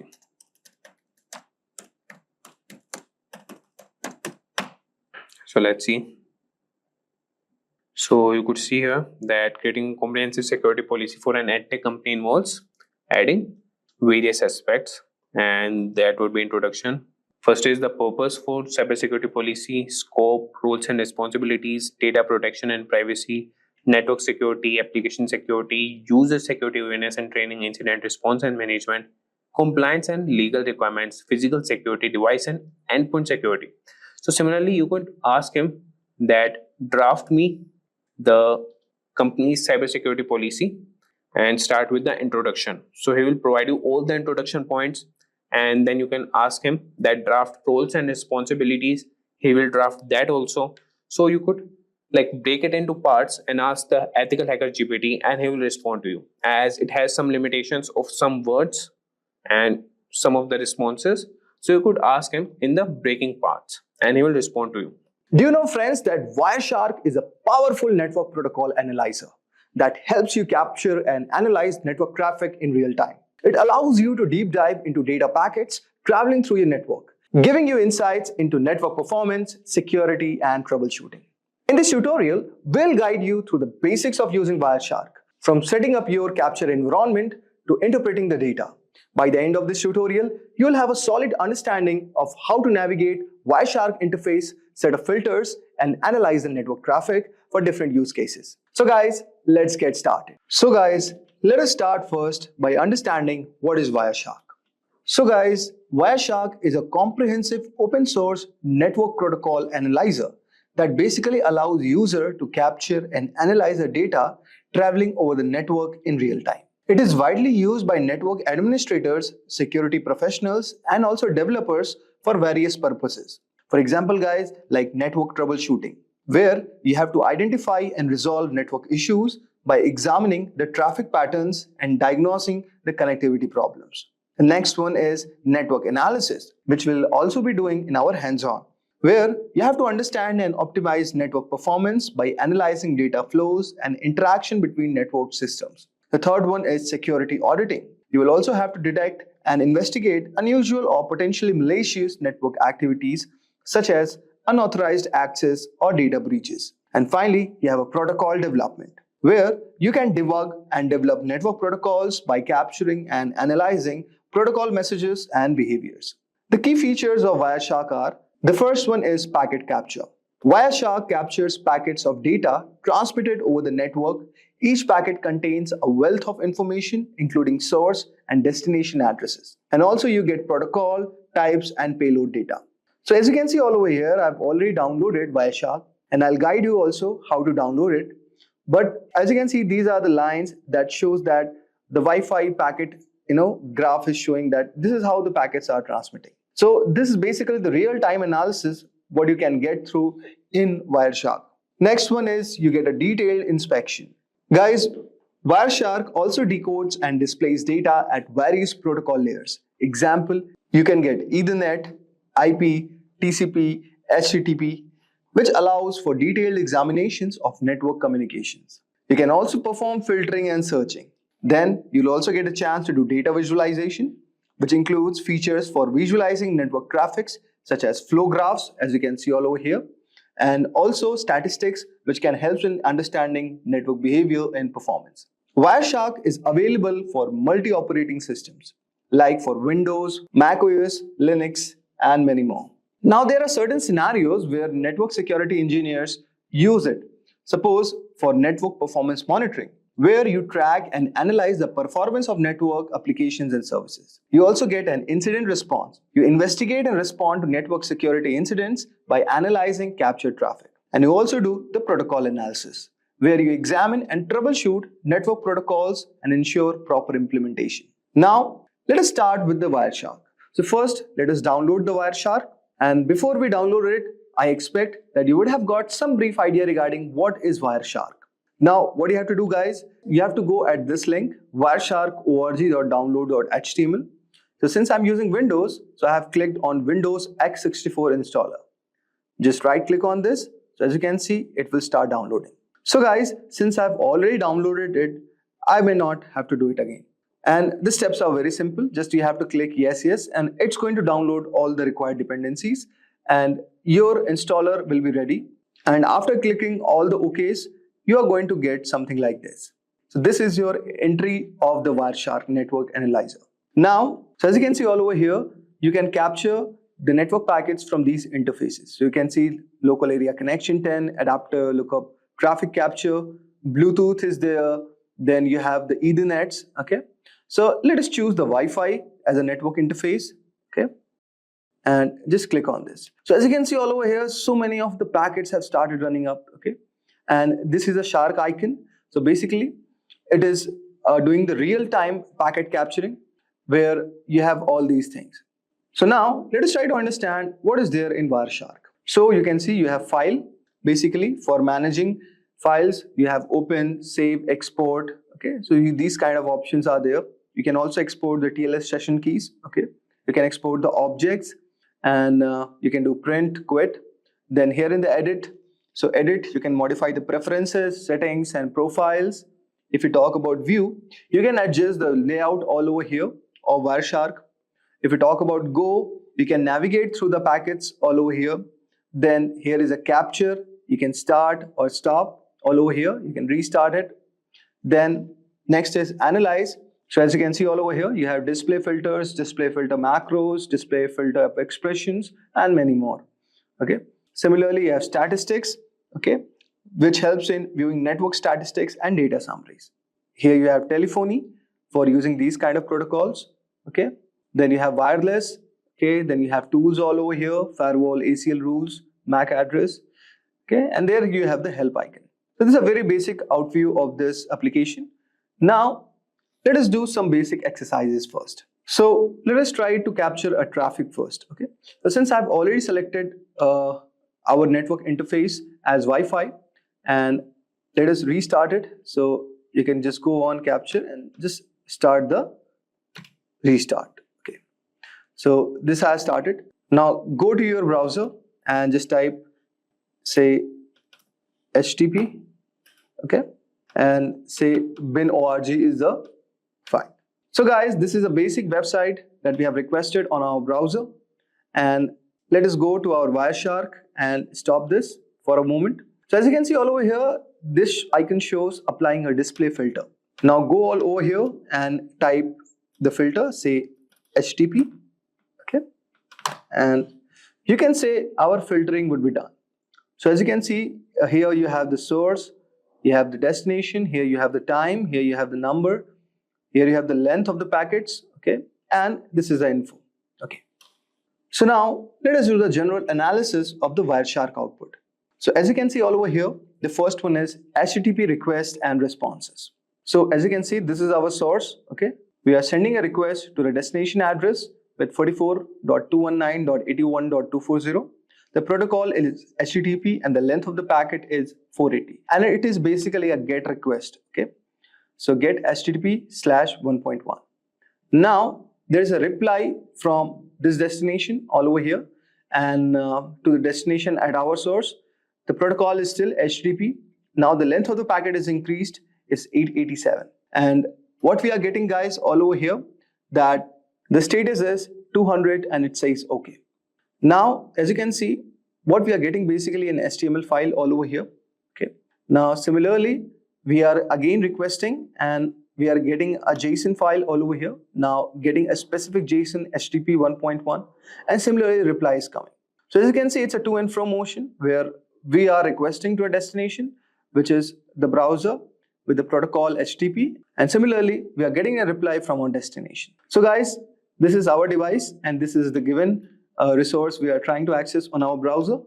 So basically, now we can see these are the content types, which is text HTML for the HTML structure, okay. And also you can see all over here, this is a JSON type, okay. And these are the type of the content we are trying to access it, okay. And this is the request what we have done to our destination, which is the browser. okay, with the bin org, and it is returning a text.html file. I hope so guys, you would have got a brief idea like how you can do the general analysis of the Wireshark output.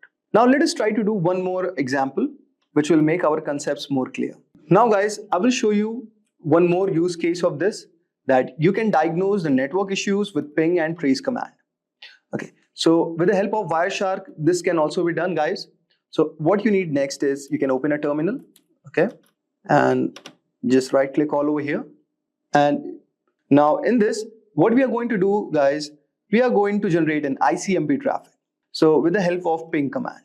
Okay, so now what we do, we type ping, say google.com,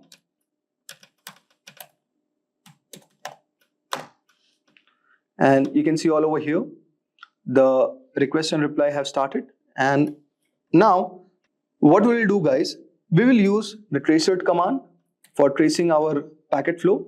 So you can see something we have got all over here. We will discuss about this bit later. Now let us open our Wireshark, okay, and what we'll do guys, we will type ICMP, okay, and just click all over here. Okay.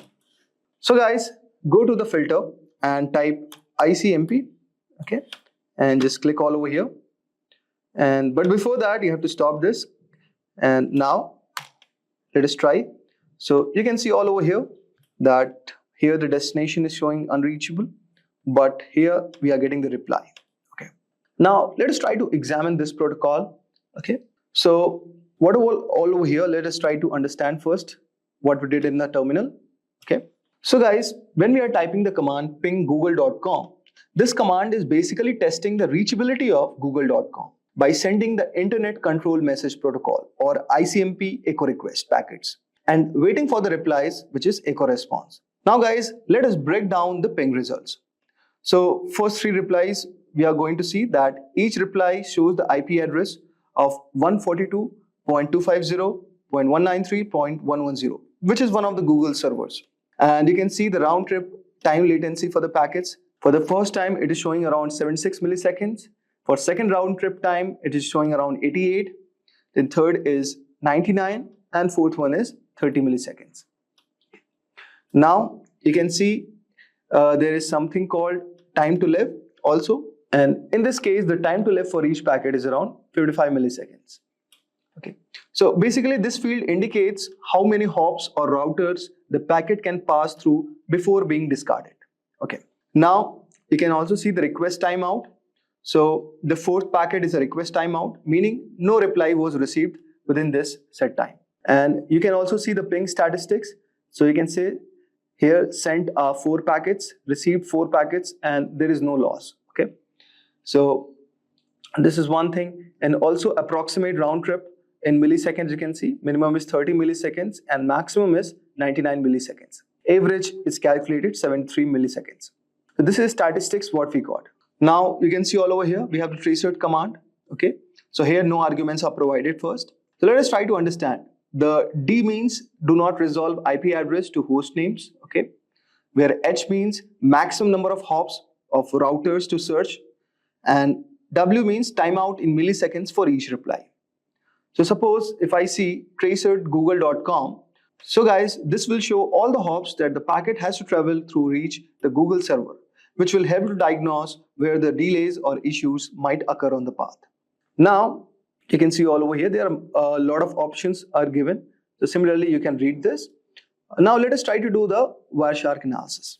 So you can see all over here with our source 10.101.5.118, and we are sending the request to the Google server, and this is Internet Control Message Protocol. So you can see all over here this is echo, this is a ping request with ID 0x001, and we can see the sequence is also given, the time to live, and we are replying in 7641 milliseconds. So this packet is basically what we are doing, guys.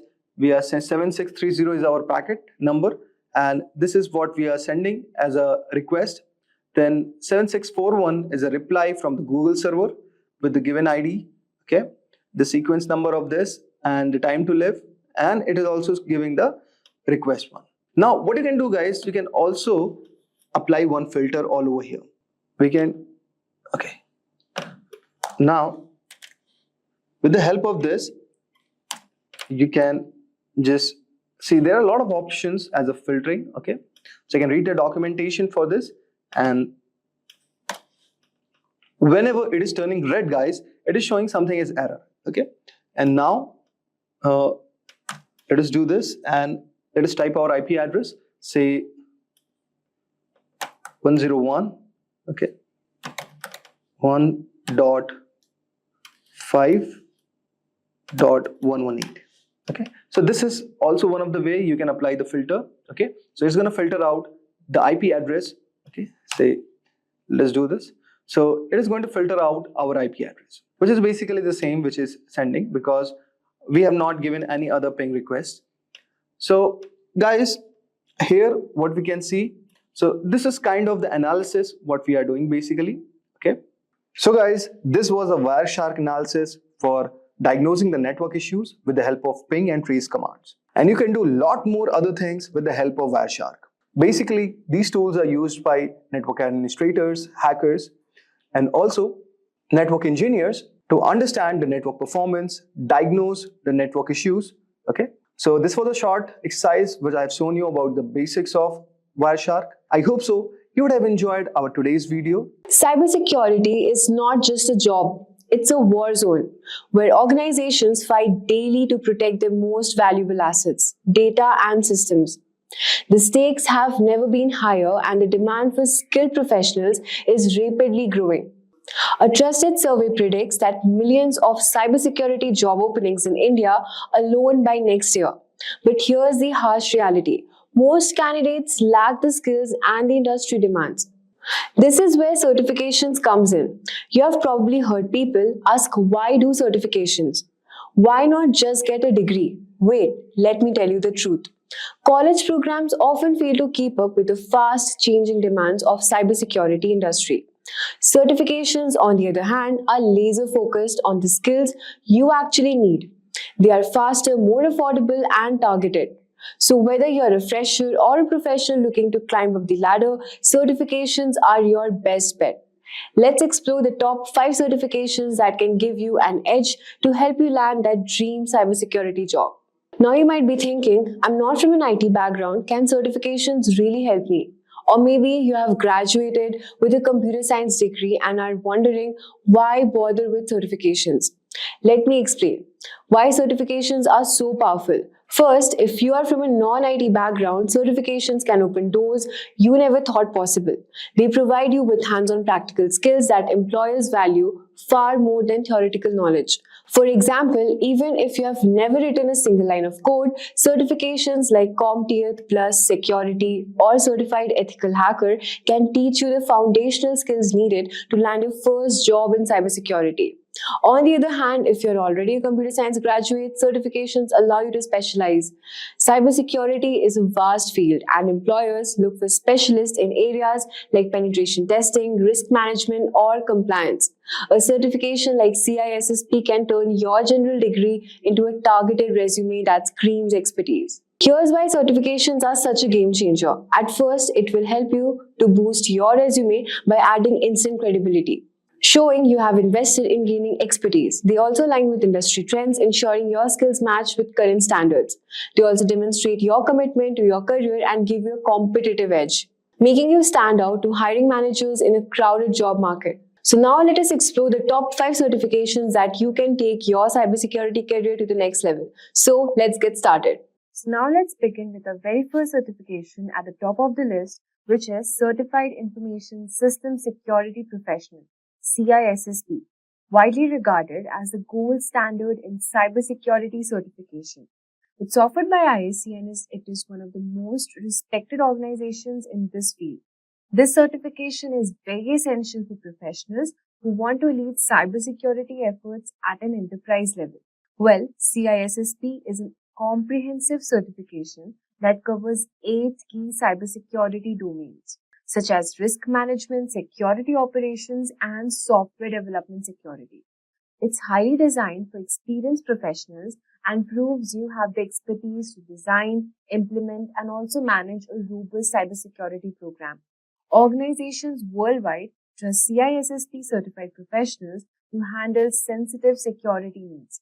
Talking about the eligibility to qualify, you need to at least have 5 years of professional experience in at least 2 of the A domains, a bachelor's degree in computer science, or any one of the experiences preferred.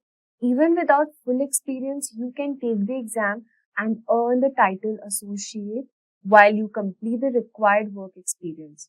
Let's talk about the exam details and cost. Well, the CISSP exam is about 6 hours long with 250 questions, and the cost of the exam is rupees 61,409 Indian rupees, and for US it's around $749. This is one of the fee to register and sit for the certification exam. CISSP opens doors to senior roles such as Chief Information Security Officer, who can earn around 76 lakhs a year in India and $150,000 plus per year in the US. Also, Senior Security Consultant, who can earn around 13 lakhs per year in India and $120,000 per year in the United States. Well, CISSP is more than just a credential. It's a symbol of expertise, leadership, and trust in the cybersecurity world. For anyone serious about advancing in this field, this is the certification you should aim for. Also, if you're looking for specialized training to ace the CISSP examination, consider Simplilearn CISSP certification training. This is globally acclaimed program and is aligned with the latest ISC exam pattern, offering comprehensive coverage of all the A domains with live online classes, hands-on lab, and also expert guidance with features like simulation tools, test papers, and included CISSP exam voucher.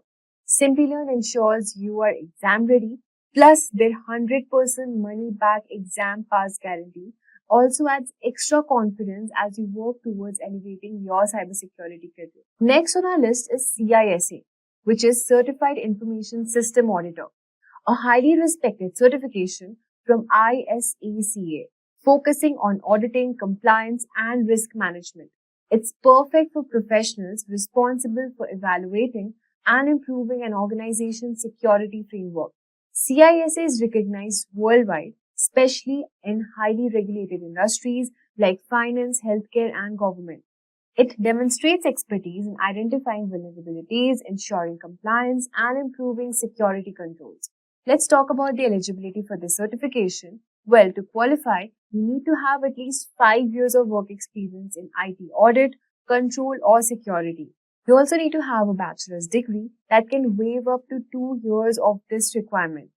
Let's talk about the exam details and cost for this certification. Well, the exam is 4 hours long with 150 questions testing your knowledge of auditing and compliance. Exam fee is around 47,141 Indian rupees and $575 for ICACA members. And if you're not a member of ISACA, then you have to pay 62,000 in Indian rupees and $760 for USA. Let's talk about the career opportunities and salaries. Well, CISA certified professionals can secure roles like IT audit manager, who can earn around 20 lakhs per year in India and $130,000 per year in the United States. Compliance program manager also can earn around 24 lakhs per year in India and $140,000 per year in the United States. With organization increasingly prioritizing governance and compliance, CISA has become a critical certification for professionals in these areas. It's must-have for those who want to specialize in auditing and risk management. Also, if you want to boost your career in IT auditing and compliance, you can consider Simplilearn's CISA certification training.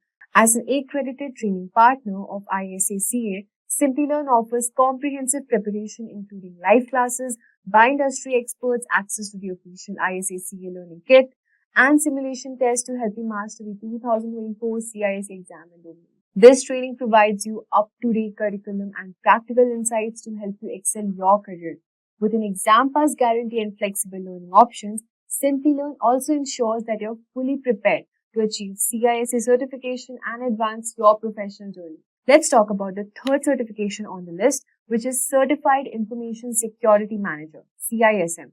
Coming At number 3, this is another certification from ISACA aimed at managers and leaders in cybersecurity. It's ideal for professionals who want to transition into leadership roles. CISM focuses on the strategic and managerial aspects of cybersecurity, such as governance, incident management, and program development. It's valued by organizations seeking security leaders who can make informed, high-level decisions. Let's talk about the eligibility. To qualify, you need to have 5 years of experience in information security management, a degree of another relevant certification that can waive up to 2 years of this requirement. Let's talk about the exam details and the cost. Well, the exam is 4 hours long with 150 questions assessing your strategic thinking, and the cost is 47,000 rupees and $575,000 in United States for ISACA members and 62,000 rupees for Indian currency, and for non-members it is around $760,000. CISM certified professionals often step into leadership roles such as Director of Information Security, who can earn around 37 lakh per year in India and 160,000 per year dollars in the United States. Data Governance Manager can earn around 30 lakhs per year in India and $140,000 per year in the United States. For those aiming to lead cybersecurity teams and make strategic decisions, CISM provides the credibility and expertise needed to succeed. Also, if you want to elevate your career and leadership role, Simplilearn CISM certification training can be your ideal choice. As an ISACA Elite Training Partner, Simplilearn provides an official learning kit including the ISACA Value Review Manual, QAE and exam voucher along with live classes conducted by accredited instructors. So you can refer to this certification by Simplilearn. Let's move on to the 4th number on the list, which we have CompTIA Security Plus, the perfect entry-level certification for building core cybersecurity skills. It's a vendor neutral, which means it's recognized across industries and applies to various technologies. Security Plus covers essential topics like network security, threat management, and compliance. It's designed to give beginners a strong foundation in cybersecurity and prepare them for real-world challenges. Let's talk about the eligibility. Well, there are no strict prerequisites, but CompTIA recommends having basic IT experience or earning the Network Plus certification first. Let's talk about the exam details and cost. The 90-minute exam includes both multiple choice questions and also performance-based questions. The registration fee for the exam is 30,000 rupees and in USD it is around $370. With Security Plus, you can pursue roles like security engineer, who can earn around 8.2 lakhs per year in India and $95,000 per year in the United States. Cloud engineers can earn up to rupees 6 lakh per year in India and $85,000 per year in the United States. Security Plus is an affordable, impactful way to start your cybersecurity journey, making it an excellent choice for beginners. Also, if you're looking to begin your cybersecurity career with confidence, consider Simplilearn's CompTIA Security Plus certification training. This will also provide you comprehensive coverage of all the exam objectives and focuses on real-world applications to prepare you for the industry challenges. Additionally, flexible learning options and 24/7 assistance makes it an excellent choice for learners worldwide. Finally, we have CEH, which is Certified Ethical Hacker on the list. The perfect certification for those who dream of thinking to become a hacker to protect systems. Offered by EC Council, this credential focuses on skills needed to become penetration testing and ethical hacking. CEH is a hands-on certification that teaches you to identify vulnerabilities, detect attacks, and secure systems. It's a great choice for professionals drawn to ethical hacking and proactive cybersecurity. Moving on to the eligibility part, to qualify, you need to have 2 years of experience in information security or at least completion of the EC Council's official training program. The exam details and the cost is, the exam is around 4 hours long with 125 multiple choice questions, and the exam fee is 98,000 and 1,199 USD dollars in USD. CEH certified professionals often work as penetration tester who can earn around average of 5 lakh per year in India and $85,000 per year in the United States. Cybersecurity engineers can earn 7.3 lakh per year in India and $100,000 in the United States. CEH is perfect for professionals who want to specialize in offensive security and ethical hacking. It's an exciting certification that paves the way for dynamic, high-impact roles. Today, we will see the starting journey in cybersecurity that is super exciting but can be a bit daunting. So, to help you out, we are going to talk about some common mistakes that beginners often make and how you can avoid them. If you're just getting started or looking to improve your skills, this guide will set you on the right path. So, let's dive in and make sure your cybersecurity career gets off to a strong start. So, let's get started and we'll see the worst beginner cybersecurity mistakes everyone makes. And we'll start with the number one point, that is ignoring basics. So many beginners rush into advanced topics without mastering the basics, which can lead to confusion and frustration later on. It's essential to build a strong foundation before diving into complex subjects. If we talk about number one is understanding networking. Networking is the backbone of cybersecurity. Learn how data travels across networks, different types of networks like LAN and WAN, and basic networking protocols. Knowing how network protocol functions help you understand how attacks occur and how to defend against them. Then comes mastering operating systems. So operating systems are another critical area, whether it's Windows, Linux or Mac OS. You need to know how different OS work and learn about file systems, user management, and basic command line skills. So this knowledge is crucial for tasks like malware analysis and system hardening. Then comes the basic coding skills. So coding is an invaluable skill in cybersecurity. You can start with a simple language like Python and learn how to write scripts to automate tasks, analyze data, and understand the logic behind software vulnerabilities. So basic coding skills will help you comprehend how attacks are carried out and how to develop countermeasures. So taking the time to master these basics will make advanced topics much easier to understand and will set a solid foundation for your career in cybersecurity. So remember, it's a journey and starting with the basics will ensure you build strong, lasting knowledge. Now we'll come to number second point, that is skipping hands-on practice. So this is also one of the cybersecurity mistakes that beginners make. Cybersecurity isn't just about theory. Practical experience is crucial, and many beginners focus too much on reading and studying without applying what they have learned. This creates a gap between knowledge and real world skills. So, the number one point here is setting up a home lab. So, create a home lab with an old computer or virtual machine to practice what you learn. Install different operating systems, set up networks, and simulate attacks in a controlled environment. Then comes real world scenarios. So use your home lab to practice real world scenarios like configuring firewalls and detecting intrusions. Platforms like Hack the Box and Try Hack Me offer cybersecurity challenges that mimic real life networks and systems. Then comes building confidence. So hands on practice builds confidence. So solving real problems and seeing the results of your actions make you more comfortable with cybersecurity tools and techniques. And this confidence is crucial when making quick, informed decisions in this field. So gaining practical experience bridges the gap between theory and practice, making you a more effective and confident cybersecurity professional. So now we'll see the third mistake that cybersecurity beginners make. That is lack of documentation. So documenting your work is a crucial yet often overlooked aspect of cybersecurity. Many beginners focus solely on learning new skills and solving problems without keeping track of their progress.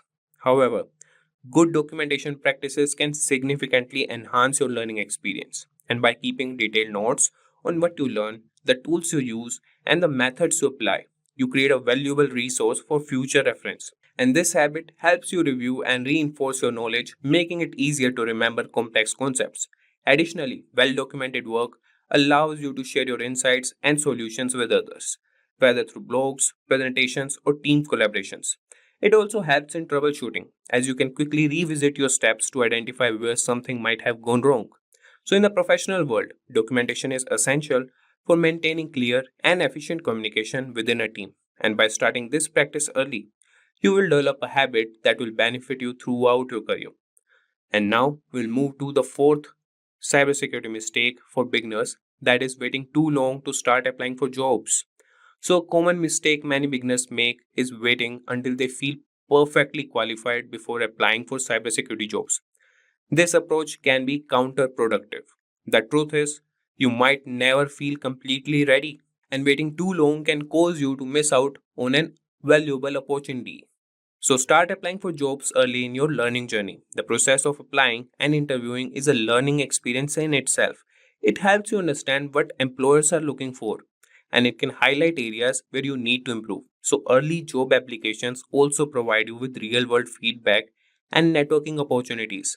Remember, many entry level positions are designed for people who are still learning and growing in this field. So employers often value enthusiasm, willingness to learn, and problem solving skills as much as they do technical knowledge.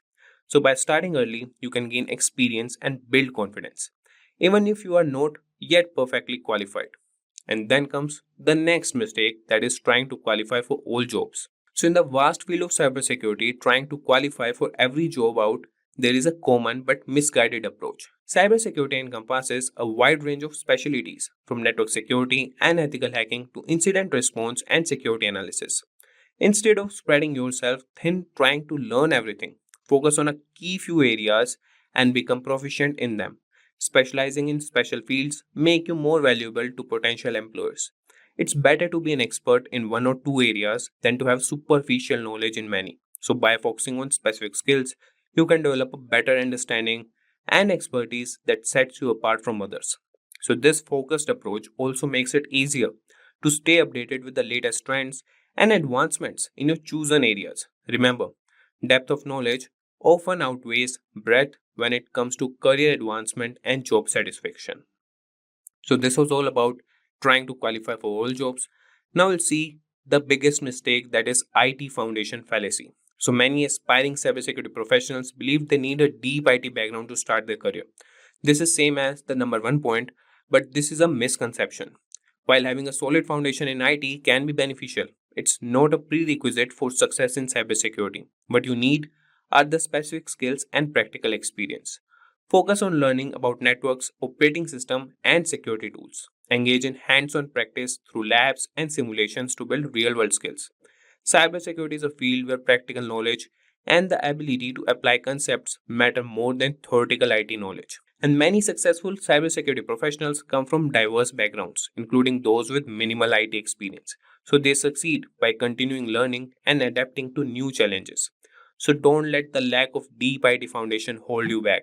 Concentrate on gaining the skills and experience that are directly relevant to the cybersecurity roles you are interested in. Now moving to number 7, that is not attending cybersecurity events.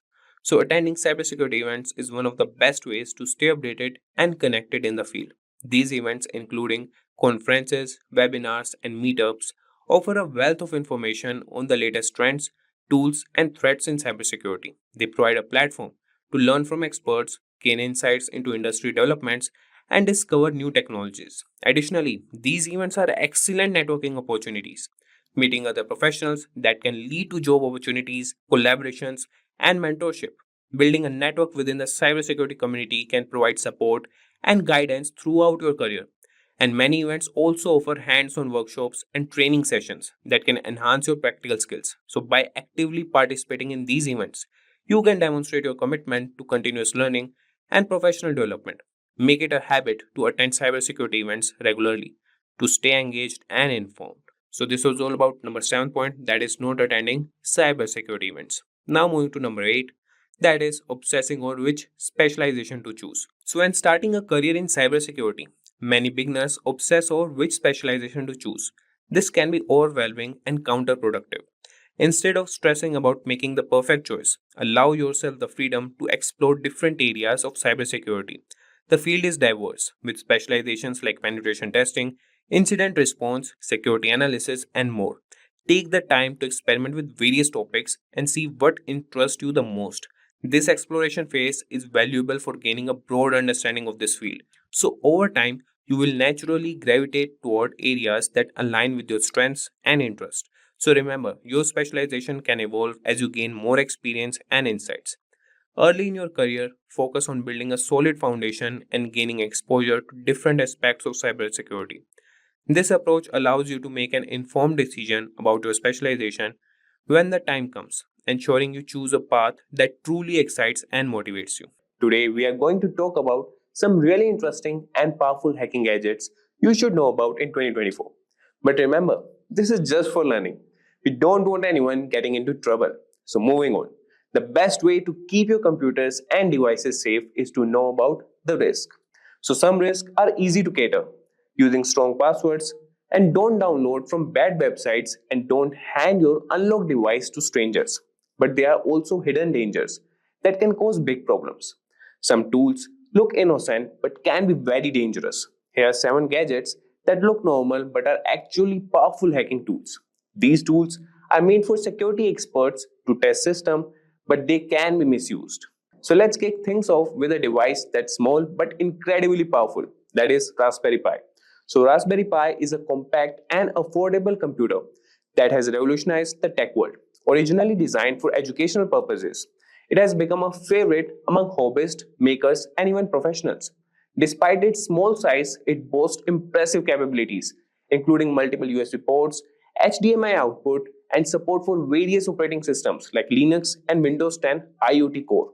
The Raspberry Pi can be used for a wide range of projects, from simple programming and gaming to complex IoT systems and home automation. The Raspberry Pi can also be a dangerous hacking tool. With the right software, it can be used to perform a variety of hacking tasks. For example, it can run Kali Linux, a popular operating system for penetration testing. This allows it to be used for network scanning, password cracking, and even setting up rogue access points to intercept data. Its small size makes it easy to hide, and its affordability means it's accessible to many. In the wrong hands, this innocent looking device can become a powerful tool for malicious activities. Now that we have seen the potential of the Raspberry Pi, which by the way is one of the personal favorites for tinkering, let's move on to another seemingly simple but powerful device, the Wi-Fi adapter. So Wi-Fi adapter might seem like a simple device used to connect to wireless networks, but it can be a potent hacking tool in the wrong hands. These adapters, when paired with the right software, can intercept and monitor wireless communications, making them invaluable for network analysis and penetration testing.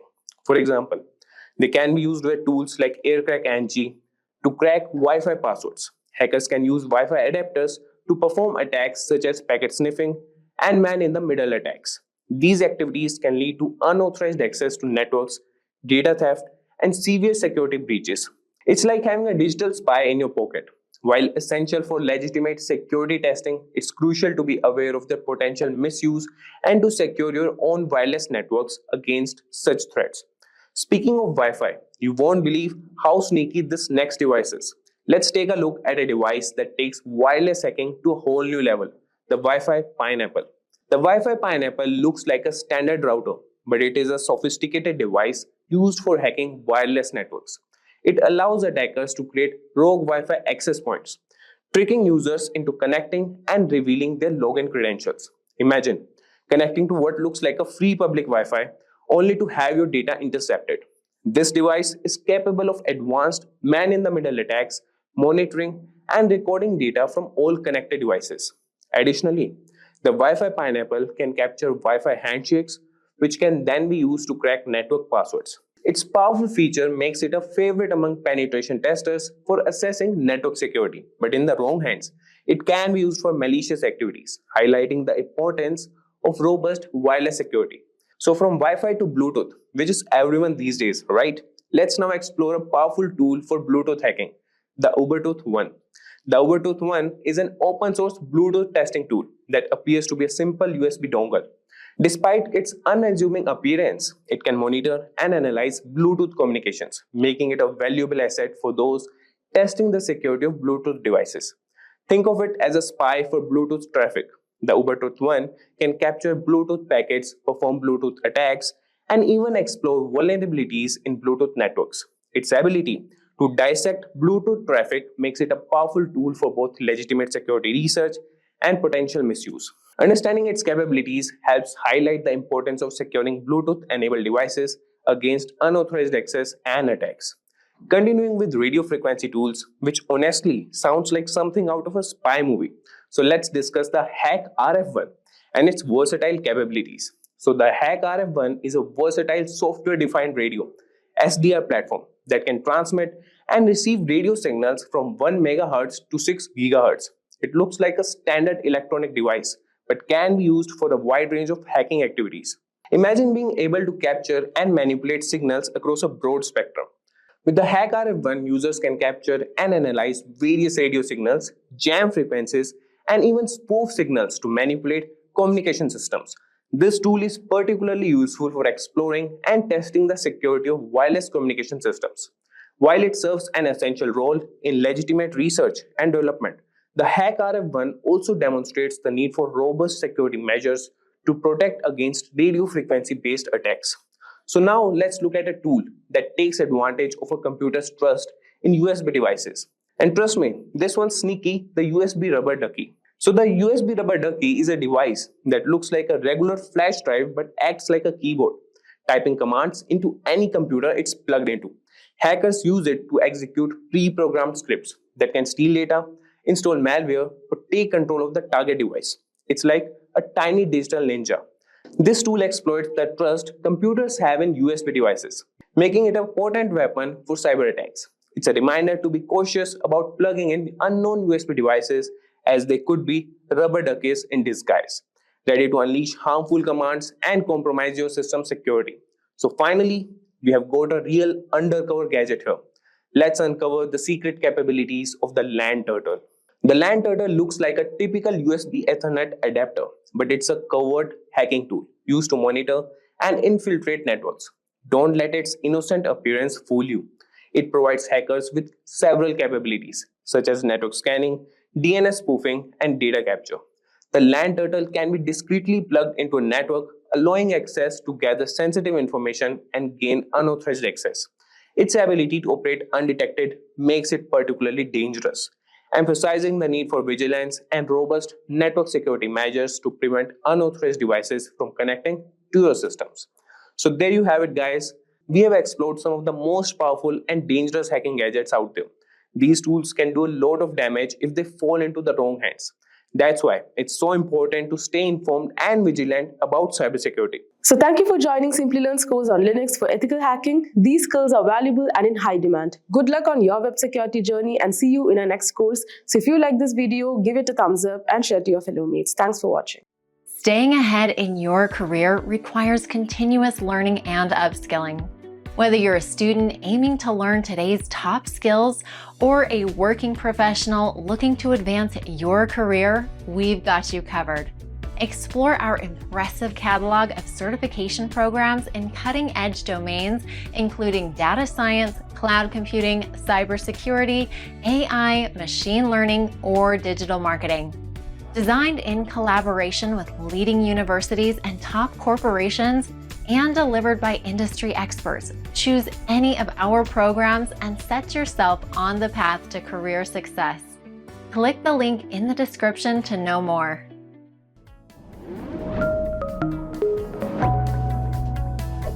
Hi there, if you like this video, subscribe to the Simplilearn YouTube channel and click here to watch similar videos. To nerd up and get certified, click here.